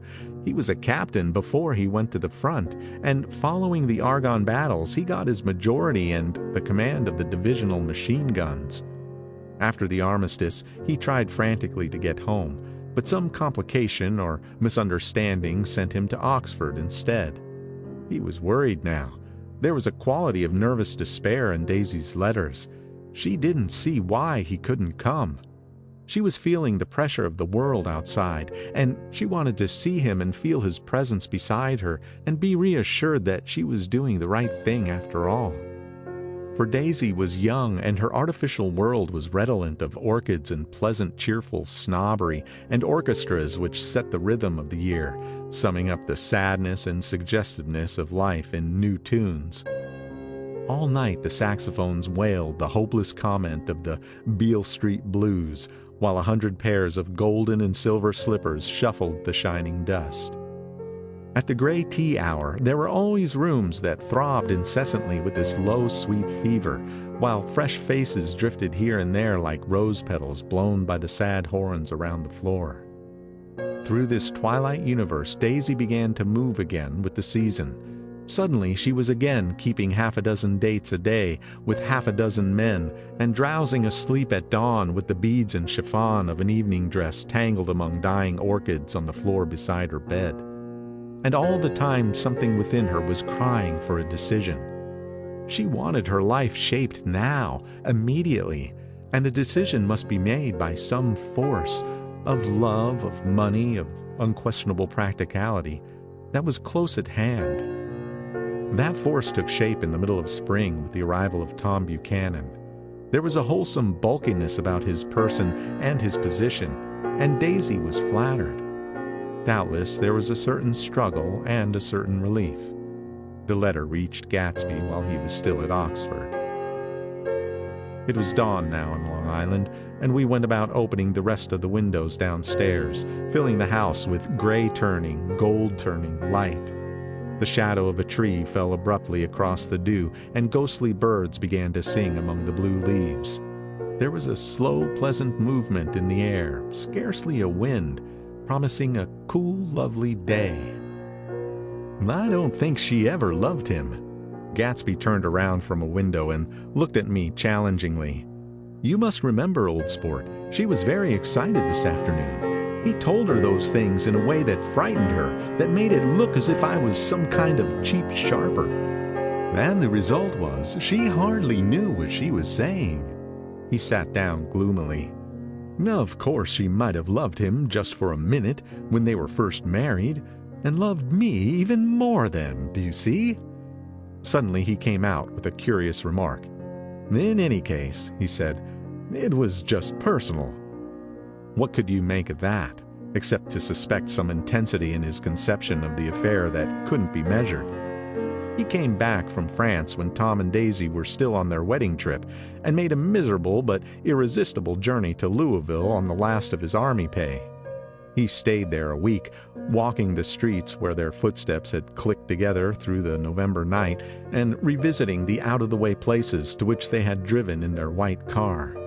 Just as Daisy's house had always seemed to him more mysterious and gay than other houses, so his idea of the city itself, even though she was gone from it, was pervaded with this melancholy beauty.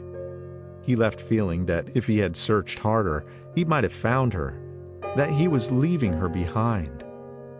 The day coach, he was penniless now, was hot.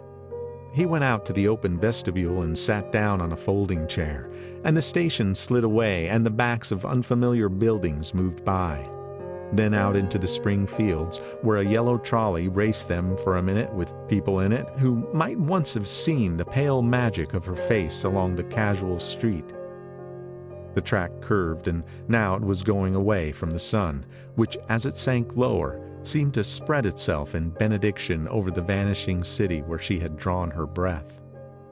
He stretched out his hand desperately, as if to snatch only a wisp of air, to save a fragment of the spot that she had made lovely for him. But it was all going by too fast now for his blurred eyes, and he knew that he had lost that part of it, the freshest and the best, forever.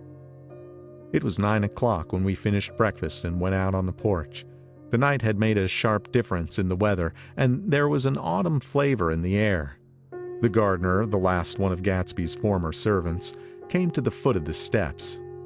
"I'm going to drain the pool today, Mr. Gatsby.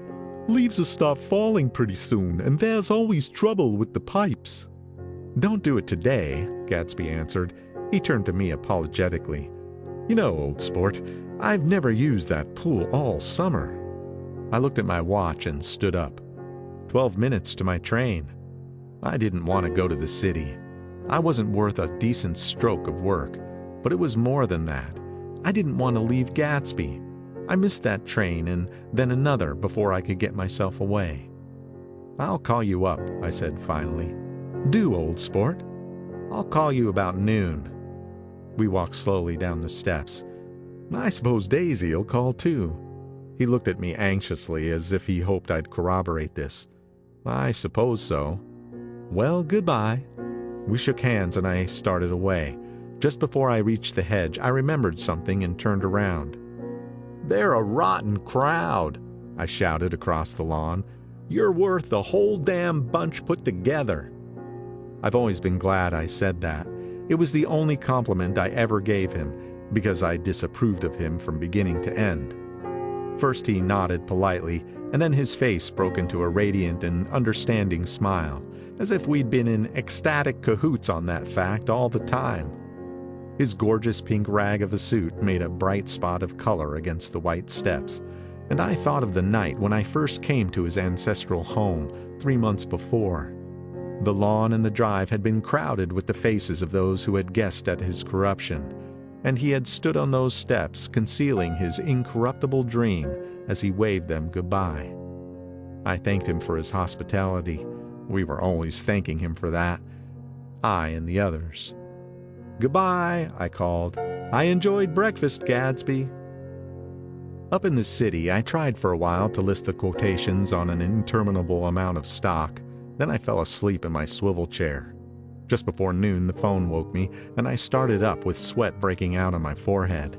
It was Jordan Baker. She often called me up at this hour because the uncertainty of her own movements between hotels and clubs and private houses made her hard to find in any other way. Usually her voice came over the wire as something fresh and cool, as if a divot from a green golf links had come sailing in at the office window. But this morning it seemed harsh and dry. "I've left Daisy's house," she said. "I'm at Hempstead, and I'm going down to Southampton this afternoon."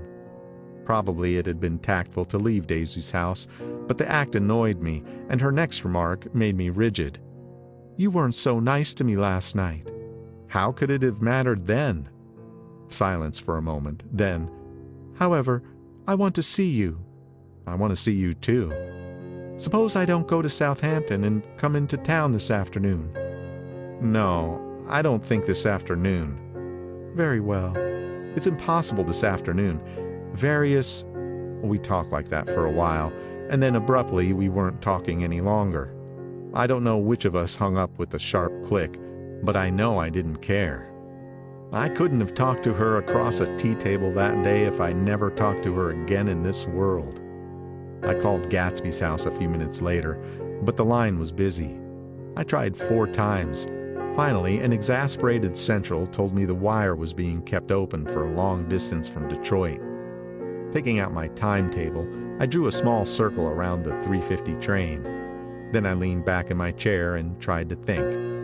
It was just noon. When I passed the ash heaps on the train that morning, I had crossed deliberately to the other side of the car. I supposed there would be a curious crowd around there all day, with little boys searching for dark spots in the dust, and some garrulous man telling over and over what had happened, until it became less and less real, even to him, and he could tell it no longer, and Myrtle Wilson's tragic achievement was forgotten.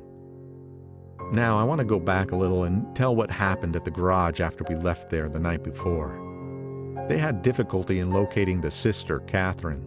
She must have broken her rule against drinking that night, for when she arrived she was stupid with liquor and unable to understand that the ambulance had already gone to Flushing. When they convinced her of this, she immediately fainted, as if that was the intolerable part of the affair. Someone, kind or curious, took her in his car and drove her in the wake of her sister's body. Until long after midnight, a changing crowd lapped up against the front of the garage, while George Wilson rocked himself back and forth on the couch inside.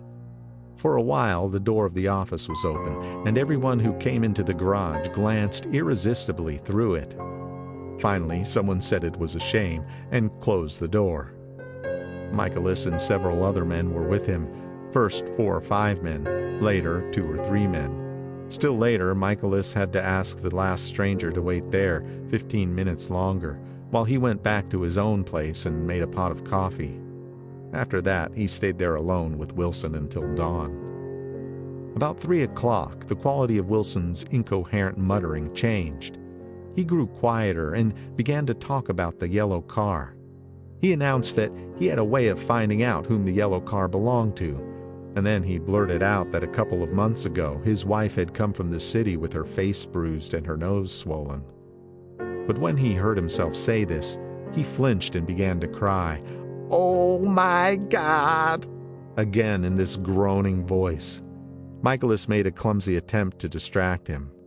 "How long have you been married, George? Come on there and try to sit a minute and answer my question. How long have you been married?" 12 years. "Ever had any children? Come on, George, sit still. I asked you a question. Did you ever have any children?"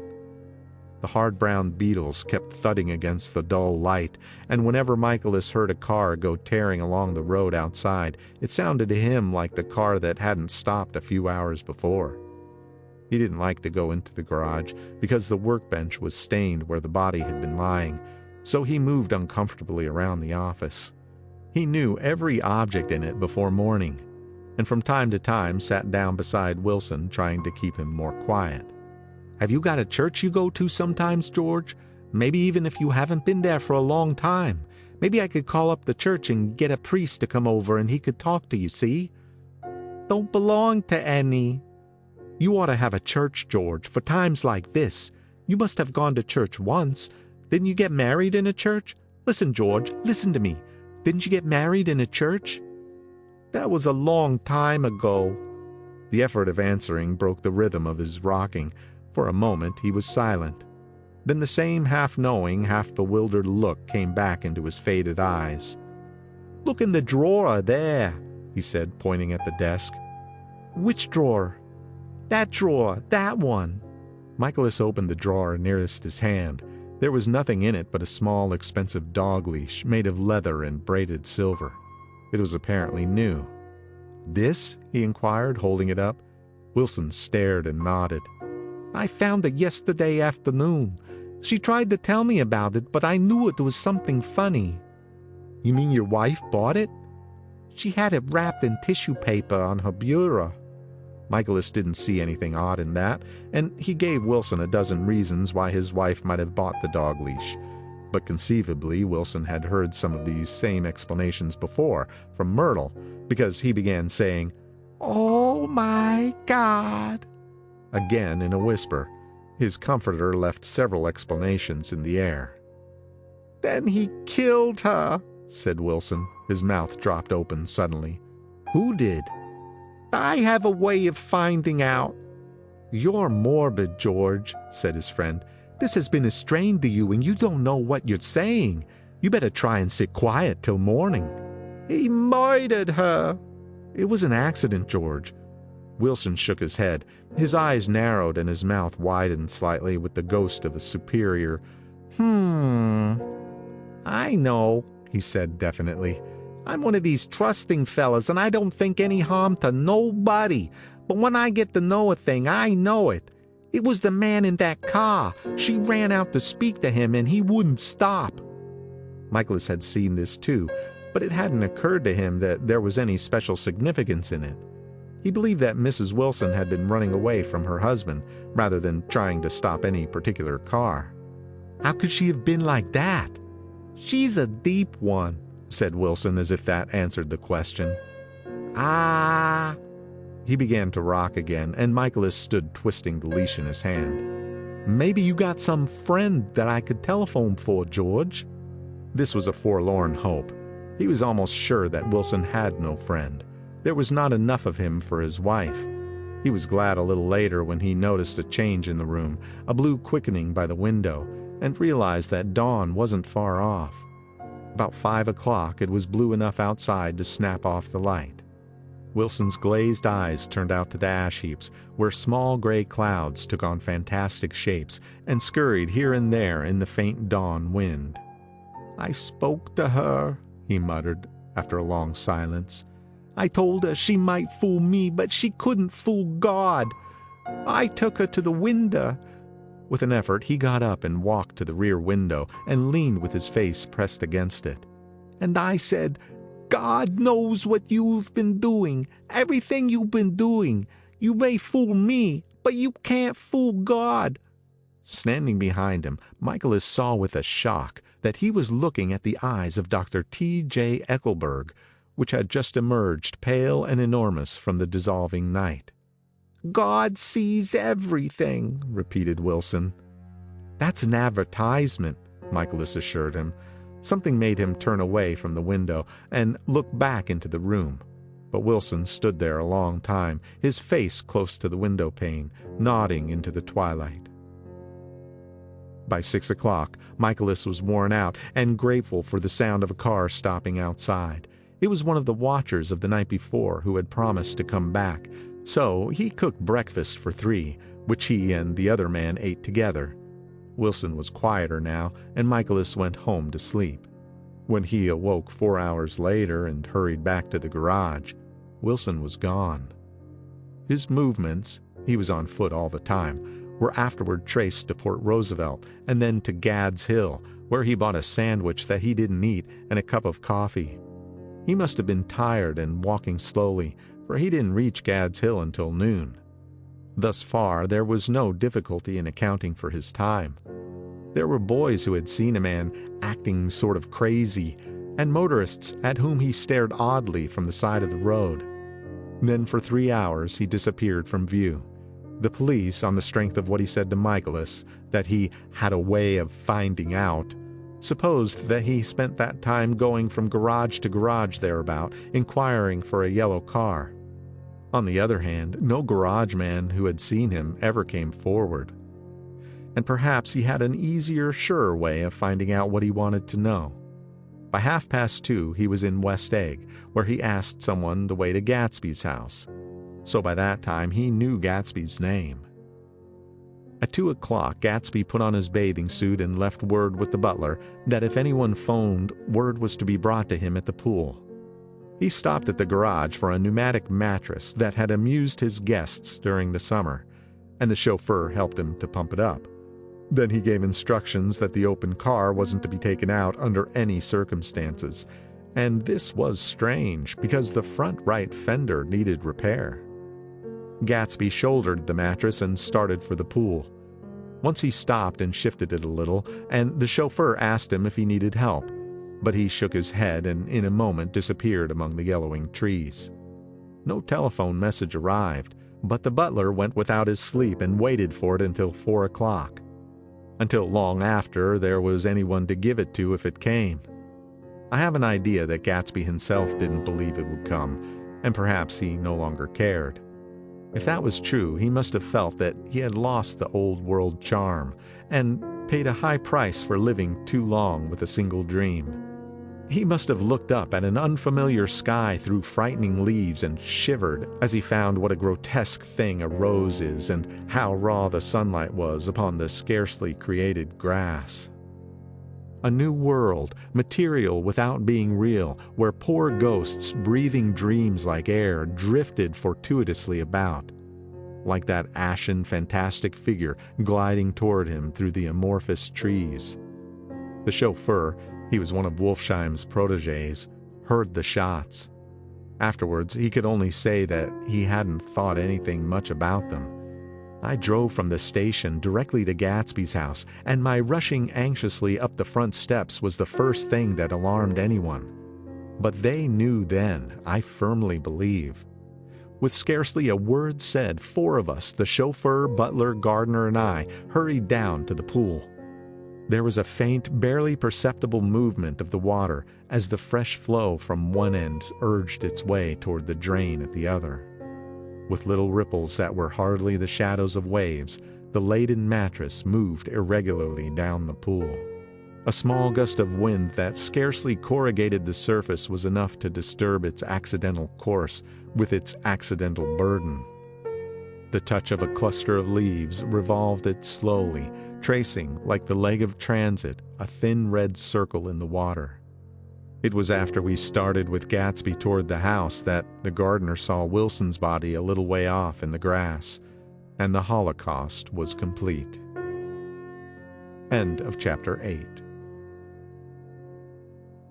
Chapter 9.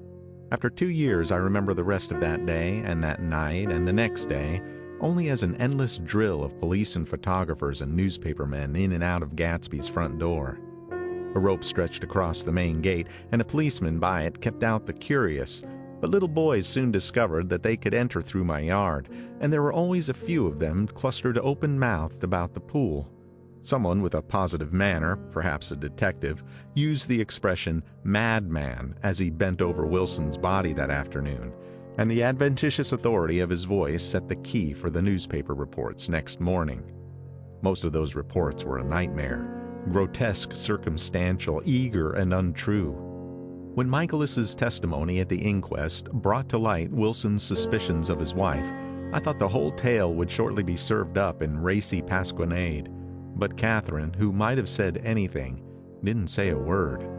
She showed a surprising amount of character about it, too, looked at the coroner with determined eyes under that corrected brow of hers, and swore that her sister had never seen Gatsby, that her sister was completely happy with her husband, that her sister had been into no mischief whatever. She convinced herself of it and cried into her handkerchief, as if the very suggestion was more than she could endure. So Wilson was reduced to a man deranged by grief, in order that the case might remain in its simplest form. And it rested there. But all this part of it seemed remote and unessential. I found myself on Gatsby's side, and alone. From the moment I telephoned news of the catastrophe to West Egg Village, every surmise about him and every practical question was referred to me. At first I was surprised and confused. Then, as he lay in his house and didn't move or breathe or speak, hour upon hour, it grew upon me that I was responsible, because no one else was interested. Interested, I mean, with that intense personal interest to which everyone has some vague right at the end. I called up Daisy half an hour after we found him, called her instinctively and without hesitation, but she and Tom had gone away early that afternoon and taken baggage with them. Left no address? No. Say when they'd be back? No. Any idea where they are, how I could reach them? I don't know, can't say. I wanted to get somebody for him. I wanted to go into the room where he lay and reassure him. I'll get somebody for you, Gatsby. Don't worry. Just trust me and I'll get somebody for you. Meyer Wolfshine's name wasn't in the phone book. The butler gave me his office address on Broadway, and I called information. But by the time I had the number, it was long after 5, and no one answered the phone. Will you ring again? I've rung 3 times. It's very important. Sorry, I'm afraid no one's there. I went back to the drawing room and thought for an instant that they were chance visitors, all these official people who suddenly filled it. But though they drew back the sheet and looked at Gatsby with shocked eyes, his protest continued in my brain. Look here, old sport, you've got to get somebody for me. You've got to try hard. I can't go through this alone. Somebody started to ask me questions, but I broke away and, going upstairs, looked hastily through the unlocked parts of his desk. He'd never told me definitely that his parents were dead, but there was nothing, only the picture of Dan Cody, a token of forgotten violence, staring down from the wall. Next morning, I sent the butler to New York with a letter to Wolfsheim, which asked for information and urged him to come out on the next train.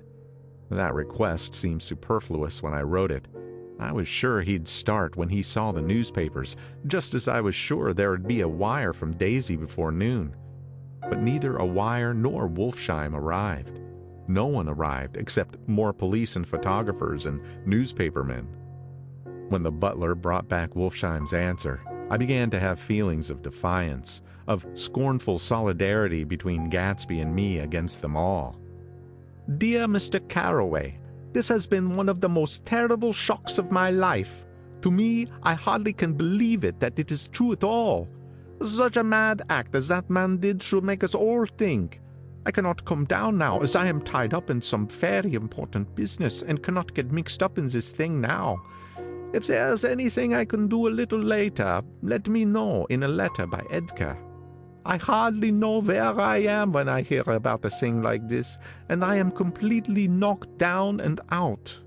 Yours truly, Meyer Wolfsheim. And then hastily addenda beneath. Let me know about the funeral, etc. Do not know his family at all. When the phone rang that afternoon and long distance said Chicago was calling, I thought this would be Daisy at last. But the connection came through as a man's voice, very thin and far away. This is Schlegel speaking. Yes? The name was unfamiliar. Hell of a note, isn't it? Get my wire? There haven't been any wires. Young Park's in trouble, he said rapidly. They picked him up when he handed the bonds over the counter.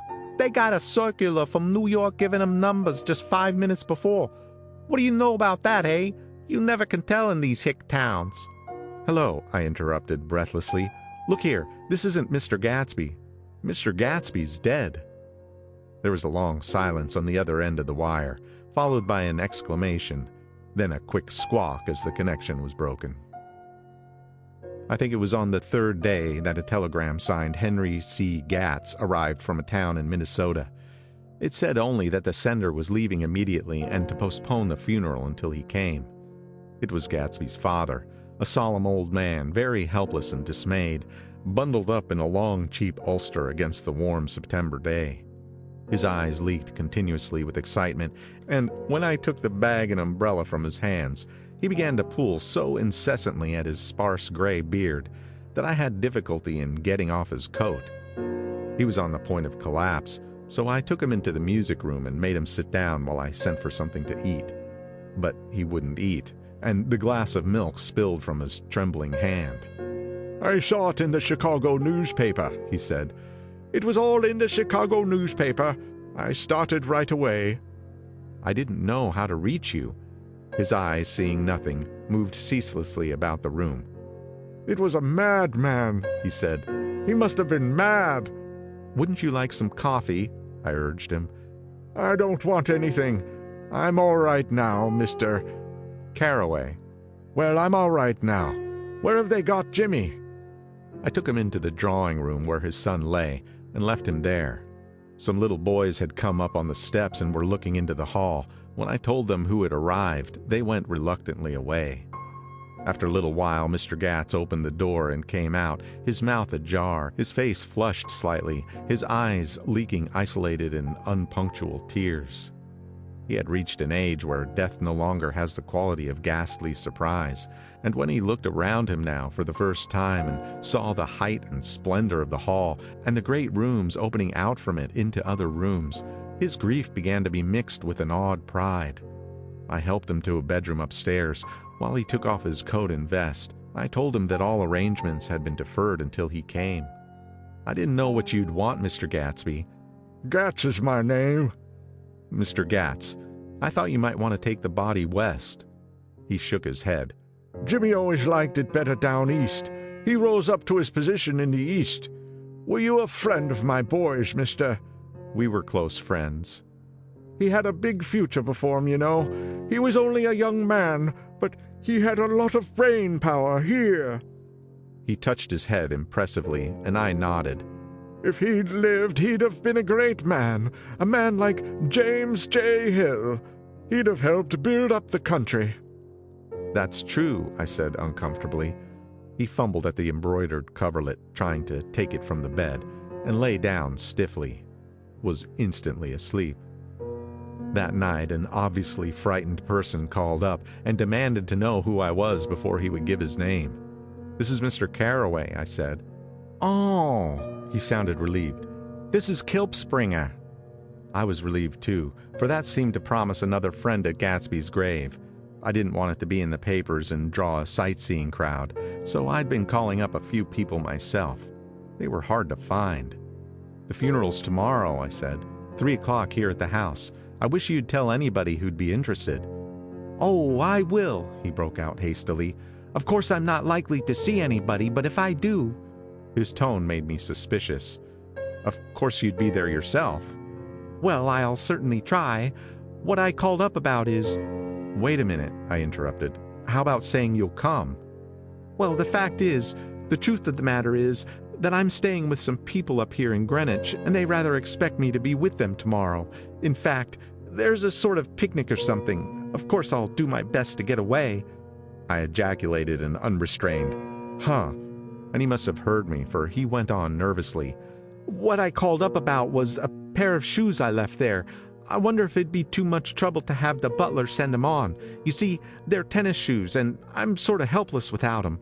My address is care of B.F. I didn't hear the rest of the name, because I hung up the receiver. After that, I felt a certain shame for Gatsby. One gentleman to whom I telephoned implied that he had got what he deserved.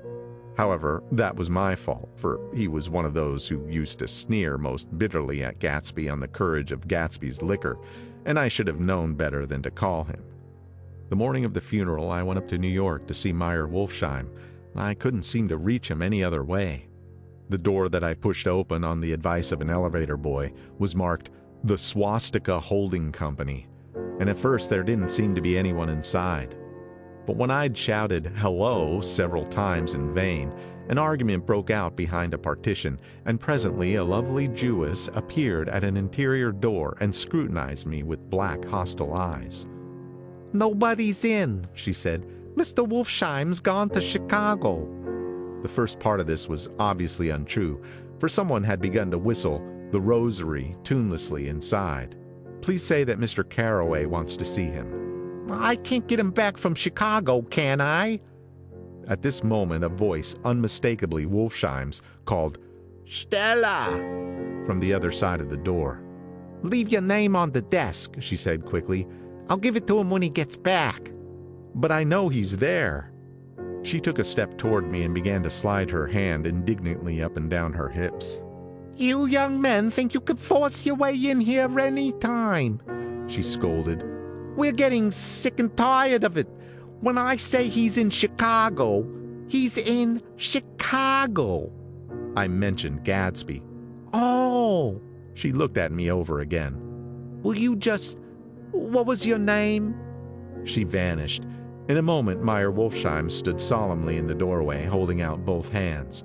He drew me into his office, remarking in a reverent voice that it was a sad time for all of us, and offered me a cigar. My memory goes back to when I first met him, he said. A young major just out of the army and covered over with medals he got in the war. He was so hard up he had to keep on wearing his uniform because he couldn't buy some regular clothes. First time I saw him was when he came into Weinbrenner's pool room at 43rd Street and asked for a job. He hadn't eaten anything for a couple of days. Come on, have some lunch with me, I said. He ate more than $4 worth of food in half an hour. Did you start him in business? I inquired. Start him? I made him. Oh. I raised him up out of nothing, right out of the gutter. I saw right away that he was a fine-appearing, gentlemanly young man, and when he told me he was at Oxford, I knew I could use him good. I got him to join the American Legion, and he used to stand high there. Right off, he did some work for a client of mine up to Albany. We were so thick like that in everything. He held up 2 bulbous fingers. Always together. I wondered if this partnership had included the World Series transaction in 1919. Now he's dead, I said after a moment. You were his closest friend, so I know you want to come to his funeral this afternoon. I'd like to come. Well, come then. The hair in his nostrils quivered slightly, and as he shook his head, his eyes filled with tears. I can't do it. I can't get mixed up in it, he said. There's nothing to get mixed up in. It's all over now. When a man gets killed, I never like to get mixed up in it in any way. I keep out. When I was a young man, it was different. If a friend of mine died, no matter how, I stuck with them to the end. You may think that's sentimental, but I mean it. To the bitter end. I saw that for some reason of his own, he was determined not to come. So I stood up. Are you a college man? He inquired suddenly. For a moment I thought he was going to suggest a connection, but he only nodded and shook my hand. Let us learn to show our friendship for a man when he is alive and not after he is dead, he suggested. After that, my own rule is to let everything alone. When I left his office, the sky had turned dark, and I got back to West Egg in a drizzle. After changing my clothes, I went next door and found Mr. Gatz walking up and down excitedly in the hall. His pride in his son and in his son's possessions was continually increasing, and now he had something to show me. Jimmy sent me this picture. He took out his wallet with trembling fingers. Look there. It was a photograph of the house, cracked in the corners and dirty with many hands.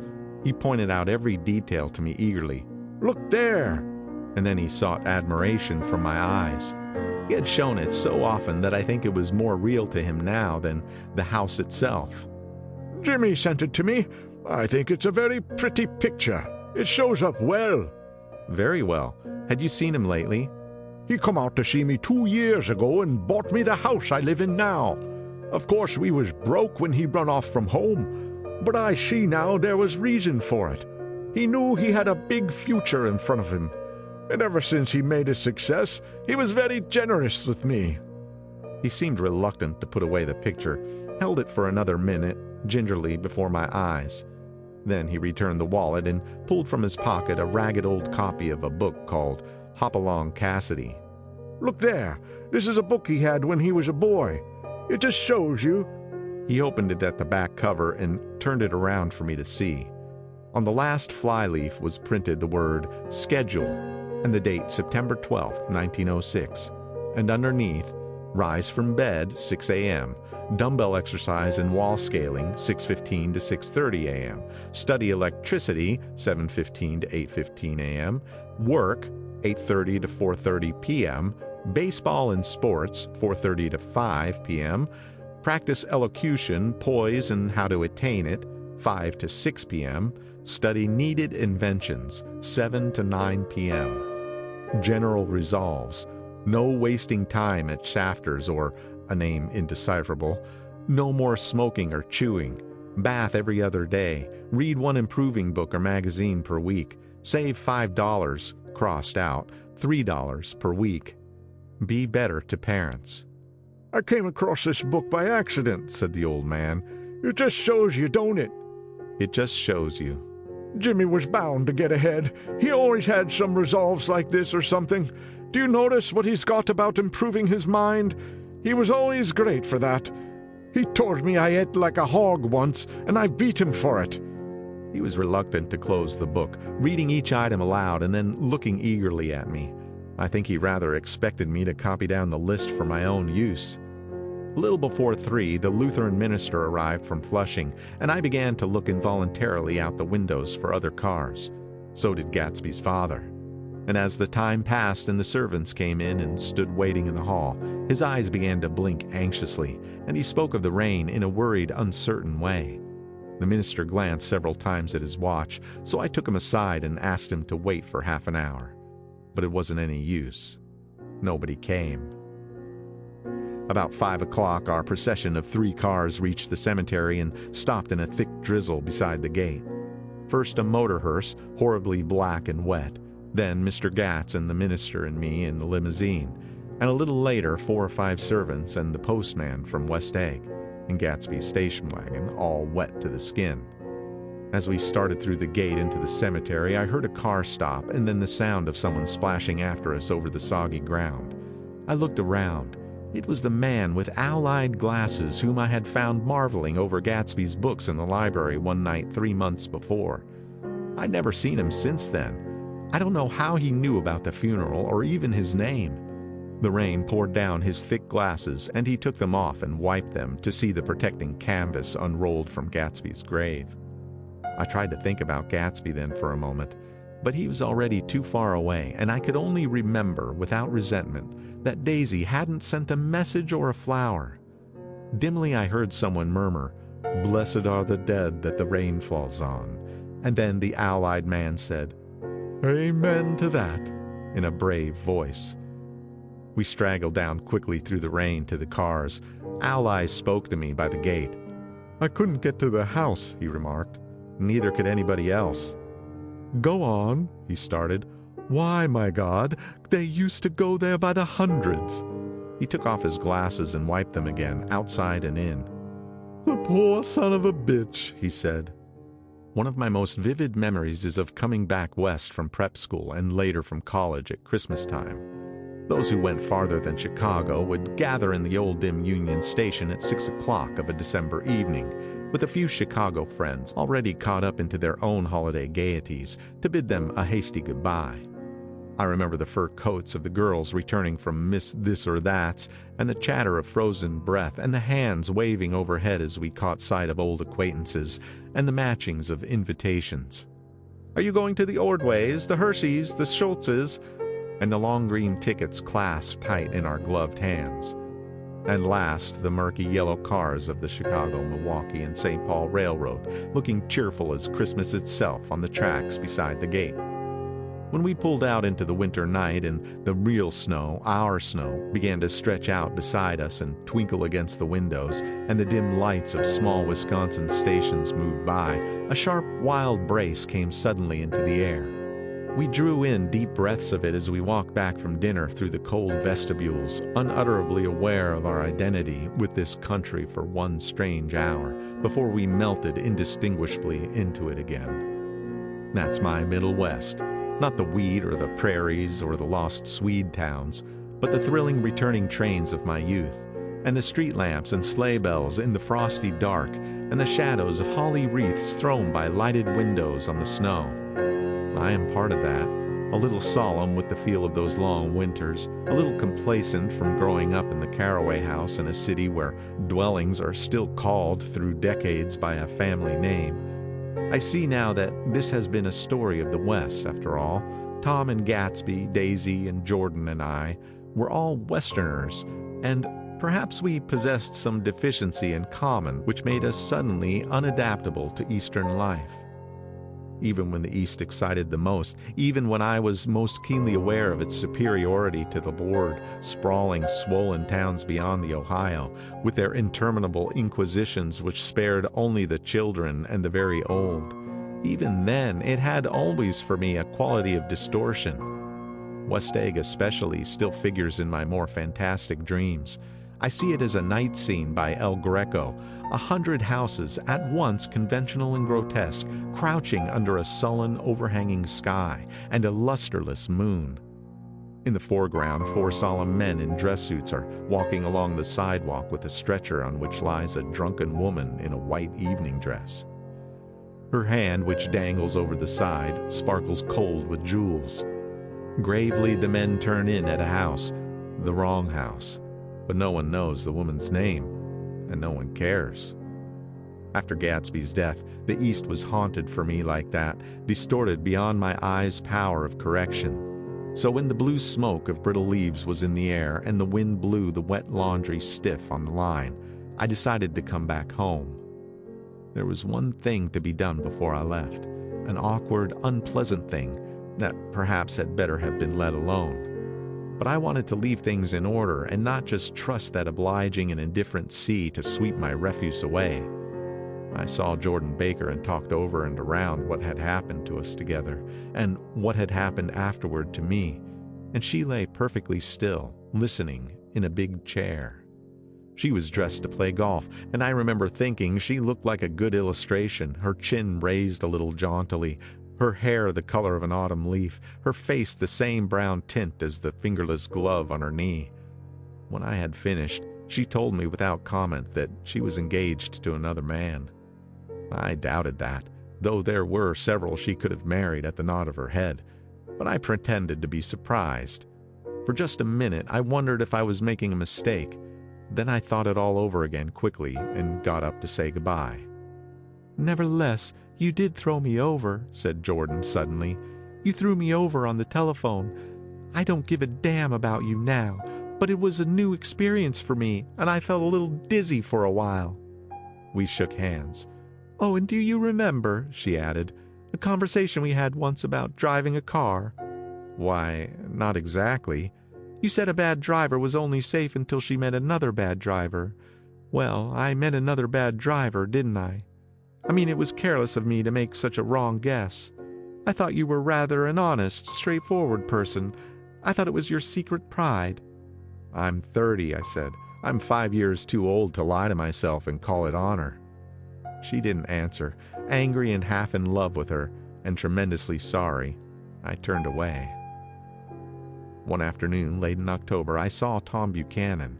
He was walking ahead of me along Fifth Avenue in his alert, aggressive way, his hands out a little from his body as if to fight off interference, his head moving sharply here and there, adapting itself to his restless eyes. Just as I slowed up to avoid overtaking him, he stopped and began frowning into the windows of a jewelry store. Suddenly he saw me and walked back, holding out his hand. "What's the matter, Nick? Do you object to shaking hands with me?" "Yes. You know what I think of you." "You're crazy, Nick," he said quickly. "Crazy as hell. I don't know what's the matter with you." "Tom," I inquired, "what did you say to Wilson that afternoon?" He stared at me without a word, and I knew I had guessed right about those missing hours. I started to turn away, but he took a step after me and grabbed my arm. "I told him the truth," he said. "He came to the door while we were getting ready to leave, and when I sent down word that we weren't in, he tried to force his way upstairs. He was crazy enough to kill me if I hadn't told him who owned the car. His hand was on a revolver in his pocket every minute he was in the house." He broke off defiantly. "What if I did tell him? That fellow had it coming to him. He threw dust into your eyes like he did in Daisy's, but he was a tough one. He ran over Myrtle like you'd run over a dog and never even stopped his car." There was nothing I could say except the one unutterable fact that it wasn't true. "And if you think I didn't have my share of suffering, look here. When I went to give up that flat and saw that damn box of dog biscuits sitting there on the sideboard, I sat down and cried like a baby. By God, it was awful." I couldn't forgive him or like him, but I saw that what he had done was, to him, entirely justified. It was all very careless and confused. They were careless people, Tom and Daisy. They smashed up things and creatures and then retreated back into their money or their vast carelessness or whatever it was that kept them together, and let other people clean up the mess they had made. I shook hands with him. It seemed silly not to, for I felt suddenly as though I were talking to a child. Then he went into the jewelry store to buy a pearl necklace, or perhaps only a pair of cuff buttons, rid of my provincial squeamishness forever. Gatsby's house was still empty when I left. The grass on his lawn had grown as long as mine. One of the taxi drivers in the village never took a fare past the entrance gate without stopping for a minute and pointing inside.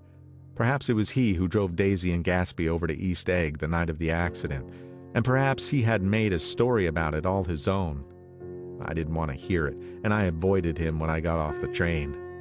I spent my Saturday nights in New York because those gleaming, dazzling parties of his were with me so vividly that I could still hear the music and the laughter, faint and incessant, from his garden, and the cars going up and down his drive. One night I did hear a material car there and saw its lights stop at his front steps, but I didn't investigate. Probably it was some final guest who had been away at the ends of the earth and didn't know that the party was over. On the last night, with my trunk packed and my car sold to the grocer, I went over and looked at the huge incoherent failure of a house once more. On the white steps, an obscene word, scrawled by some boy with a piece of brick, stood out clearly in the moonlight, and I erased it, drawing my shoe raspingly along the stone. Then I wandered down to the beach and sprawled out on the sand.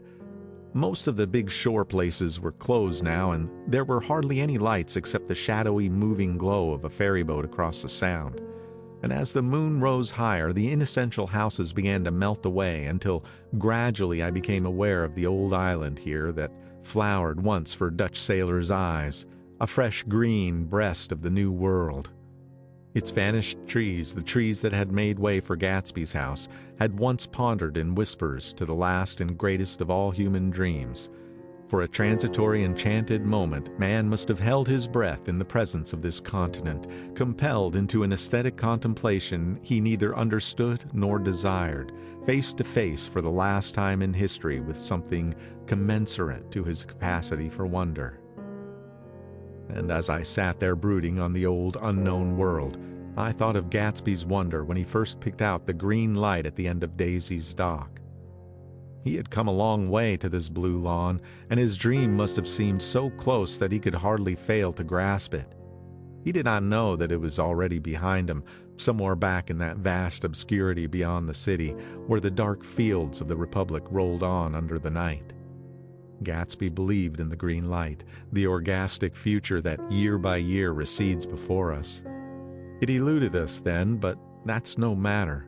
Tomorrow we will run faster, stretch out our arms further, and one fine morning. So we beat on, boats against the current, borne back ceaselessly into the past. End of Chapter 9.